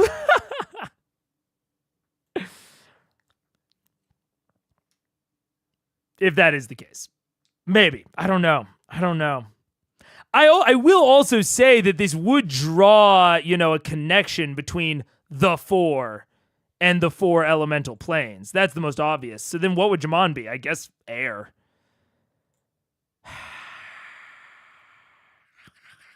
Oh, wait, no, dragon. What do brass dragons breathe? Brass dragon. Dargon. I'm not even going to look at stat block. I'm just going to look at breath weapon. Brass dragon is fire. And sleep? Weird. Brass dragon is fire. So I guess J'mon could be fire. Oh, that makes sense with the eyes. Okay. J'mon could be fire, but then I have no idea what Kamal and Osisa would be. At least it's not water. Yeah. Now I'm shipping J'mon and Allura. Yeah. It sounds like gods, not dragons or sphinxes. Yeah, true. I mean, yeah. The Elemental Titans are the Enduring 4. I do have a theory about the Primordial Titans. We just haven't gotten anything for them in a long time. We'll see. I'm really curious as to where they go after Marquette. If they go back to Wildmount, to like a larger Wildmount excursion after Marquette, I feel like we could get some really good info that will direct us. Because we've left Vecna in the dust. We've left the primordials in the dust. All that we have gotten for a while has been Chroma Conclave stuff. But like really niche Chroma Conclave stuff too. It's basically just been go fight Thordak. So I feel like it's going to happen soon, and I feel like I should be able to pick up on what's going to happen after Thordak, but we're getting so little information about it, which, to an extent, bad for a theorizer, not terrible for a D&D campaign. Yeah, you want to foreshadow stuff, but also you don't, especially if you want to start introducing timers, you don't want to get your players too distracted with things that they think might matter to the current arc that actually don't matter for a while, you know? Like I said, bad for a theorizer, but not the worst in terms of like timing the foreshadowing. I do think that we should get something soon-ish before the end of the arc. We should get some foreshadowing, and you guys will obviously know if we are or not. I don't know. Yeah, I feel like I can't predict what's gonna happen next. Yeah. Yeah. Fire does put people to sleep. I guess that's fair. Yeah. It annoys me because there's no metallic poison. Mercury is right there to use. Mercury is kind of right there. Figure poison is too evil. Yeah, it's probably like kind of older holdbacks of like, you know, the very black and white morality stuff. Yeah. There can definitely be too much foreshadowing. Absolutely. You don't want to distract your players. And the Chroma Conclave is such a massive arc with so many moving parts that I think it's very fair to really hold back on the foreshadowing until they're close to the end. I feel like after they deadify either Vorugal or RAISHAN, and they're, you know, going to the final fight between the last two, I feel like right around there is where you maybe do a little bit of foreshadowing when they're kind of already on the way to the final fight, if you can manage it. But probably don't bend over backwards to do it, honestly. Yeah. Because you also don't want to make them feel like, you know, they got to go. Yeah. But you also don't want to have things come out of nowhere. Like, I would argue the Fall of Amon kind of came out of nowhere, even though it seems like Matt kind of foreshadowed it. If you want like a big event like that, you do need to consistently foreshadow it in small ways. So there's a happy medium. But I think especially for the Chroma Conclave, you want to err on the side of light. Of light to non-existent. So don't take this as me criticizing Matt, but this is me as a theorizer being like, there's not enough there. Yeah. Haste in making sure that it doesn't stay like this for long. So sorry about that. Did anyone die? Thankfully, no. There was no death. Doubt. You are lucky this time. Just a heart attack and a metaphor for our entire existence. It's fine. Did you see a javelin? Nope. Maybe. Okay. Can we look around for it? One have to take a walk around the tower for a javelin. You threw it. How high is the top of the tower? It's hard to tell. A few hundred feet. It could have fluttered down like one of those A few hundred feet up, ceilings. I chucked the shit out of it. It went far. It could be around. You know the needle in the desert metaphor? No. Is there a needle in the desert? Is that a thing? There is now. There's. Many a wise and learned creature. Do you wish to take some time to go ahead and try and figure out its trajectory and where it may have gone? I'm going to sit down and do a little math and see if I can get And a then vague sense. I'm going to ask the Grand Maven if flying, is that sort of weird here? Or is that totally okay? In a broom, maybe? I just don't want to do anything that's, you know, wrong here. I just feel like I might be able to see it. Golden Snitch? As far as I understand, Best math ever. there is no issue with flying with your uncle. Math did the shit out of that. Not old math. Old math. New math. Yeah. It's finding fractals and shit over here. Yeah, no, I apparently, I've actually, weirdly enough, I've figured out. He just created the Mandelbrot set. Yeah, the Mandelbrot set has been made. Percy, point me in the direction. I'll fly and get Natural it. 20. you became the animated gift of the cat that gets the flower on its head and sees through space and time. You guys watch as Percy just zones out for about 5 minutes, the hand moving at a rapid pace. I found a window and they're like doing the beautiful mind. All right. What that enables you, as you get some ideas as to the trajectory, the speed, the strength of Grog, especially in the non-grown form versus the grown form, this does allow you, whoever wants to lead this expedition, one investigation check to possibly even recover. Can I fly? And I feel like I would fly down and get it. I'll fly with her and kind of use the math to sort of. Yeah, point me in the direction. Use the math. Okay, so the two of you using the room. Yes. It only has space on it for one. I'm going to hang. Okay, so Percy's hanging from underneath as you fly up a few hundred feet. Hold tight, Percy. Real casual for the 8 strength boy, Percy there. Oh, I'm just gonna casually hang from the flying bar. Can Percy even do a fucking pull-up? No, actually, I'm gonna answer that. Percy cannot do a pull-up. Percy might be able to hang from his fingertips for a minute. Big doubt that he's hanging off of the broom so easily. Percy? I've locked my gauntlet. I'm holding on to one of his wrists. And I'm watching as I'm flying. in case I need to. You guys watch them just vanish in darker and darker spots as they get high up into the sky. Percy. Go ahead. Just go ahead and make a wisdom saving. All right. Yeah, seriously. You have not been this high before. I love it. And the sheer perspective here and the fact that you have very little affixing you to this broom, we're going to see if you can overcome this singular human fear of. I love a good No, panic attack. Percy, you're totally fine. No, I'm not. No. I can reroll a saving throw, can't I? Can you do that? Yeah, you can as a fighter. Yeah, can reroll a saving throw because I'm going to pretend that number didn't happen. Indomitable will. This is a perfect use for it, actually. And I'm going to do it again. I have one more, so I'm going to just blow them all. Okay, I'll let you do that. Better Fight that vertigo. Fight it. Okay, I'll tell you what. Because I had to blow all of those, we can say I threw up a little. It's just like, let's go there. I don't. That's wisdom. It's 19. 19.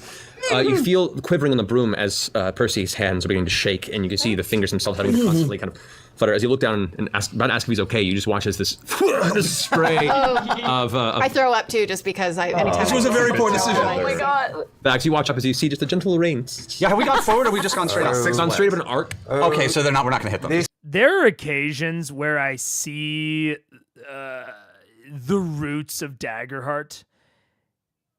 And like that to me is like, if I didn't know the vibes at the table, right? If I haven't like been watching for a while, that sounds a little presumptuous of I'm going to reroll. Well, you know, we'll say that I threw up a little. A little, like, it's just not very D&D, you know, that style of like collaborative storytelling, especially before he told Matt the roll result. But they obviously have good vibes at the table, and it's those moments where I'm like, I can see the roots of Daggerheart's really strong cooperative storytelling and like cooperative story construction. Because Daggerheart asks you to do this sort of thing all the time. Like, it asks you to do it as a system. In their intro adventure, you like walk into a bar and it's like, ask one of the players to describe the second floor. Just like make up parts of the world. Which is just like, so it's a little bit powered by the apocalypse roots. Like Blades in the Dark has a little bit of that, but not nearly as much as Daggerheart. And it's moments like this where I really see like how that came about. Because when I was first experiencing it, it was like, man, this is strange. This like collaborative world building, collaborative, like the degree of collaborative storytelling is like, and just like presumed collaborative storytelling is just like very extreme. But I see it in moments like this, like where it came from. Like this has just been the vibe of Critical Role, it seems like, for a while. And they just kind of put it more into their own system when they had the chance. Yeah. It's a little presumptive, but not a crap. No. Absolutely not. Absolutely not. Little presumptive. And like I said, in Daggerheart, that is encouraged. So that's what I'm saying when like I see the roots, is like that's the sort of thing that Daggerheart loves. And it's definitely like something that the system encourages, and something that I think it'll be hard for a lot of D&D heads to like get used to, you know? Tal knew exactly what he was rolling against. Fear of Heights 20 is like peak normal human activity. No, it's fair. Like we're saying, presumptive, not a crime, which is like Taliesin does that often. Tal is often presumptive without being criminal. Especially because, from what I understand, he's the one with most DMing experience. So I think he also has a desire to keep pace up. And so this is me speculating a little bit, which I don't generally like to do, but this is how I think about it, is like, I think that there are times where Tal is like, I know what I would do as a DM, and me and Matt have played together before, and I am assuming what he will do and using that assumption to have a faster narration at the table. Which I don't think is like good baseline advice, but it, you know, if you know each other that well, that you're hitting that like 9 out of 10 times, then yeah, it's fine. Yeah.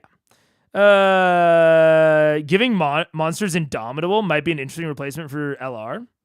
I like rerolls. more than current LR. Yeah. Dude, replace legendary resistance with indomitable and double the number. And I think I like that more. Yeah. Yeah, I don't mind that at all. Because also gives players more incentive to target lower scores, to overcome indomitable easier. Yeah. And plays into the bounded accuracy of D&D. Yeah. We maybe just straight up fell off the broom and died. Oh, yeah. I hate that guy that is a GM and player. As a GM, I want to set the scene, foreshadow, made that part of the story. As a player, I want to be immersed, not pulled out to GM. Yeah. And I think that is like the better like standard advice if you're like a new player or a new GM. But it's also the sort of thing that is very tonal and stylistic, where like that sort of like shortcutting type stuff is theoretically a value add for the pace. You just have to make sure that, again, like 9 out of 10 times, you're right. Because like if Tal said that and then Matt was like, no, this is what happens instead, that's bad. And so you want it to be how it went like 9 out of 10 times, and the Matt correcting them like 1 out of 10. And I think if you can hit that ratio, it's fine, which I think Tal does. So, yeah. Yarfin from the top of the road. I'm sorry, excuse me, but this is poetic justice if I have ever... That is beautiful. This has been the metaphor game. This is just a metaphor for our entire existence. Yeah, some poor folks in Uncle Hell right now are just kind of really bad. Yeah, I was gonna say I do a little gust cantrip over top of us to keep from getting splattered. I'm gonna keep my hand on your wrist. All right, I'm just not gonna look down. I'm gonna look ahead. I'm good. Okay, so he directs you vaguely where it may have landed. Okay. I need you to go ahead and make a perception check. Okay. Yeah. She's good at That's your jam. I'm gonna try this fancy little dice here. If you roll crazy high. Nope. Shut up. No, that's a 7, right? This is a 1, and I'm gonna blame it on Matt Abernathy. Oh. Incredible dice. Always good to blame. Wait, is it the opal dice again? What the fuck? What the Give fuck? opal dice in it. I think you're doing okay for me. That's okay. That's okay. You don't count. I rolled You're you. a Love you, Abernathy. Don't listen to her. 13 perception. But you rolled a natural 1. 1. Automatic failure. Sorry, Charlie. Damn it. As he begins telling you about the wind trajectory and the direction of its travel and the general the hypotenuse of it goes in this long series of various. I zone in and I noticed that I accidentally puked a little bit on Percy's head. And like you're just looking at the one little bit of his hair. Distracts me. You're just focusing on the one little bit of hair, the little clump right there. That's got a tiny bit of puke on the top of his head, and I feel so bad. I just can't focus on what you're So saying. because of that, it should be, have we done about 350? Have we done 300? Where are we at right now? I'm 80, 90 feet ahead. 90 feet ahead. And I throw up again because it's just so gross to see. This time, thankfully, you have the mind to kind of pull out of the way a little bit. However, after about 10 minutes of conversation and you unable to focus again, it's lost. You have no idea where the javelin is. I would like to think you can feel my grinning from way You were down below. so smart with your math, and I just... No, it's not. Sometimes math is not enough. 20 and 1. Let's go down. Let's 5 down. Sometimes math Someone's going to find a not really, enough. really Need a brown expensive paper bag. weapon. Someone's going to find some poor pauper impaled on a wall somewhere. Oh, no. No, I hope not. Should we check And the local mystery, hospitals it will and just be morgues? unsolved mysteries. They'll never know. 3-month investigation. No answers. They're going to have a documentary on making It'll be a one dude murderer. impaled against the wall and some poor bastard that grabbed it and then got fucking electrocuted. There's 2 corpses. Right. As you guys fly back down to gather the rest of your party, the javelin lost. Sorry, Percy, I'm so sorry. Yeah, sorry, it wasn't my javelin. No, but it was your hair that I threw up on. You threw up on my hair? I mean, and I just take some. Oh, God. No, if you hadn't thrown up to begin with, this would have never happened. I wasn't aware that was going to be a thing that could happen. Hair is very absorbent. That's going to take some time. So, as you guys take a moment to gather your next stage in your endeavor for the day, we're going to go and take a quick bathroom break. Back here in a few minutes, guys. Hold tight. We'll continue this adventure here in just a moment. I rolled a 1. Ba-ba-da-ba-da-ba-da-ba. Interesting. Okay, so we are going to have some more time in Ankarel, it seems. Which I'm excited for. Although that might also be why the next bit is so fucking long. Or actually, it's not that fucking long. I guess only 2 hours 15. Actually, that's not that bad. I thought it was longer than that.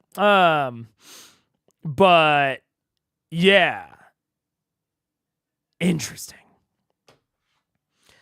Yeah, I'm trying to think if I have any theories about where we're going, but it seems like at least the next few episodes seem relatively straightforward of get Cabal's Ruin, go back to Draconia, I think fight Vorugal, and then end the Chroma Conclave.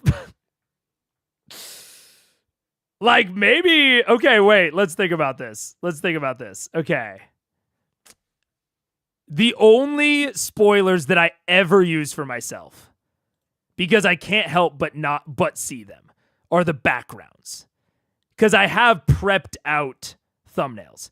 So I know that it transitions at 69. And we're in 66. So my guess... I did not think it was going to wrap up this quickly. Truly.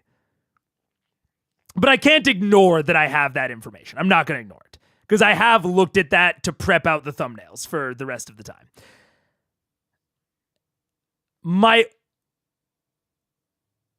I think that we're going to get Cabal's Ruin. Possibly this session. More likely episode 67. And then potentially episode 68 is fighting Vorugal. And 69 is fighting Thordak and RAISHAN? It seems too fast. It seems way too fast. So I think what may actually end up happening is that the next 3 episodes lead up to 69, which is just the Vorugal fight. In the same way that I think we transitioned backgrounds after Umbrasyl died. I think Umbrasyl died somewhere around here. Maybe. I don't really remember. Oh, yeah, literally that, Umbrasyl. So I'm thinking maybe we have like 3 episodes in which we find Cabal's Ruin. Probably next ep. Find Cabal's Ruin. Ep after that, prepare for Vorugal fight. 69, fight Vorugal. Then the next arc. I think...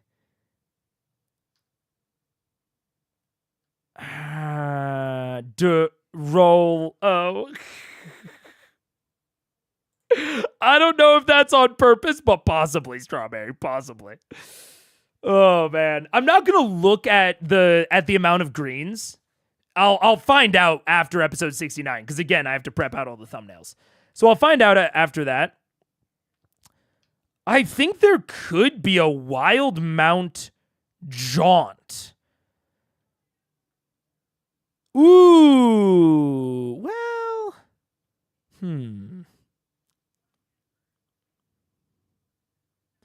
Okay, what could happen? We have 3 vestiges and 2 dragons left. I don't think they're going to get all the vestiges. I'll say that right now. I think we might be done with vestiges. Straight up. Is that crazy? I think we're done with vestiges. So I think it's like 69 is Vorugal. Then, okay, I have a pitch, right?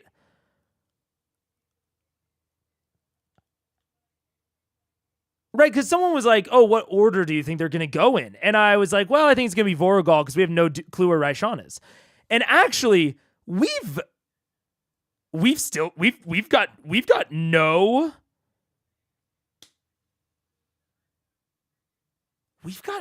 idea where RAISHAN is. That can't be coincidental. Especially in this arc where it's very freeform, go after whoever you want. But is it actually? Because Umbrasyl is easily the easiest to get to. He's a quick jaunt from their main base. And has they have a bunch of direct character ties to Westrun. So it's going to be Umbrasyl first. Then it's not going to be Thordak. So then it's RAISHAN or Vorugal. We know where Vorugal is. We find out very quickly that Vorugal's in Draconia. I think.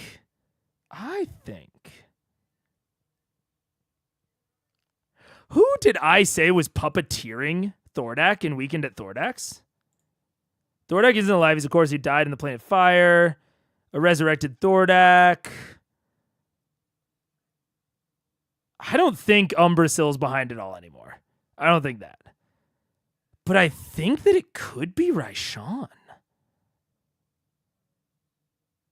I think there's a shot. It could even be something crazy like RAISHAN. Oh, what's that spell? Is clone the one that I'm thinking of, or like doppelganger? D&D 5e clone. How does clone work? Remind myself. 8th level necromancy. Diamond. Spell consume. Sealable lid. Sha. The spell grows an inert duplicate being. No, this is the death one. What's the one that forms essentially a different version of yourself? It's not clone. It's not homunculus. Simulacrum. Thank you. Simulacrum. Because simulacrums can also cast spells. So you shape an illusory duplicate of one beast or humanoid. Could be yourself. The duplicate is a creature, partially real, and formed from ice or snow. And it can take actions and otherwise be effective. It appears the same as the original, but has half the creature's hit point maximum and is formed without any equipment. Otherwise, the illusion uses all the same statistics. It's friendly. It obeys your spoken commands. What if Simulacrum can't recover spell slots, but that's fine. That doesn't matter.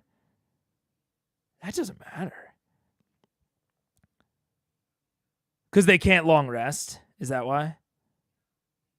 Lasts until it drops to 0 hit points. I mean, it doesn't actually say that it can't. Is that for real? That it can't recover spell slots? It says it uses all the statistics. Once you cast the spell again, why can't it recover spell slots? Confused Strawberry. Is this a bit of sage advice? Oh wait, right here. Simulacrum allows the learner to become more powerful, so it never increases at level, nor can it regain expended spell slots. There it is. But that doesn't matter. I'm wondering if this is the RAISHAN situation.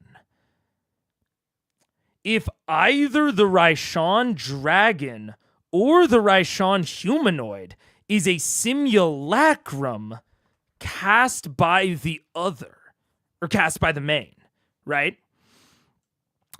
And then, I mean, then it doesn't need to recover spell slots because it's a dragon. So there are no spell slots to recover. So it essentially can just act as an extension of the beast. And here's what I'm thinking, right? I don't know why the simulacrum is important. Yeah, I don't know why the simulacrum is important. It's just, consider that a separate theory. I'm wondering if they're going to try to kill THORDAK. They're going to be like, don't know where RAISHAN is. And then they go try to kill THORDAK. And THORDAK, doesn't die. Or has, invulnerability or something. And it's going to turn out that RAISHAN is hidden off in the jungles of, Wildmount. And is conducting a ritual. Or maybe they do kill THORDAK, but then he, reforms. They kill him, the light blinks out on the core, on the Golomancy core. And then it's it sputters out. There's a moment of peace. And then it goes, and it sputters back to life. And a fucking even, this is a fucking shot, right? This makes perfect TV fodder. I know they weren't going for a TV show yet, but this is totally TV fodder.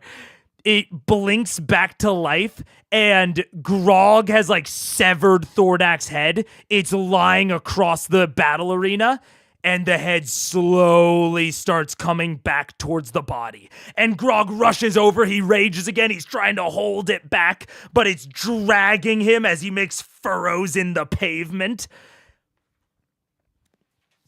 And then they see that Thordak is reforming. They say, oh no, and maybe Thordak's in a weakened state. Maybe they set Allura to like the process of keeping Thordak constantly dead, you know? Like, or maybe not Allura, but they set like Gilmore or Allura, similar to how they're keeping the shield up over Thing right now. There's going to be a contingent of people that are just surrounding the corpse of Thordak, keeping it constantly deceased, making sure that it can't reform constantly. And then Vox Machina has to go and find RAISHAN and ultimately kill RAISHAN to stop the ritual that's constantly reforming the dragon.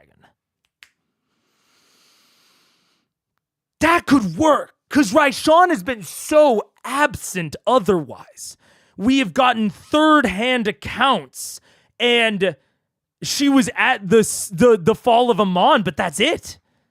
Otherwise, the only mention of her we've gotten is, can't find her. That's crazy. Not even a hint on where to look for Vox Machina. Not even a crumb. So I think that RAISHAN is the next arc. Put that in your pipe and smoke it. I think that the Chroma Conclave, I think that they will defeat Thordak. In the greens. In the green thumbnail area. But that won't be the end. They won't kill RAISHAN. And perhaps even, maybe this is where the simulacrum comes in. Perhaps they'll think that they defeated RAISHAN, but then RAISHAN, like right as the Golomancy core is blinking back to life and Thordak's starting to reform, RAISHAN's body dissolves into snow and ice. Oh. Revealing it to be a simulacrum. The RAISHAN being at the last combat is a trick. And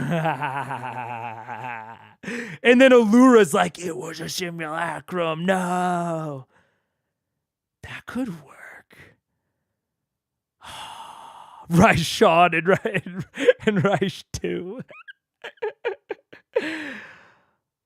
Oh my God. When did we get to snow and ice? When I read the simulacrum. The simulacrum lasts until it drops to 1 HP, at which point it reverts to snow and melts instantly. I think it's supposed to melt instantly, but I think there's a bit of poetic license. I think that Matt will let the trick hang on for a second. In the same way that like he'll let the Golomancy core bleed, like go out. And then Vox will start investigating the bodies. They'll start looting the bodies, trying to skin the dragons, as is their way. And then Matt will narrate, like, your knife slices in with strange ease. And suddenly, as you cut, not blood, not ichor, but water spurts from the wound. The image of this fearsome dragon which you have just felled begins to bleed away, almost as if it were never there, and you're faced with seemingly a puddle of snow? But before you can ruminate on the image before you, you hear boom, boom, boom, and the Golomancy core within the corpse of Thordak bursts and flames to life, the pieces of Thordak's corpse slowly beginning to reform before your very eyes. What would you like to do? I can picture the dramatic set piece. I can see it in my mind's eye. And then they have to hunt RAISHAN. And that's the next arc. Which that could be the way that the Chroma Conclave gets extended to the end. Because I've been trying to figure out what the fuck is after the Chroma Conclave. And I've been like, Vecna, primordial breaches, etc., etc. And I'm like, the Chroma Conclave just doesn't have enough material to last until the end. But with this conceit of they basically just have to monitor the corpse of Thordak, much like they're monitoring the black hole under Whitestone, racking up a lot of these, by the way. You can essentially say, well, the Chroma Conclave arc is done, but Thordak's presence is still a threat until we do this next arc, which is RAISHAN. And it could even be that they have an entire sub-arc in Wildmount between, where it's like, maybe Seeker Assume, right, is like, oh, like, I know someone in Wildmount that might be able to help you out. Honestly, Seeker Assume is a ranger. Maybe he'll just fucking take him over there, right? Right? Seeker Assume's a ranger. No, he's a rogue. But he's like kind of skirmisher coded, right? So it's like Seeker Assume takes them over there. They have a little bit of a mini, maybe jungle exploration type arc. And then they get the information on where RAISHAN actually is. And now they have to go and find RAISHAN. There's a possibility, especially because after they defeat Thordak, I know I just said that I don't think they'll get any more vestiges, but if they defeat Thordak and they have someone on site, like constantly destroying his body again, they could theoretically go on another vestige hunt. So we go on a vestige hunt with like the water Ashari, right? Because isn't there a vestige that's like in the Osmit Sea? Or am I smoking crack and weed? Vestiges, Dawn Martyr? No. Death, no. Spire of Conflicts? No. Whisper? Yeah! So we could go on a vestige hunt in the Osmit Sea, which could also allow us to do the last Keyleth Ashari. So we do the last Keyleth Ashari.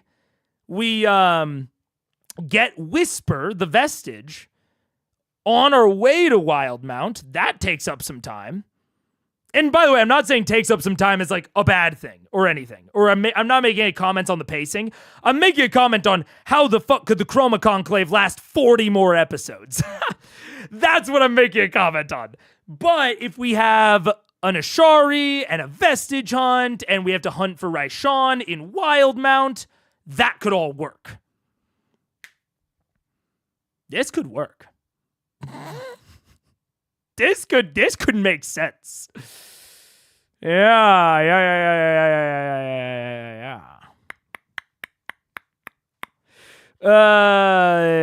Saying Icor as Icor instead of Icker is wild. Yeah, Icker.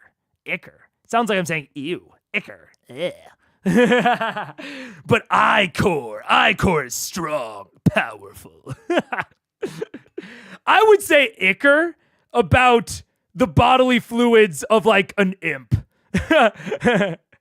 or a goblin. Boblin the Goblin has Icker, but dragons have Icor. You feel me? It's actually a direct-to-video Disney sequel plot. RAISHAN dies, but RAISHAN's crazy sister shows up and curses Scanlan to become a mermaid. You're so right. That's so accurate. But how does Worm Thunderbrand come into it? Ooh, good Quebin. What the fuck? Something. My chair is squeaking to shit.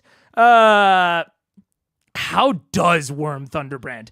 It could just be that RAISHAN, like Matt could put a soft timer on the whole thing and just be like, RAISHAN's gonna keep attempting to revive THORDAK, or maybe she fucking gives up after a little bit, and she's gonna like reform a new Chroma Conclave with good old Worm Thunderbrand. With good old Drake Thunderbrand. And she could even try to get J'Mon in on it. I kind of doubt that would happen. But she could get J'Mon in on it. I don't know the alignment of Brass Dragons. I don't know how practical they would be. But if they're like uber practical, you know, maybe like more true neutral, RAISHAN might be able to convince J'Mon to turn on the party. Because she hates THORDAK. Or they hate THORDAK, sorry. But maybe RAISHAN could like make something happen, you know? I don't know. Assume would be an inquisitive. It's Drake, not Wyrm. I could see inquisitive, that's fair. Whispers under the sea. Yeah, same place the water Ashari would be. I picture the water Ashari in like an Atlantis type setting. So if they were even in Wildmount, I would have pictured them at the bottom of like a large inland lake. Because I do picture the water Ashari underwater. So that seems like a perfect connection to Whisper. Yeah. How does he do it? How does it do it? So what is it? Petrichor? What is Petrichor? Petrichor?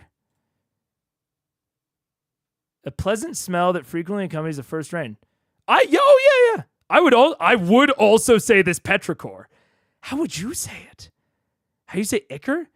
You say this Petrichor? I would absolutely say this Petrichor. Yeah. Or are you saying this Petrichor? I would not say this Petrichor. So you would say, oh yeah. Oh, you're taking issue with the I in Ichor. Instead of Ichor? Because I would say it Ichor in this. Petrichor. Not, yeah. Yeah. Yeah. I have no explanation for all of this, but that is how I would say it. Wait, let's see. Oh, wait, it's muted. Petrichor. Petrichor? Petrichor. Petrichor. Petrichor.